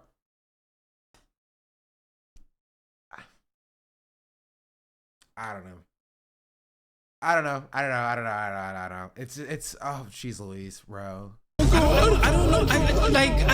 This happens far more frequently than we care to admit. And it does not get the same type of gravity or earnestness that it deserves. And it just shows how patriarchy has no gender, how disguising ourselves in these robes of impregnability, in being able to withstand whatever, ends up creating the very environment in which we're abused. And we can't even begin to find remedy for that abuse. Yeah. It's so crazy. It's so crazy. There was phase. Where people feel like, dude, what are you doing? You're not allowed. You're not allowed to do this. But anyway, that was Foreign Friday's video on pretty predator. When you're a predator but pretty, yeah. He said he likes Mizkif or something. I think it was a fight at the party. I think that was bait. Oh. Bait, gross. But yeah, that's that. Does anybody find where who was it? Nina Lee apologized for that clip?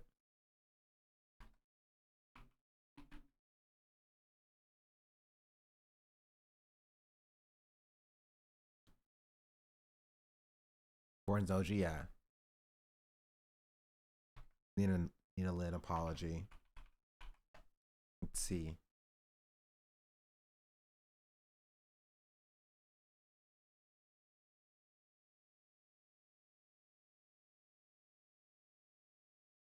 So, why is Ariana Grande showing?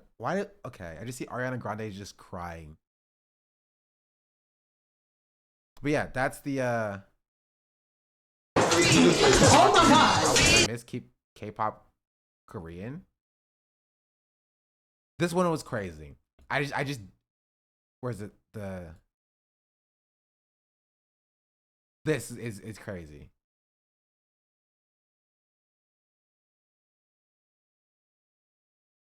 Oh. No, so it's keep K-pop Korean question mark.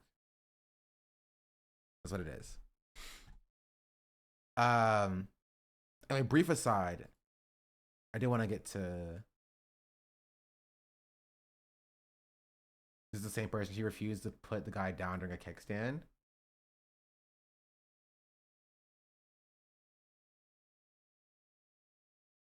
What in? Shut up, Nina. What are you doing?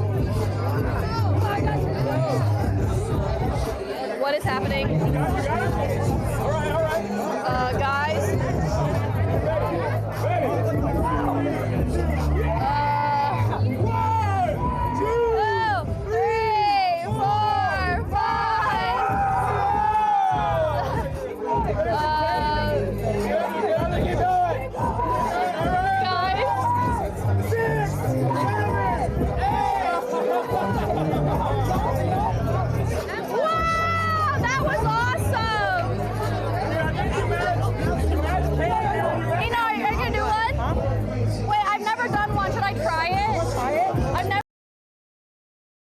Ina's right from Juicy's show? I guess so. This Ina is an interesting person. Yeah. This party is so interesting because like half of the people there are cameramen. You know?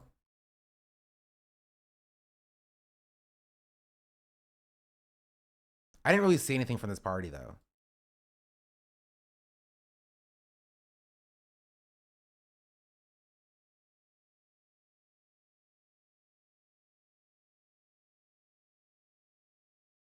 There's a robot there?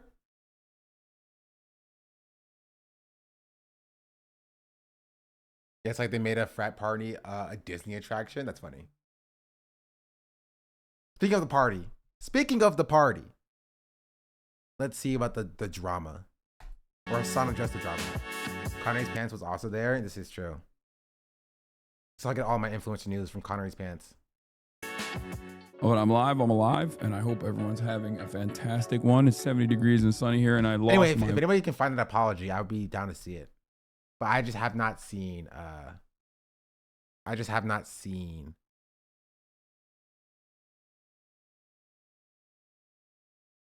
the apology. I don't know, Lacey, but this was ridiculous.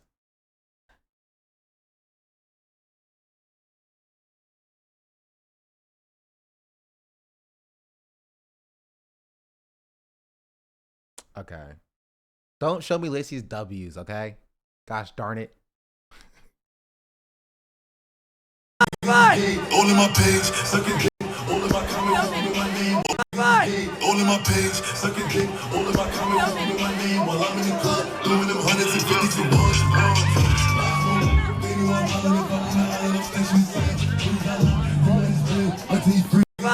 All in my page, sucking dick. All in my comments. That was pretty solid. I gotta give him credit. That was pretty solid. No one cheered, and that made it funny. This is true. Because there was nobody there. Nobody there. There's nobody, like, watching him do it, you know?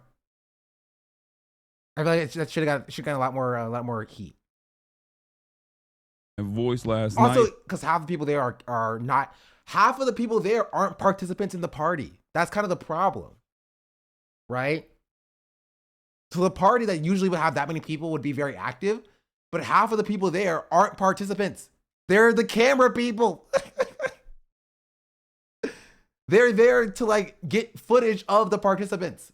So the party's only technically half full. After getting lit. Dude, this is me. This is me, Watch some of nonstop. Lacey's stream. He wouldn't take his eyes off of his phone for most of the party. It's like the majority of celebrity party is paparazzi. This is me, okay? Lots of fun was had yesterday. I ended my broadcast, and then I went over to FaZe. Introvert at the party. Everyone had a little farming assembly line. It was weird. Was it? Should have said hi to Wendy. I don't think I know who you guys are talking about. But anyway, everyone is freaking out about, like, did I meet this person? Did I meet that person? But yeah, yesterday I ended the broadcast early, went to the FaZe party with my buddy, with my normie friend, which I always love doing. I always love bringing like a normie friend. Some weird PR, public PR party that's both real and not. Yeah, I mean, it's content. It's a content party at its core. An extremely online event like that, because I think it's really funny to see like the interaction. Does anybody have the fight that almost happened apparently? Thank you, Ghost Dunk, for the 9-month free subscription. Much appreciated. Did I miss any subs? I feel like I haven't been thanking a lot of subs recently. Gork Sanity, Revnata, Fisherman Enemy, Cranberry Soul, Path, Tequila Sunset. Those are all the subs. Thank you. Someone who has like 400 Instagram followers who doesn't do any of that stuff, right? I think we all understand that. To be in an environment like a high intensity environment like that where there's cameras everywhere, but he seemed to enjoy it. I certainly enjoyed it. I enjoyed myself. I thought it was a great fun time. We got in. I met Steve Will Do It. I think that was his name, right? I'm not saying that they shouldn't let people IRL stream. Like, that's normal, in my opinion. But like the problem is that everybody's there is either the camera person or their own personality. And so it's more of a party where you walk around, you get a clip here, you walk around, you get a clip there, as opposed to like enjoying yourself for the majority of it. Which I think some people were there doing, you know? No hate or anything like that. I'm just saying that, like, that's what I saw from that clip, at least we saw. Steve will do it from one of the Steve myself. I thought it was a great fun time. We got in. I met Steve will do it. I think that was his name, right? Steve will do it from one of the Nelk boys. I'm meeting all the Nelks now, one by one. I met the professor. That was cool. Yeah, here's a clip of Steve will, don't look up Steve will do it, dog. Don't do that, chat. You're gonna see something you don't want to see. I'm just telling you that right now. Steve will go gamble. Yeah, speaking of which, do we just like kind of ignore that whole thing that happened with like Save the Kids? Or like the Roulette gambling stuff? Like, I feel like that was a big thing that we all talked about, but like now like Steiny's just like going on the podcast circuit. Steve will do is getting invited to the phase party. Like, did we forget that like very clear avenue to scam a bunch of people? Steve was using the N-word at the party, by the way. Do you have a clip of that?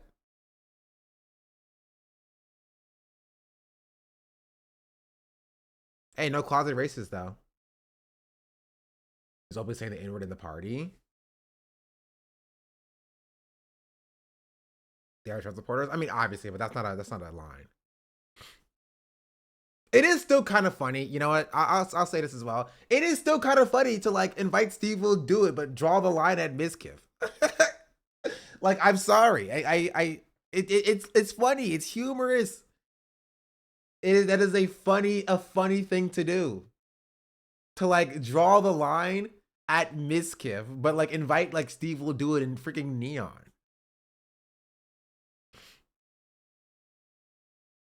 I don't know. It is funny. What did Miskiff do? Say the N-word, which is the same thing that like the Steve will do it does.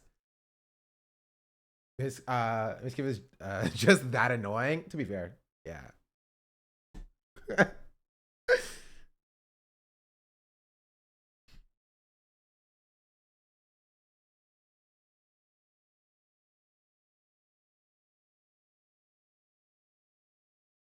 Hey, Steve! It's been so long. I just saw you like, hi, nigga. Check the camera. All right, Steve. I love you, bro. I'm gonna go downstairs. Imagine someone hates us for that. Nah, Wait, what'd you say? Nothing. He didn't mean it. I said hi, nigga. I meant that. All right. They are saying W, Steve. All right, I'm gonna go down. I love.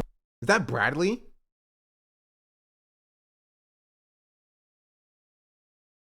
Saying W, Steve. All right, I'm gonna go down. I love you. Hug, brother. Fake. We love you. We love you. We love you. This is my nigga. The guy behind the camera, my nigga. I own that shit. Hold on. I got it. This is my nigga too. I got it. No.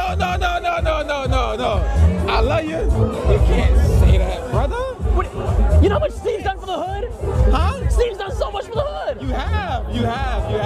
Hey, I ain't gonna lie. I'll give him a pass. I own it. I'll give you a pass. I own it. I'll give you a pass. I believe it. I feel it. And if you want to say something against me, then go fuck yourself.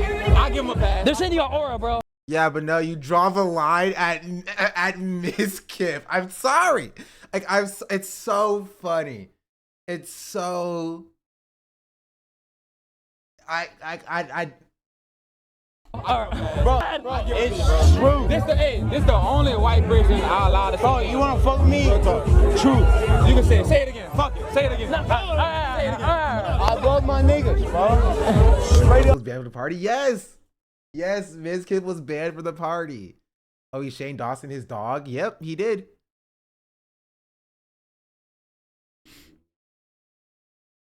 Right?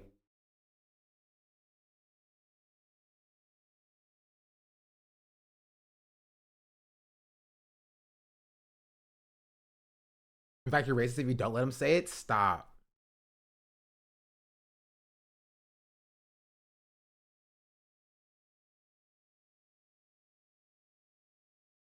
The real answer is that like none of this really matters. You know? That's it. And I say it. When I sing it, I say it. I mean it, and I love you guys. And these guys are afraid to say it because they're fucking racist. That's it. I'm the only motherfucking white boy that's not racist. This guy hates black people. This guy hates black people. I'm that motherfucking N-word. That's it. Say something positive. Say something positive. Bro, say something positive. Say something positive. They're saying facts. I give it 17. Steve, look at the chat. All right. So, questionnaire. Who has given $3 million to black people? You. Me. You. But you gotta learn how to ride with that. You can't just come around and be like, bro, I'm not racist. There's no racist. If anybody right now racist, there's no racist bone in my body. There isn't. I agree. The shit I've seen him do for people is crazy. Bro, right. That's it. So I don't know if Hasan wants to be talking about how he met Steve will do it at the party. I'm gonna be real. Give you black people 3 million, so now I can say the N-word. Which like I don't like. What does he mean? He gave black people he gave $3 million to black people, like a few black people, to a single black person, to the black community as a whole. I don't know what he's referring to when he says that.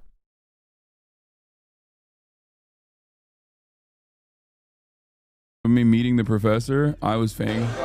It's not full. Random. Whatever. Is that the professor? Yeah, this is random as I used to watch his videos in Turkey, brother. That's what I'm saying.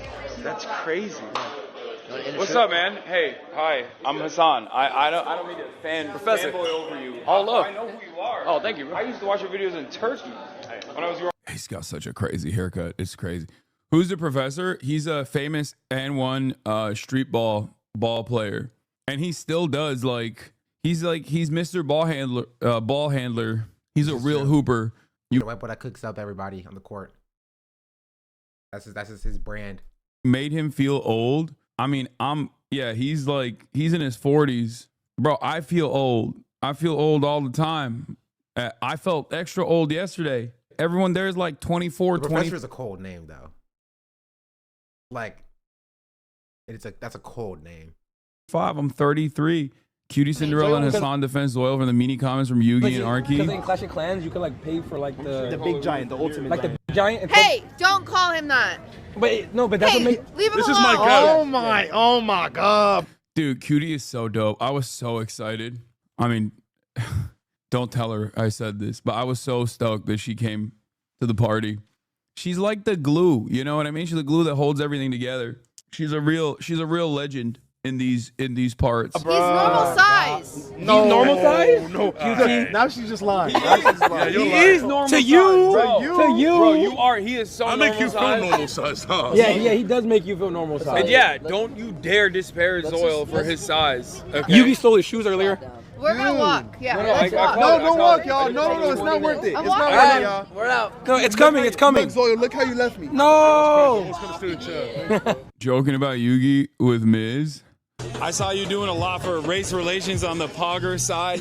Proud of you for bridging the gap by going after one of the most notorious racists on the Poggers community, Miskiff, who from what I understand is not invited here. Nah, he's currently banned. He was so desperate to get an invite, he actually streamed with you. I'm kidding. I love Miskiff. Yo. Dude, was that really bad? I got a couple boss calls. Wait, really? Yeah, they were like, because they thought we were being jerks just to be jerks. No. Miskiff memes all the time. He does exactly what you guys do.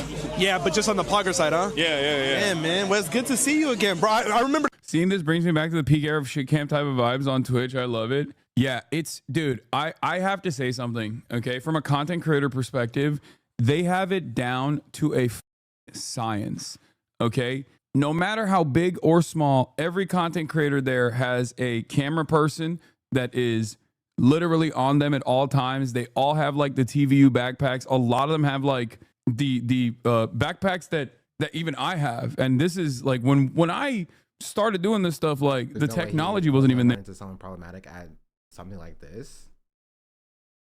there, right? They'll throw a party. That's They'll kind of throw the point, though. You know. an event.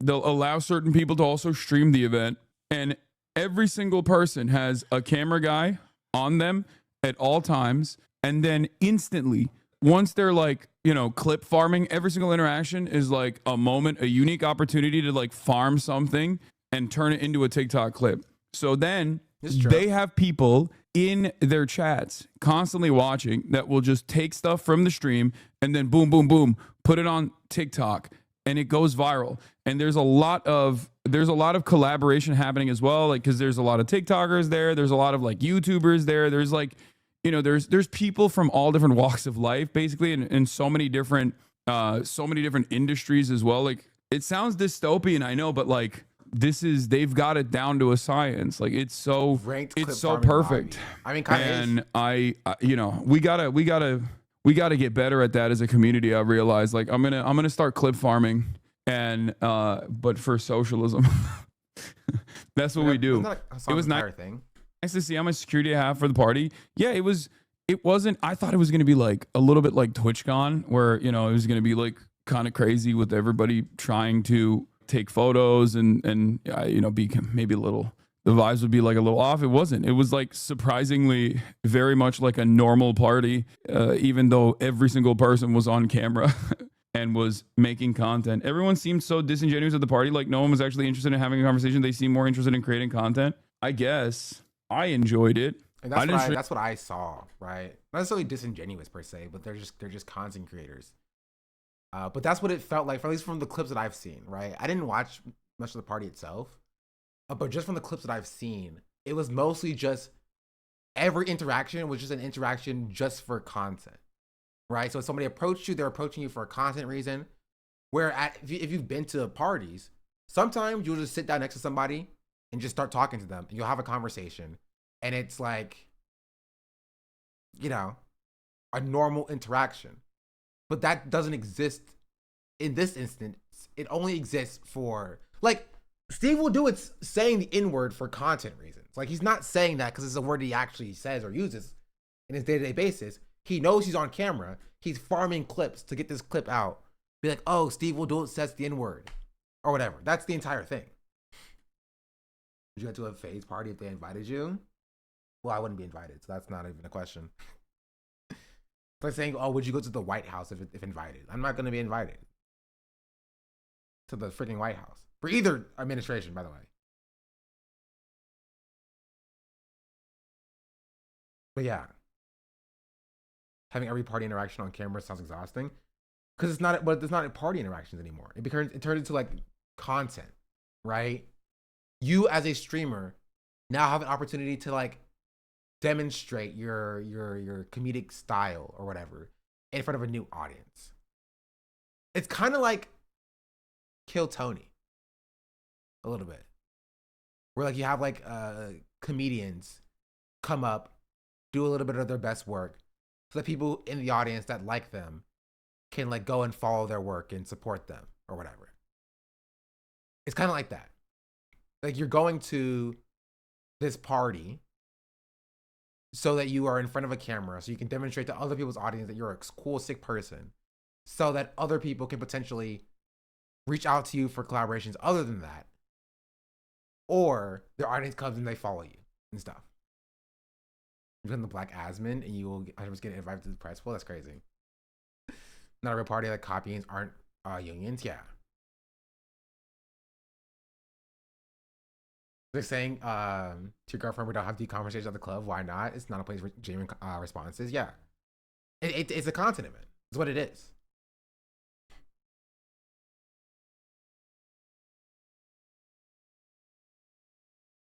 Is Big Brother on the road streaming 7? Oh, is Big... Wait.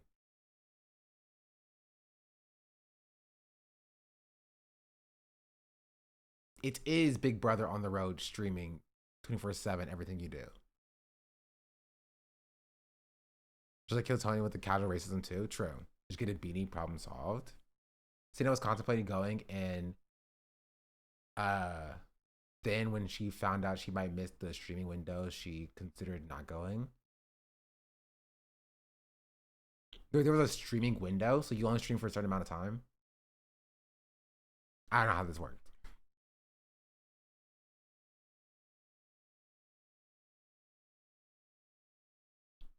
Yep. Okay. I think that's actually it's pretty solid.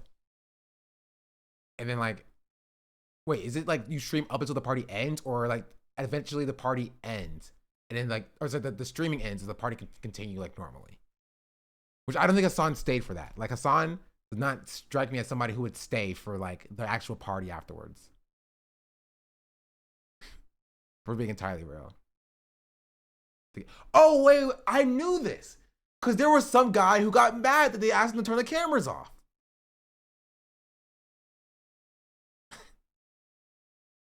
I saw that on Twitter.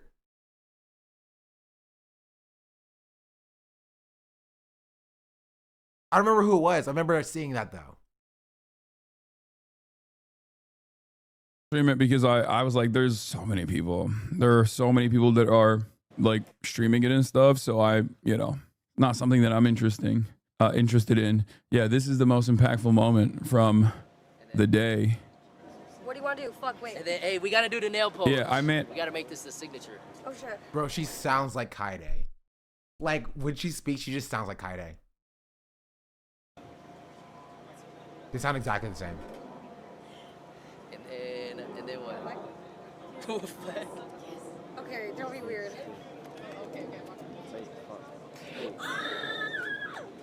Oh my. There you go.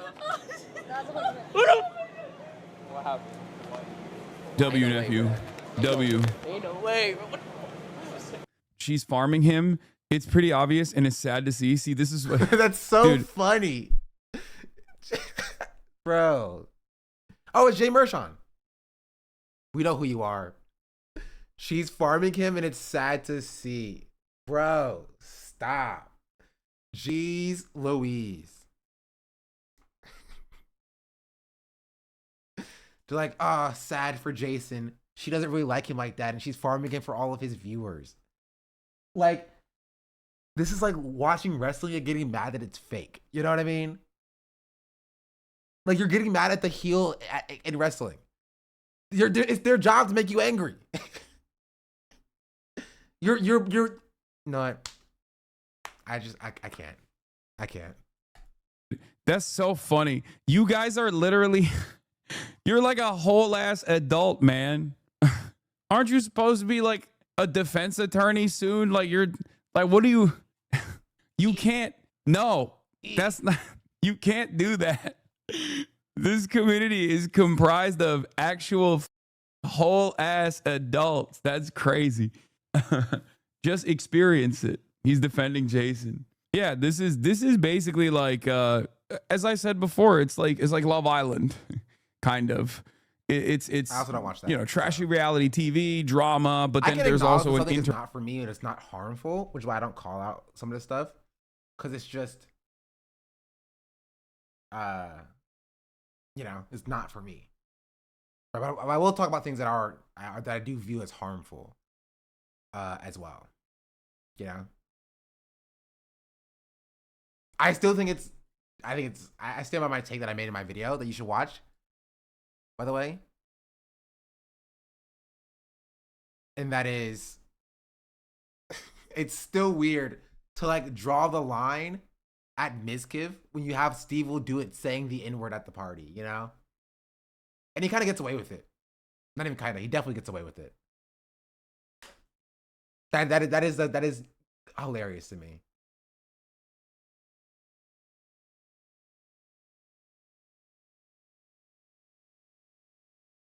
Interactive component associated with it, which I think can like lead to some, you know, some unhealthy outcomes for sure. Yesterday, they're pretty similar. That's fair. Sure, as a consequence of that engagement factor. I mean, obviously, right? But I will talk about how that's still pretty funny. They both farming away. He hit his peak viewership with her. No, I know. You were chilling with Myung. Oh yeah. This is so funny. This is me trying to get Myung to be comfortable, okay? Because I was like, if you don't know what to do, just like bob your head, you know what I mean, along, and then you'll look like you fit in. And then she tried to do it, and she was like this.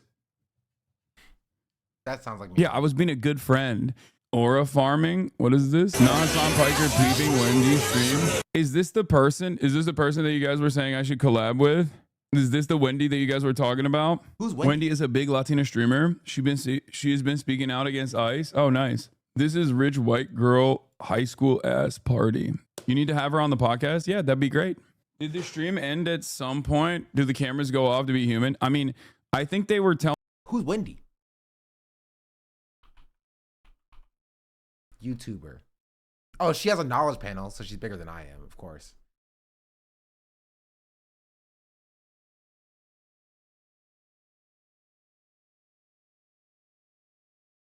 Oh, she collabed with DDG a week ago.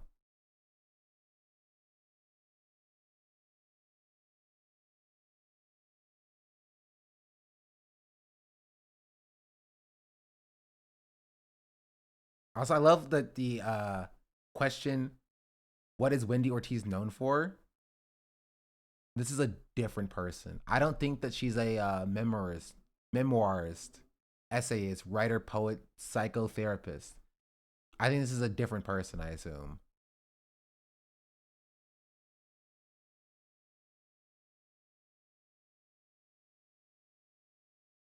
Anyway. Telling people to shut off the cameras. They said that they were going to shut off the cameras by 7, but I think they had a lot of people watching, so they didn't want to like end it. But then instead, I mean, they did end up turning off the cameras or telling people to leave if they wanted to continue streaming. Some people left because they wanted to keep streaming. But it was too late for me anyway. I'm old. I left around that time. Unc and Auntie.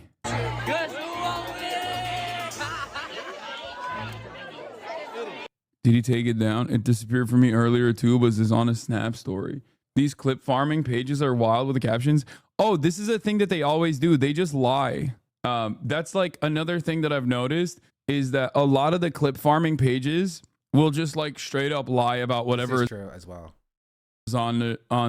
I've noticed this on my I've noticed on my For You page too. Sometimes they'll be like, oh, speaking of which, we talked about this earlier about view botting for notoriety. Neon is exactly that, by the way.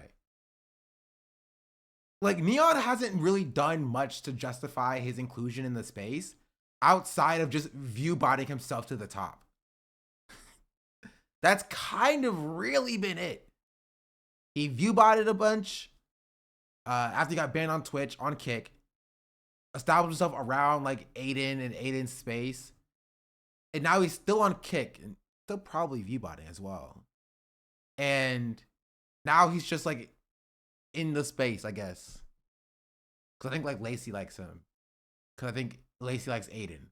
And Aiden likes Neon. So yeah.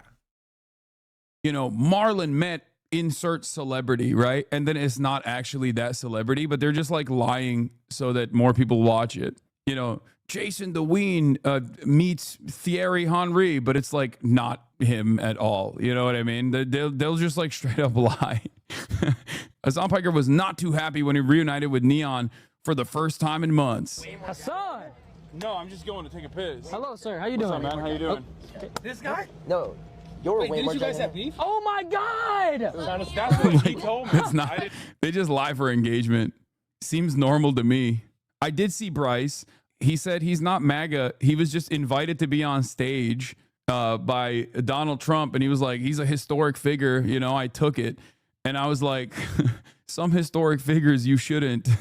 Some historic figures you shouldn't be taking the opportunity to be associated with if I were you. But that's, you know, that's your own prerogative, I guess. Adapts and Lacey's chats were cancerous when you appeared on their streams, especially Adapts.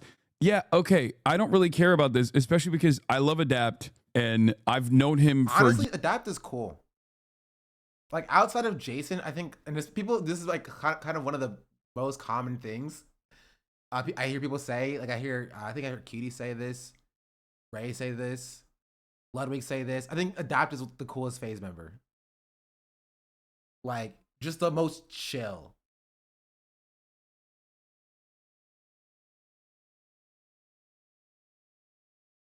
You know?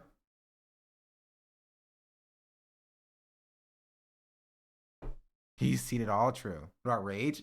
I forget Rage is in phase half the time, if I'm being real. Right? I loved Adapt at Master Baker. That was funny.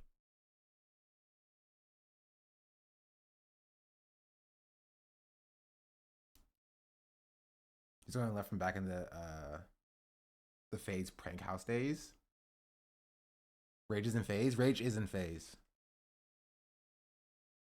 No, I think Rug's still around. Is it still is Rug still technically phase? I don't know if he's still creating content. Banks, Rug, and Adapt are around. Adapt greater than Jason, greater than Max, greater than Silky, greater than Rage, greater than Ron, greater than Lacey. I would switch this around a little bit. I would put Rage above Max. I would go Adapt, Jason, Rage, Max, Silky, Ron, greater than Lacey. That's what I will I will say. Years at this point. Like he is, who cares if their chats, if their chats are like, comes down to Lacey just spending all of his time, not all of his time, but a lot of his time rage baiting. Like Lacey will go on his stream and like do the XQC method of just being like, if you're an artist, you suck, I hate you, I hope you die. I love AI a bunch. Like, he didn't need to say that. That wasn't necessary. But he says it because he knows it'll get clipped. You know? Or him being like, yeah, I voted for Trump because I wanted to make more money for myself. I love money. I hate all you poors or whatever. Like he's doing that for like clip farming reasons. Lacey's the Mizkif of phase for sure. The whole bragging about being rich bit gets old fast. I mean, XQC is still doing it, so like, If you're gonna be a rage bait, at least be creative with it, yeah. Because that's why I think Lacey's, you know, at the bottom of a lot of people's lists. Where like, you don't really see like Jason do that as much. Jason will like relationship farm, right? But I think Jason's entire persona is like trying to be a decent person, you know. Maybe not like doing anything extra, but like just coming across as like a decent person. Like Lily talked about this at Master Baker. You know what I mean?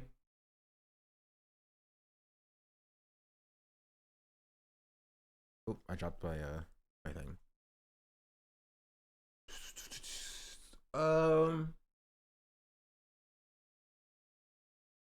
Where is it at?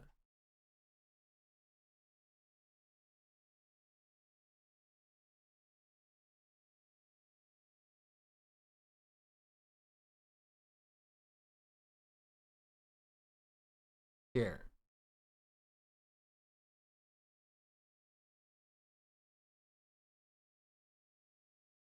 Well, that's not what I was looking for. But maybe it'll show up. Yeah, here it is. Trish is very nice. Every time he goes in here, he greets every single person. Like he says hi and then hugs like every single person. Why would you do that? And it makes me feel not invisible. He's very nice. He's super nice. Trish is very nice. Every time. Yeah.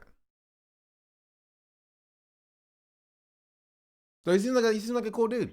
I don't have any beef with I don't really have any beef with a lot of people, right? I have a beef with a few people. 1, Tectone. 2, Asmongold. 3,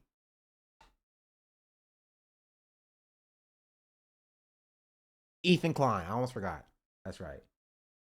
4, Dean Waters. Hasan for sure. Hasan's up there. Nortron, thank you for the 5 gifted subs. Much appreciated. You got Mizkif and Lacey. I don't really have much beef with like Mizkif and Lacey as like people.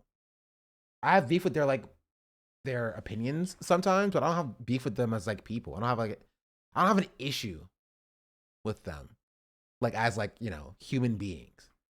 I do have an issue with Tectone as a human being, though. For sure. Add Mr. Beast, please, for me.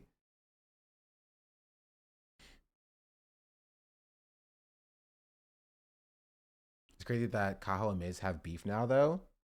Oh, because of the Japan thing. Oh, Pirate Software. Yeah. That's a good one. I like that one. Other than that, I don't really have much beef with why everyone hate him now. Pirate Software. I'm glad you asked. I have a video on my channel if you want to watch after the stream.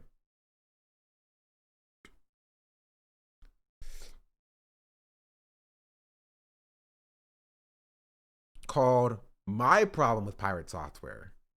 It's right there.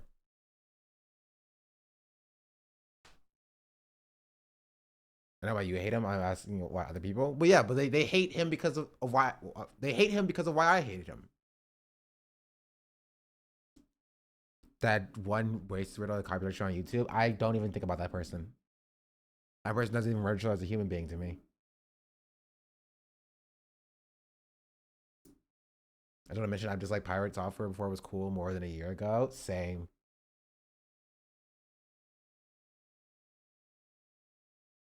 Putting your beef with the DNC and Kamala Harris.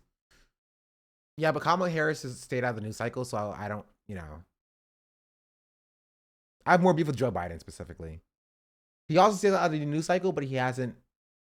No, I won't say that.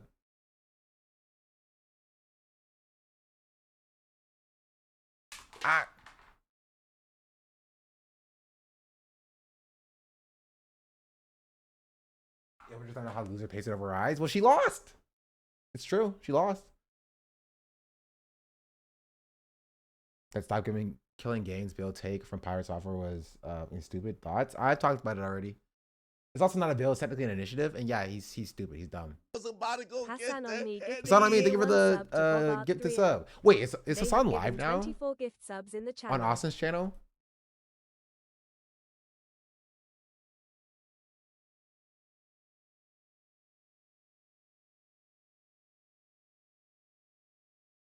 Yes. Oh.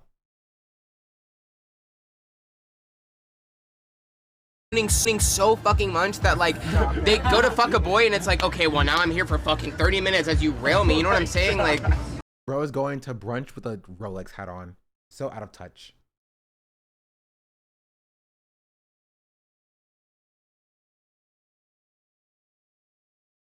So out of touch. Oh. But yeah. I don't know. I don't have a lot of beef with a lot of people.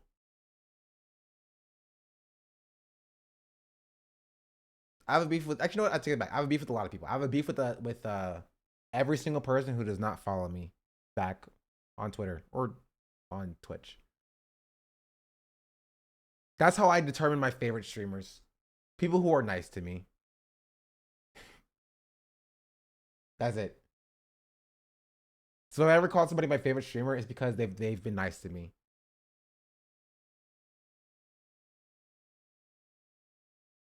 You have beef with everyone with the knowledge panel? True. True. I do have beef with everybody with a knowledge panel. Because you know who doesn't have a knowledge panel? Me.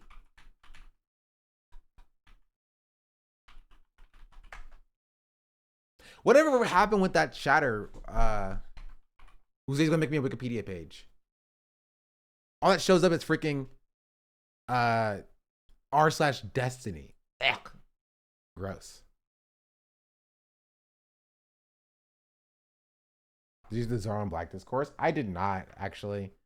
Honestly, just because I don't know how much there is to say about it. I will say we hit 17K subscribers on YouTube. Whoop whoop. We've gained like 4,000 subscribers in the last 2 months.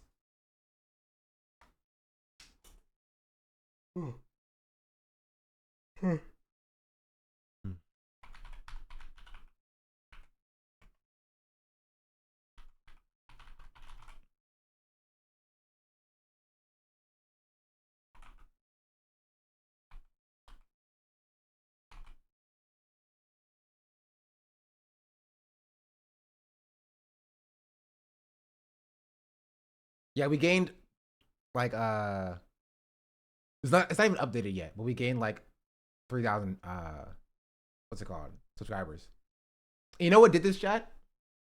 We used to like gain like 0, 0, 100, 0, 100, 0, 0 until like February, where we gained like 300.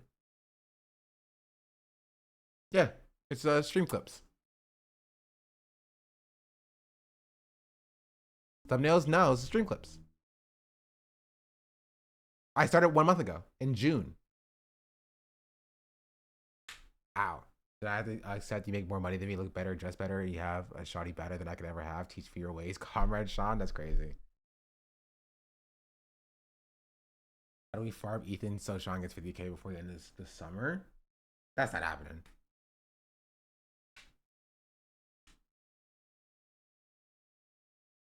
But yeah.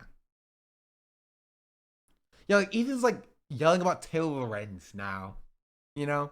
There's only so much you can do about this person who just keeps just yelling about like Taylor Lorenz.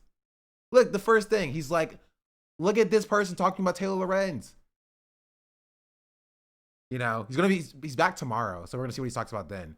Oh, look, Taylor Lorenz again. Ah, more Taylor. And then like Hasan apparently bragging about his wealth at a phase party makes him mad. Is that Sydney? In the pool. Okay, no worries. Oh, it's Jody.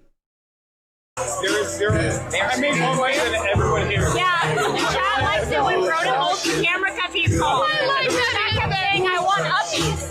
Oh, that's listen, I hate Hasan. I hate him. He's number one on my hater list. Number one on my hater list. He gets to hang out with my favorite streamer, Jody Quarterjade. How dare? It's valid. It's valid and fair. All right, Hasan said I make more money. What about you? What was the question actually? I don't know. How much money would I have to pay you to jump in the pool? Okay, no worries. I made more money than everyone here. Yeah, Chad likes it when Broden holds the camera because he's cold. I like that. I kept saying. Jody? Quarterjade? He could have invited you to the party. He could have. You know why he didn't? Chat? I'll let you guess. You know the answer. I know the answer. We all know the answer.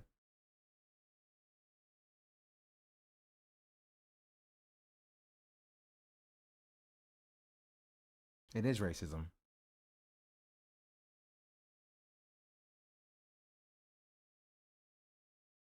It's racism. I don't know what to tell you. He was like, I need to go hang out with Steve will do it who says the N-word. That's it. Ow.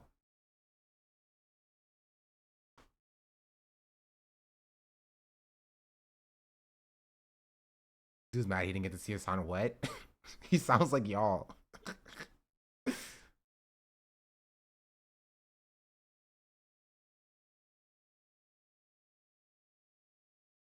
really hate Hasan though. He's too handsome, rich, and have a good body. Also, he good with girl. That's so funny. I hate Hasan. He good with girl. Ah.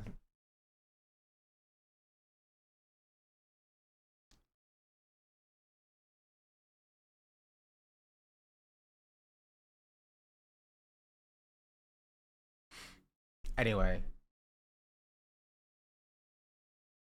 And then back to crying about Taylor Lorenz. And posting terrible merchandise. That's what Ethan's doing nowadays. Why Hasan money so big? Fake socialist. That's it. That's the answer.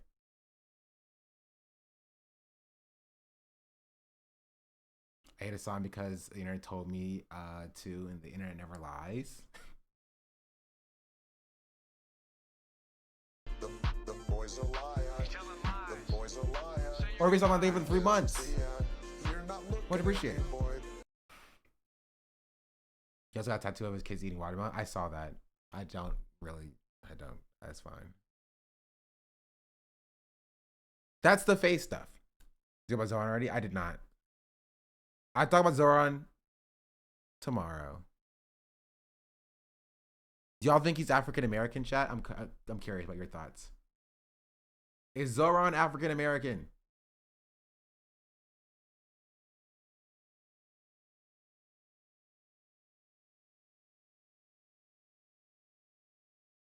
You talk about Squeaks already? What did Squeaks do?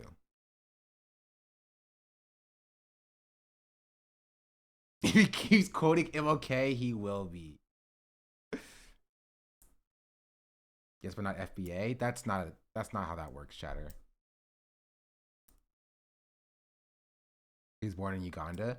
Is Elon Musk African American, chatter?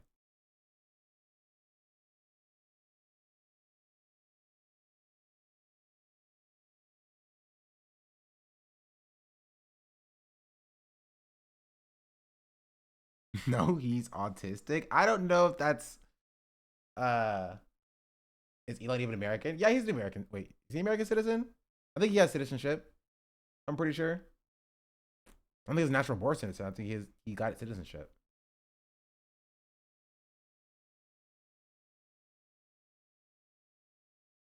No, he's an illegal immigrant. Deport him, Trump. Oh, you're right. You're right. He is a legal immigrant. Trump, get him. Get him.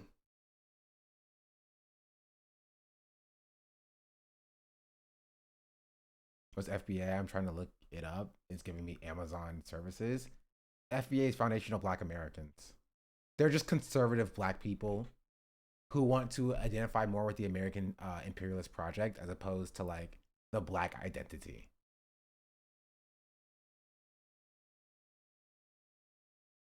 Squeaks did nothing wrong. I'm just hoping for that collab. Oh, I'd collab with Squeaks. That would be good content. You know what? I'll follow him right now on Twitter. Maybe he'll see me and see me that I'm super cool and stuff. Wait, I almost have more followers than Squeaks does. Squeaks has 46.3K. And I have 41.4K.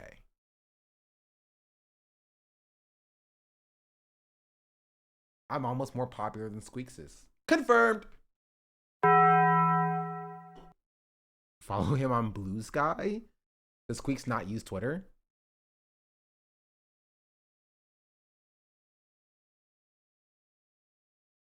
Alienware partner.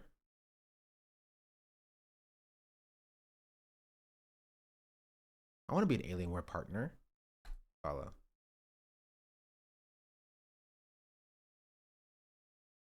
Part of me thinks I don't want to give Elon Musk any money.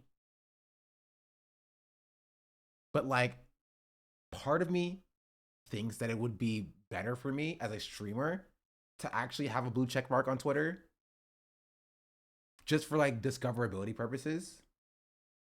Because I know the way that I use Twitter is that when I get like a like for like likes and stuff, or like when it's just my notifications, like there's like a verified tab that I check to see if anybody cool like my tweets. Like that's what I know that like not somebody cool, but freaking Midas like this tweet here. And that's how I see if famous people follows me or not.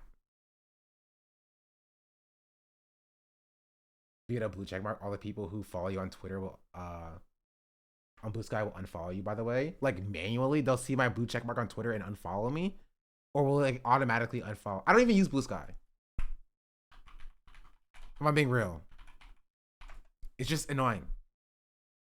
Yeah, they have a spider sense. Oh no, I'll lose my 4,000 Blue Sky followers.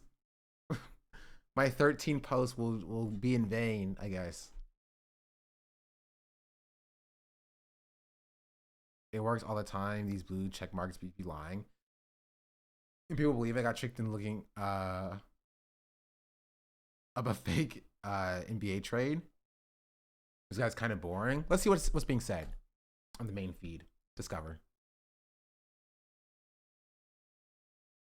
Robert Reich, okay.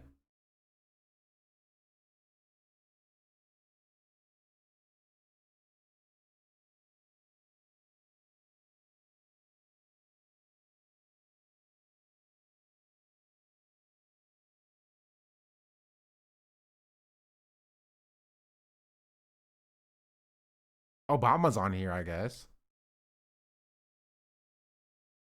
Flooding in Texas.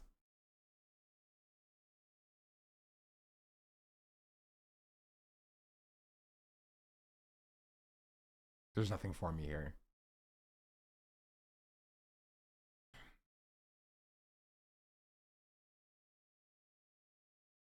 Anyway, I'm thinking about it. It keeps shoving it in my face.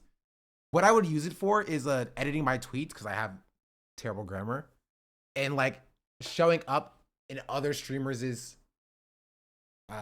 verified tab, so they see me and see that I'm a streamer and see that I have a lot of followers and think that I'm super cool and stuff. Ugh, like that.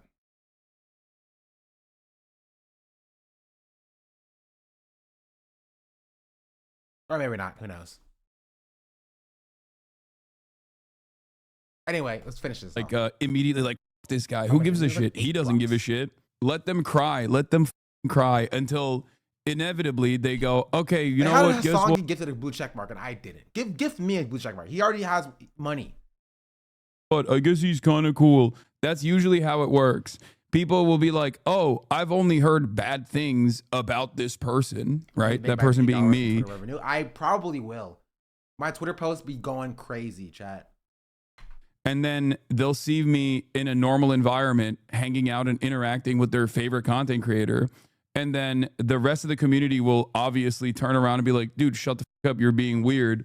And eventually they'll be like, oh yeah, this guy's actually kind of chill. I did not realize he was kind of chill. Phase of that seems kind of toxic. Dude, what are you talking about? I don't see how people see Adapt as toxic. I don't. When like Lacey's right there. Like Adapt, for everything I've seen of Adapt, he just seems chill. Right? Maybe the only thing I will say is like when he tried to scam Ludwig, but that's kind of funny. Cause like Ludwig is like the scammer.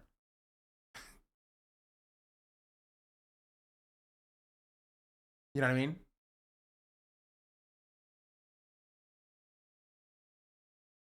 Your number one beef is Lacey.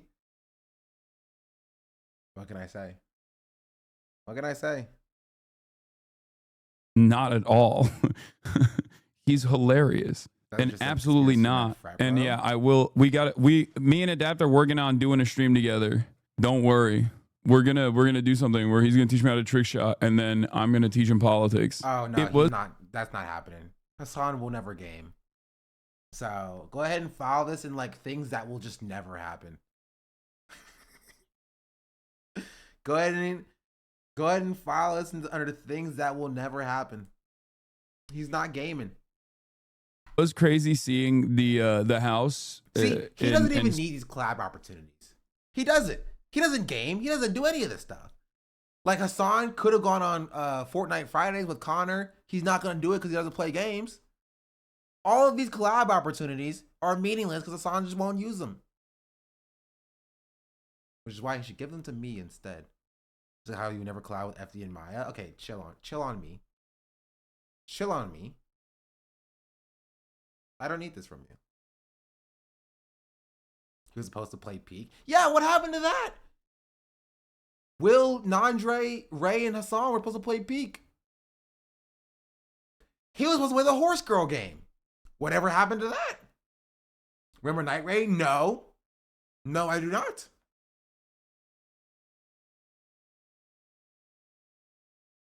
You know what? I'll say this. Open invitation. If anybody wants to collaborate with Hasan and Hasan flicks on you, I will step in and volunteer as tribute to save the day. Doesn't matter the time, doesn't matter the place. Just let me know. Just let me know. DS2 Kojima sweeps. Speaking of which, I started Death Stranding 1. That game, I promise you, I swear, is literally 60% cutscene for what I've played so far. I've played that game for like 4 hours, 3 to 4 hours. The game is 60% cutscene. It's not even walking simulator, chat. It's a movie. It's literally a movie. I remember you play the prologue. You play one time during the prologue, a single time. You walk, pick up package, walk, pick up package, walk, pick up package, put them on your back, walk. You're in a cutscene for 30 minutes. I'm not joking. I'm literally not joking. The game starts, you start in a cutscene, you're driving a motorcycle, you crash the motorcycle, you pick up 2 packages, you put them on your back, you walk for a little bit, you're in a 30-minute cutscene. The game starts with 5 minutes of gameplay. 30-minute cutscene. And then you cut to like 4 different scenes, right? 4 different scenes. After the 30 minutes are over, you're like, oh, okay, I finally get some game with my cutscene. You know, I finally get some game with my cutscene. You play for 5 minutes. Like the game makes you walk outside of a building, walk into another building 10 feet away, 10 more minutes of cutscenes. I'm not joking with you. 5 minutes of cutscenes, 5 minutes of gameplay, 30 minutes of cutscene, 5 minutes of gameplay, 10 more minutes of cutscene. There's been an hour of cutscenes. I would like some gameplay. I would like some gameplay with my cutscene, please. Right? 10 more minutes of cutscene. Something happens. 5 more minutes of cutscene on top of that. And then 5 more minutes of cutscene on top of that. So a total of like 20 minutes of cutscene. And you're like, okay, back to walking. Back to walking gameplay. You go back to walking and you do your longest stretch of gameplay so far in 2 hours of gaming. 10 minutes of gameplay this time. You do 10 minutes of gameplay of walking simulator. 10 more minutes of cutscene. And then 10 more minutes of walking simulator afterwards. And that's where I stopped it. It's peak, I'm afraid. I'm literally not joking to you. I am not joking that this is directly how I experienced this game. It got to the point where I literally almost took a nap. Sean's first bad take. How is it a bad take? I am literally describing to you. I am literally describing to you the game. If you've played Death Stranding 1, you know exactly what I'm talking about. 5 minutes of cutscene and preamble. Bro drives motorcycle. Bro crashes motorcycle. You pick up 2 packages. You walk to a cave. 30 minutes of cutscene.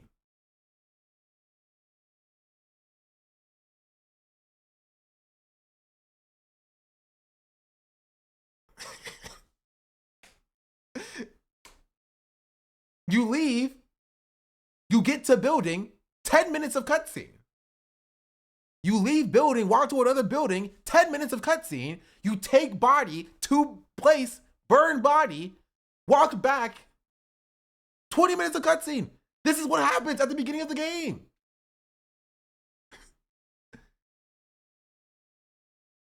Again, I'm not saying the game is bad. The music is beautiful. The environments are awesome. Right? But I'm just telling you what is happening in this game. I've never once said that the game was bad. Right? I have no idea what's happening in the game. Like, I won't start spoiling stuff. But like, I'm letting you know that that's what the game is. Right? You've ordered yourself a movie with a side of game. It would be like watching the Avengers and like halfway through, it just stops. You have to do 5 jumping jacks for it to continue. That's it. That is, I'm not joking with you. That's what it is. Like you're watching the Avengers and then like Loki shows up and steals the Tesseract. It's like, pause. You must do 5 jumping jacks to continue to see what happens next. Like, And maybe there's more gameplay later on. But like I kind of would like to see what the story is a little bit. Did I need to do those 5 jumping jacks? Were those 5 jumping jacks really necessary? Did they really add to the experience? Maybe a little bit.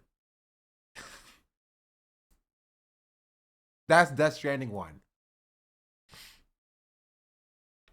Anyway, let's finish this off.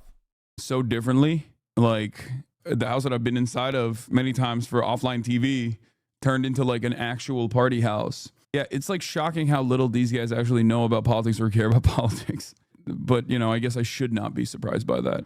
Connor explaining who Bradley is to Extra Emily, who was on the Aux, man, horrific. Bro, they were, oh God, they were playing literally every, I mean, the music, the playlist was literally music from my era, okay? Old. This event is not my wavelength, bro. Please get to the news.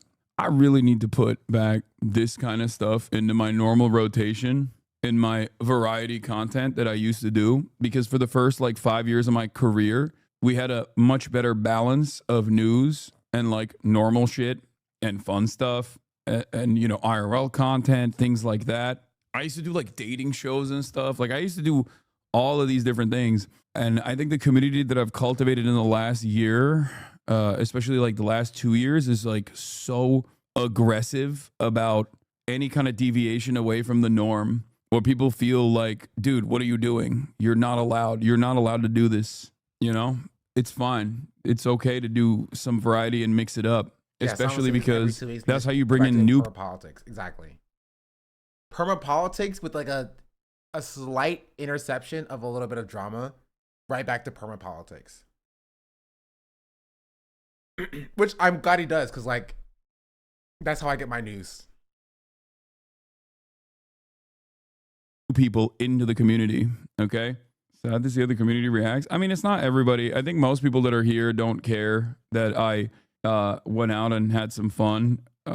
You know, there are definitely some who have like an overall elitist attitude about the process, though, where they're just like, ugh, how dare you do this? You know, but it is what it is.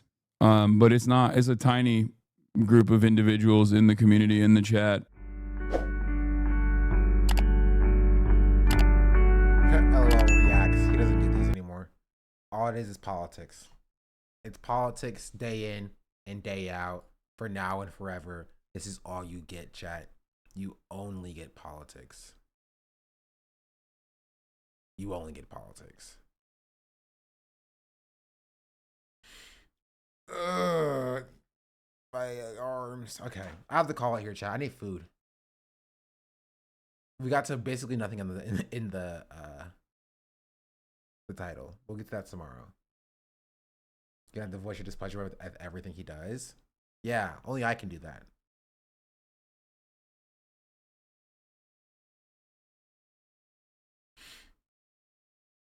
You really need a break from covering pause all the time. It's not good to dwell on it 24/7.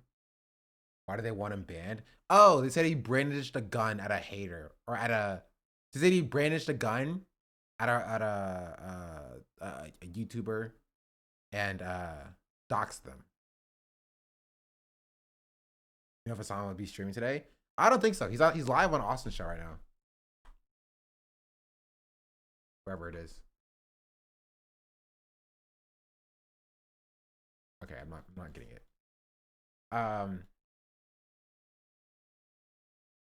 YouTuber said he wanted to hang Hasan. Psh, don't talk about that part of it.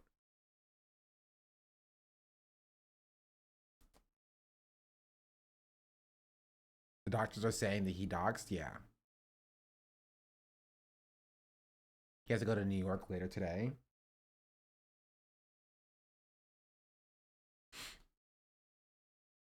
Context in this house? Yeah. Psh, no, thank you.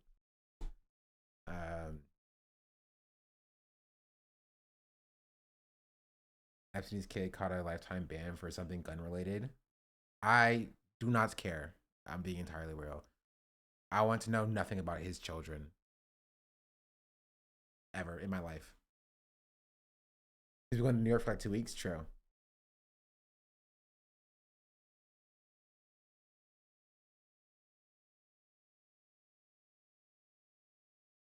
That's why they're going after Hasan, though. That's not why. They'll always find a reason why. Wait, that's so weird. Y'all see this on top of my stream? Above my chat, on native chat, do y'all see top clips? Here? So you can show like the top clip view, or top viewed clips. Yeah. That's kind of cool.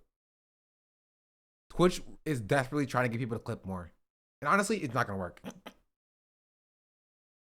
It's not going to work. Right? It just won't do it. Anyway, that kind of covers it, chat. That kind of covers it. I still don't know why I'm getting a Kaide hate video. The most embarrassing downfall in Valorant history. Like, from being called the golden girl of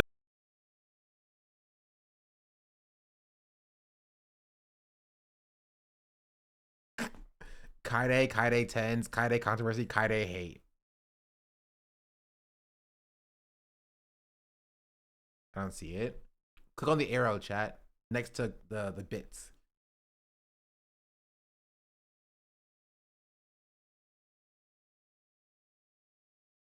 The comment, if I was 7 years old, this would have had me heated. Is that what it said? Oh, that's kind of funny.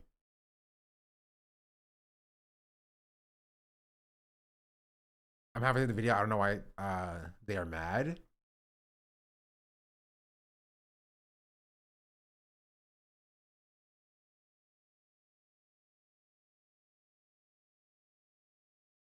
Let me guess, women downfall? Probably.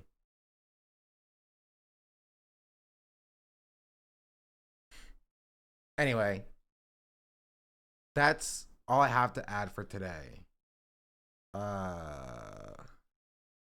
We'll talk about Zoran tomorrow. I want to go click the material resources. I don't have a take, honestly. People are mad that Zoran put that he's African American on his college application. You know, I personally don't care, honestly. It's BS, not even real. Like, did he not do that? Like, it's not real, or like that doesn't matter, it's not real.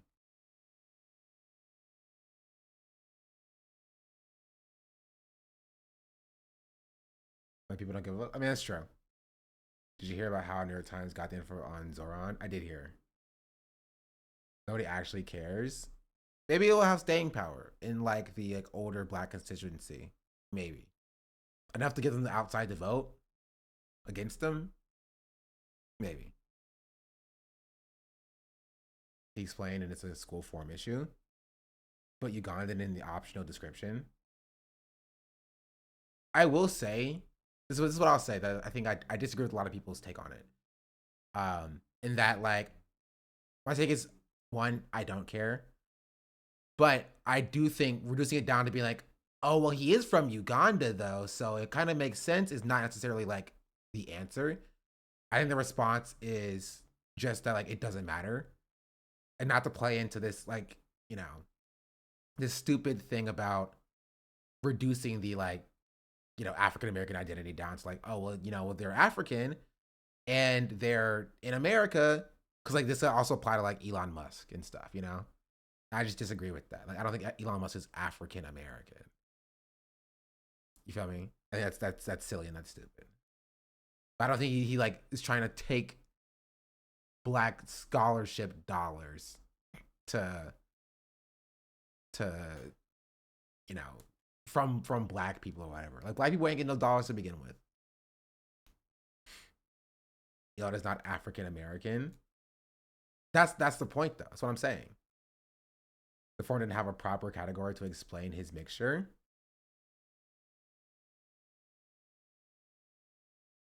Elon is a white South African and Zoran is Indian Ugandan. Yeah.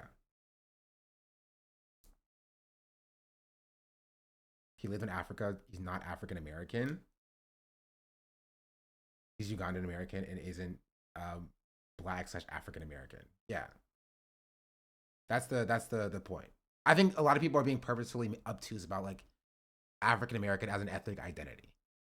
It's not the biggest deal in the world, but like I think it is a thing that is happening, right? Because African American is a specific ethnic identity in the same way that like Nigerian American is, because it's used as a descriptor for people who don't have or don't know their root home country specifically.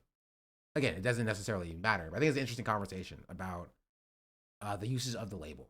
I thought he did it to claim blackness. Yeah, I don't think he did it to claim blackness.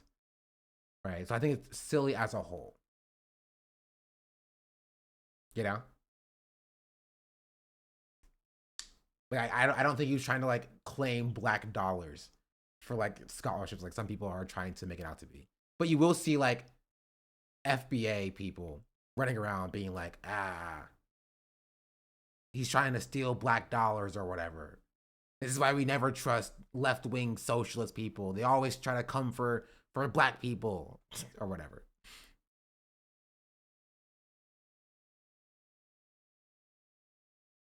I've done the same thing, and the only difference is I'm not Indian. I also don't consider myself African American, but there's no option to say that you are just African there.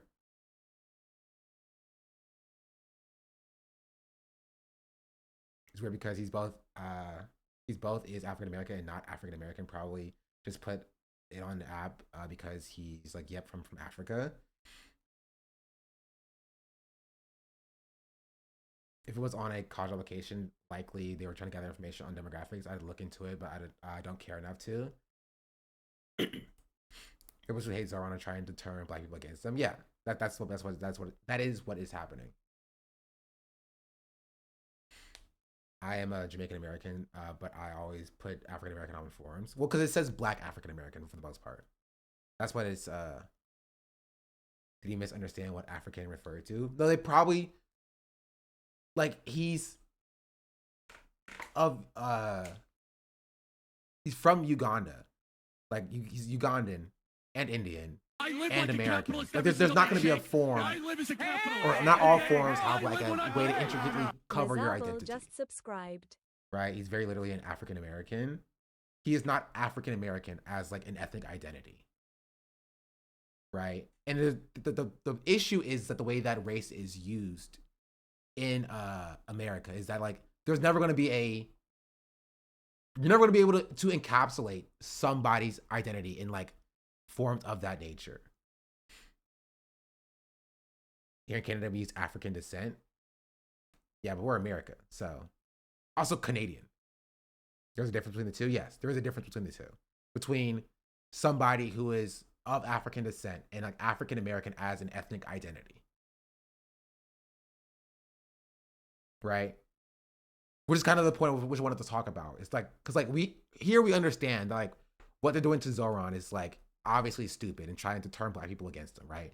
But I think there's an interesting conversation about the way that people just don't or misunderstand how African American exists as a ethnic identity and not just a descriptor of somebody who is American, who is of African descent, right? Like a first generation African immigrant who is also American would not be ethnically African American.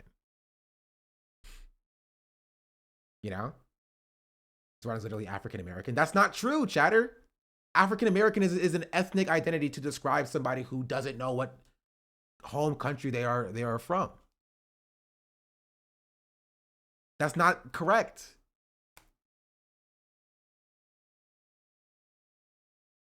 He's African or of African descent, not African American. Yeah. Or Ugandan American. It's the identity of Black Americans in America. Yes. It describes essentially ADOS, people who are descendant of enslaved people who've been removed from their cultural background. Right? It describes a shared cultural experience of being removed from your cultural background. Is there an option just for Africans then? It would be just African, right? But again, if the form doesn't have that, I'm not going to like slight him for not putting African if the form didn't have that. Theoretically, there would be a category for just African. You know? But it is different.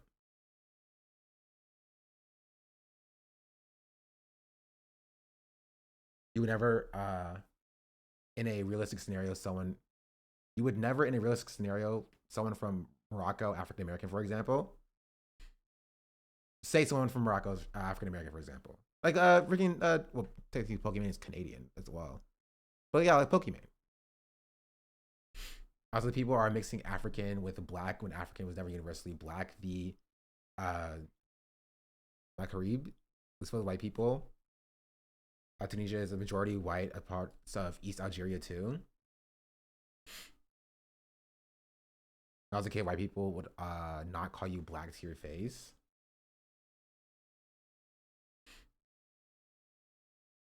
So my African queen though, true. So yeah, I think that there is a interesting conversation about the way that but they don't put that on forums is generally white, Hispanic, African, American, Asian. We're choosing for something that doesn't really accurately describe. Yeah, I understand that, right? Which is why I'm not talking about this specific form, right? I started this conversation by saying I don't care about the Zoran situation, right? But I do think that there is there is an interesting conversation about, I think there are a lot of people, even on the left, who don't understand the Hispanic conversation. Go fuck off, chatter. You're so fucking stupid. I'm describing to you that there are people, maybe like your fucking self, who don't understand that African American is an ethnic identity. You stupid dumb fuck. Jeez Louise. This is the problem and the issue with you people. You're so stupid. I'm describing to you directly that African American is an ethnic identity. It is an ethnic descriptor that does exist, that has meaning. And I'm using this situation to describe to you that that's the case. That I think a lot of people, again, like yourself, are misunderstanding. Right? Multiple things can be true at once. That the situation is dumb and it doesn't matter. Right? Because it's obviously being used and weaponized against Zoran to turn like black people against him. And that a lot of people are misunderstanding what the term in the phrase African American is and means.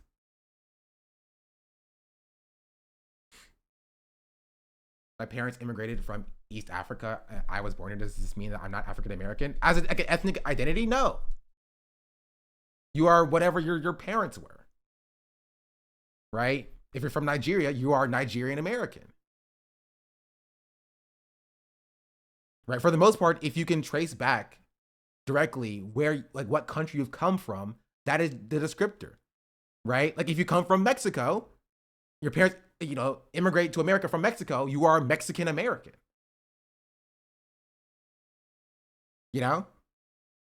If you come from Haiti, you're Haitian American. African American as a descriptor is describing the cultural identity of people who were removed from that. Usually people who are descendant of slaves, because slavery, as we know, is a system, removes the African slaves from their home country. That's the case. That's what the ethnic identity of African American means and where it comes from. Wherever Nigerian Americans are also identified as African American on these forms. Fuck the forms, chatter. Fuck the forms. Who gives a fuck about the forms? I'm not talking about the fucking forms. I'm talking about the stupid identity itself. Jeez Louise. Y'all do not listen. I'm not talking about the forms. I'm not.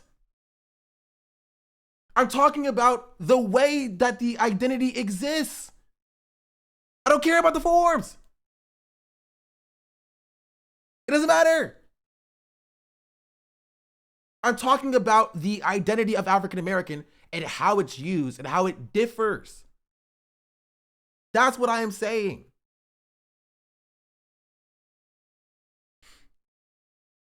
If you can trace your country of heritage, you are an African American. There's a reason that whole continent is in the name. Exactly.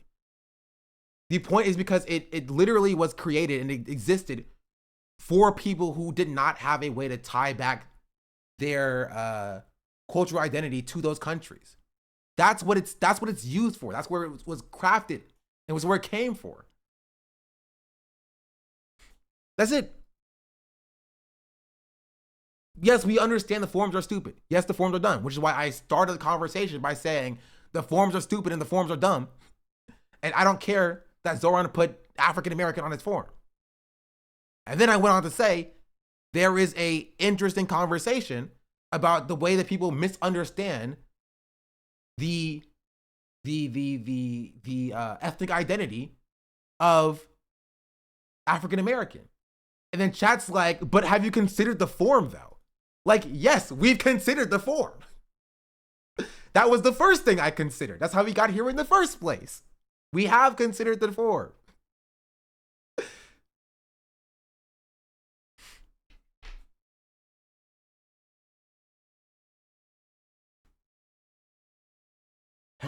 The form defines all. Apparently not. That's how we got here. Apparently the form does not define all.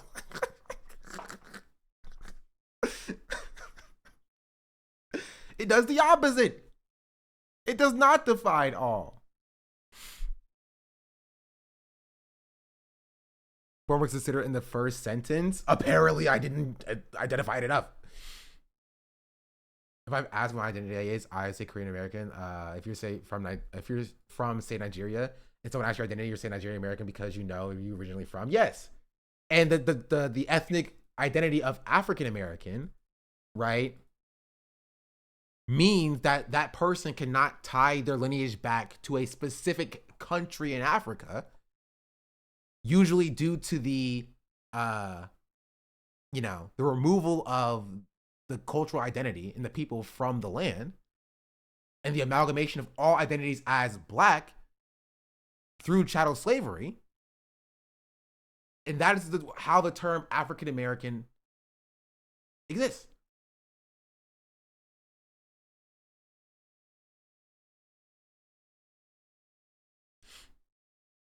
That's it. As a Caribbean American, my ancestors were slaves as well, but I was second generation American. I view myself as African American just based on my limited cultural understanding. Exactly, which is why African British people don't exist.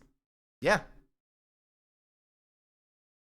There are people of African descent in Britain, right? But there's no combine, because we're talking about ethnicity. Ethnicity describes a shared cultural experience.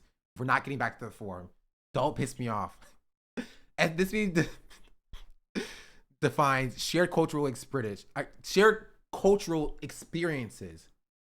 of people, right? And while there are people of African descent in Britain, right, like there's not like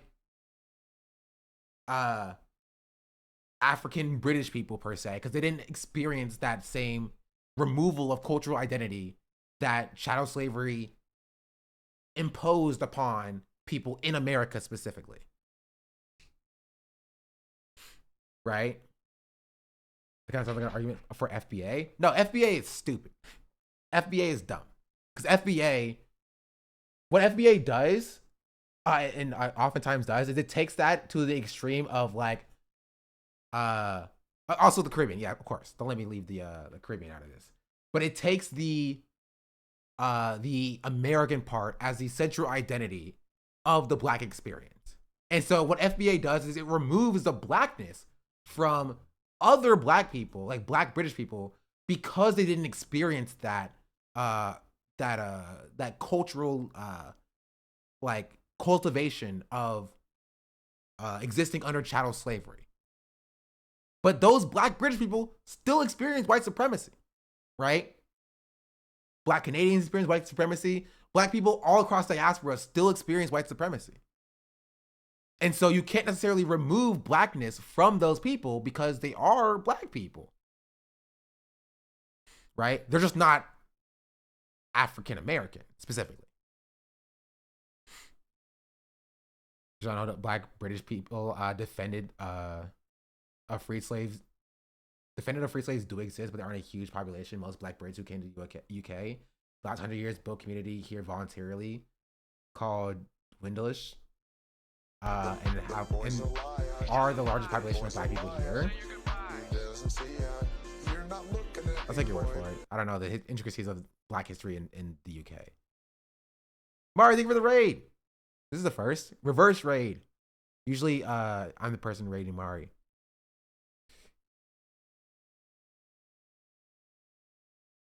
Much appreciated. We're just yelling about this Zoran situation that I wasn't even supposed to be talking about for that long. Don't mention the forum. I'm gonna go crazy. I'm gonna jump out of a window or something.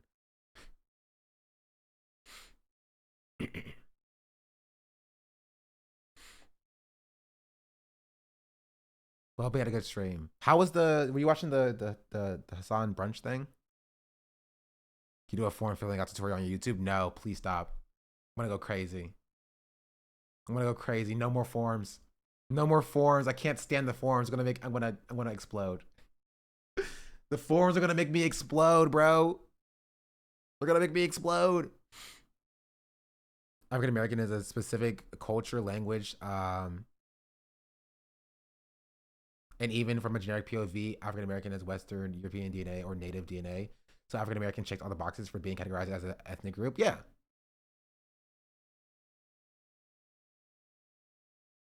I would go as far as to say that, yeah, it is an ethnic group.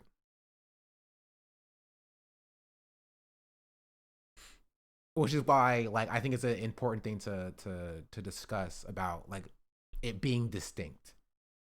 And again, even with all of that we're talking about so far, I still don't care about Zoran putting African American on whatever form he did. Right? Because it still doesn't matter.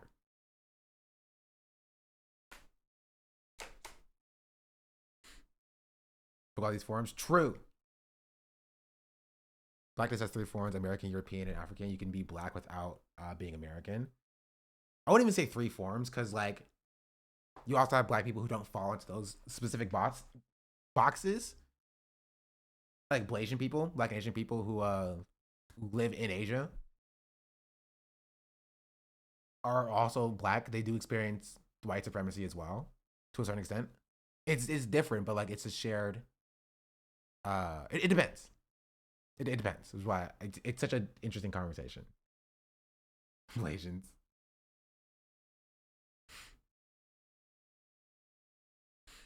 It's time for the stand video? No, it's not time for the stand video. I don't even know what this is on the screen, bro.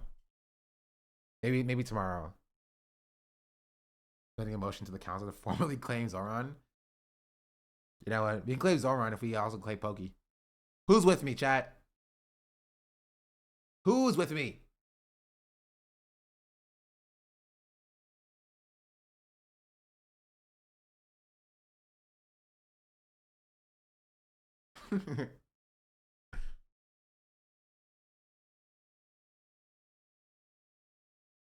And Elon? No, okay, I draw the line there.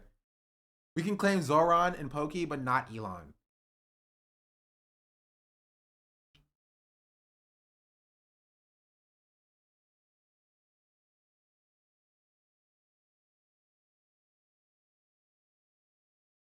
He's Canadian? Yeah, give him the. I live like a capitalist every single day, Shank. I live as a capitalist. Okay? I live when I believe. Ordinary_trash 23 just subscribed. Woot. What the forms though? No forms. Forms are going to jump off of a staircase, but a singular one. And the college was a Black Asian guy offered a nickname of Blackie Chan, and nowadays I think it's kind of sad that he's got to get ahead of the white folks and be like, yeah, it's a funny thing, you can call me, I'll allow it. Yeah, that's a normal thing.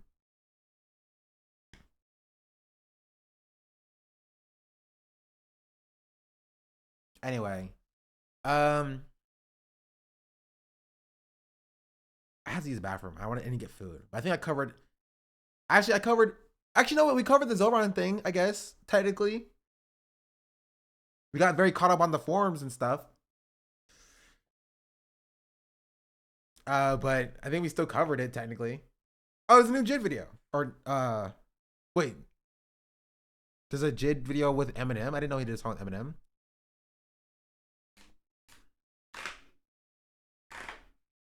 Anyway. Now the only question now is, what is FD gonna say about it on Wednesday? That's Ordinary Trash. Thank you for the 5 months. And Mazur Bull, thank you for the 7 months. Much appreciated. End's feature was horrible. Stop. Stop. Bro. Anyway, any final thoughts, chat? Oh, YouTube chat's still here, so they heard me yelling about this. All right, YouTube chat, I'll see you later. You like my shirt? It says antisocial on it. Antisocial. That means I don't like nobody. Except if your favorite streamer wants to collaborate with me. In which case, I'll do it.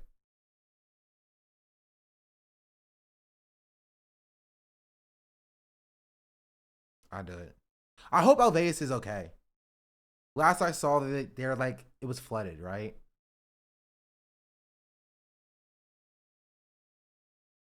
Anyway, I'll catch you later, YouTube chat. Eddie's back. Goodbye. That's on my stream title.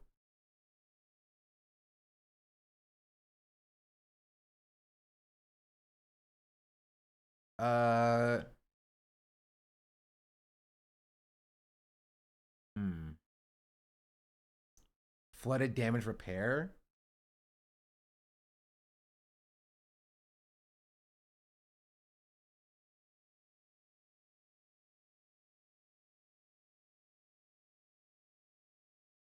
Hey, they raised 13,000.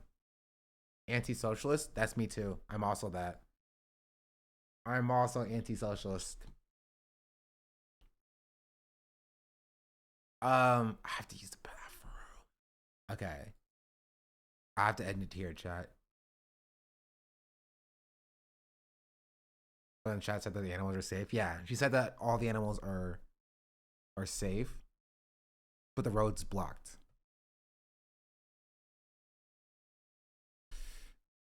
Anything else? Watch my newest video.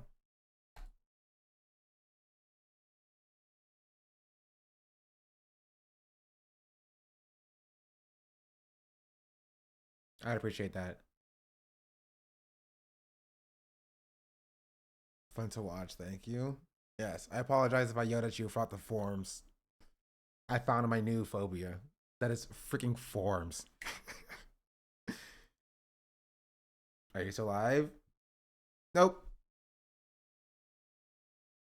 Nah, I'm just kidding. I'm still here for now. All right, chat. If that's it, I'm going to use the bathroom. I'm going to go make a sandwich. No.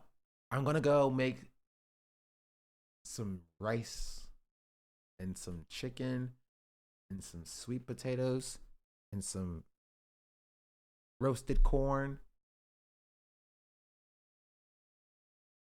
Nah, I'll just make a sandwich.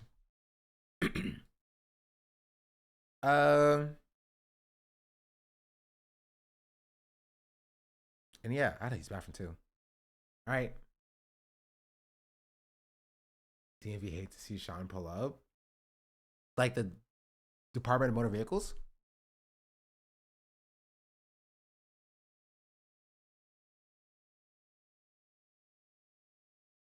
Hey. All right. I'll catch y'all later, chat. Adios.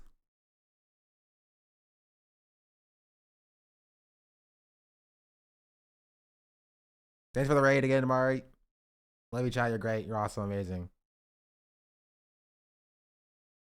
Remember to go shoot a form today, chat. Just tear it up.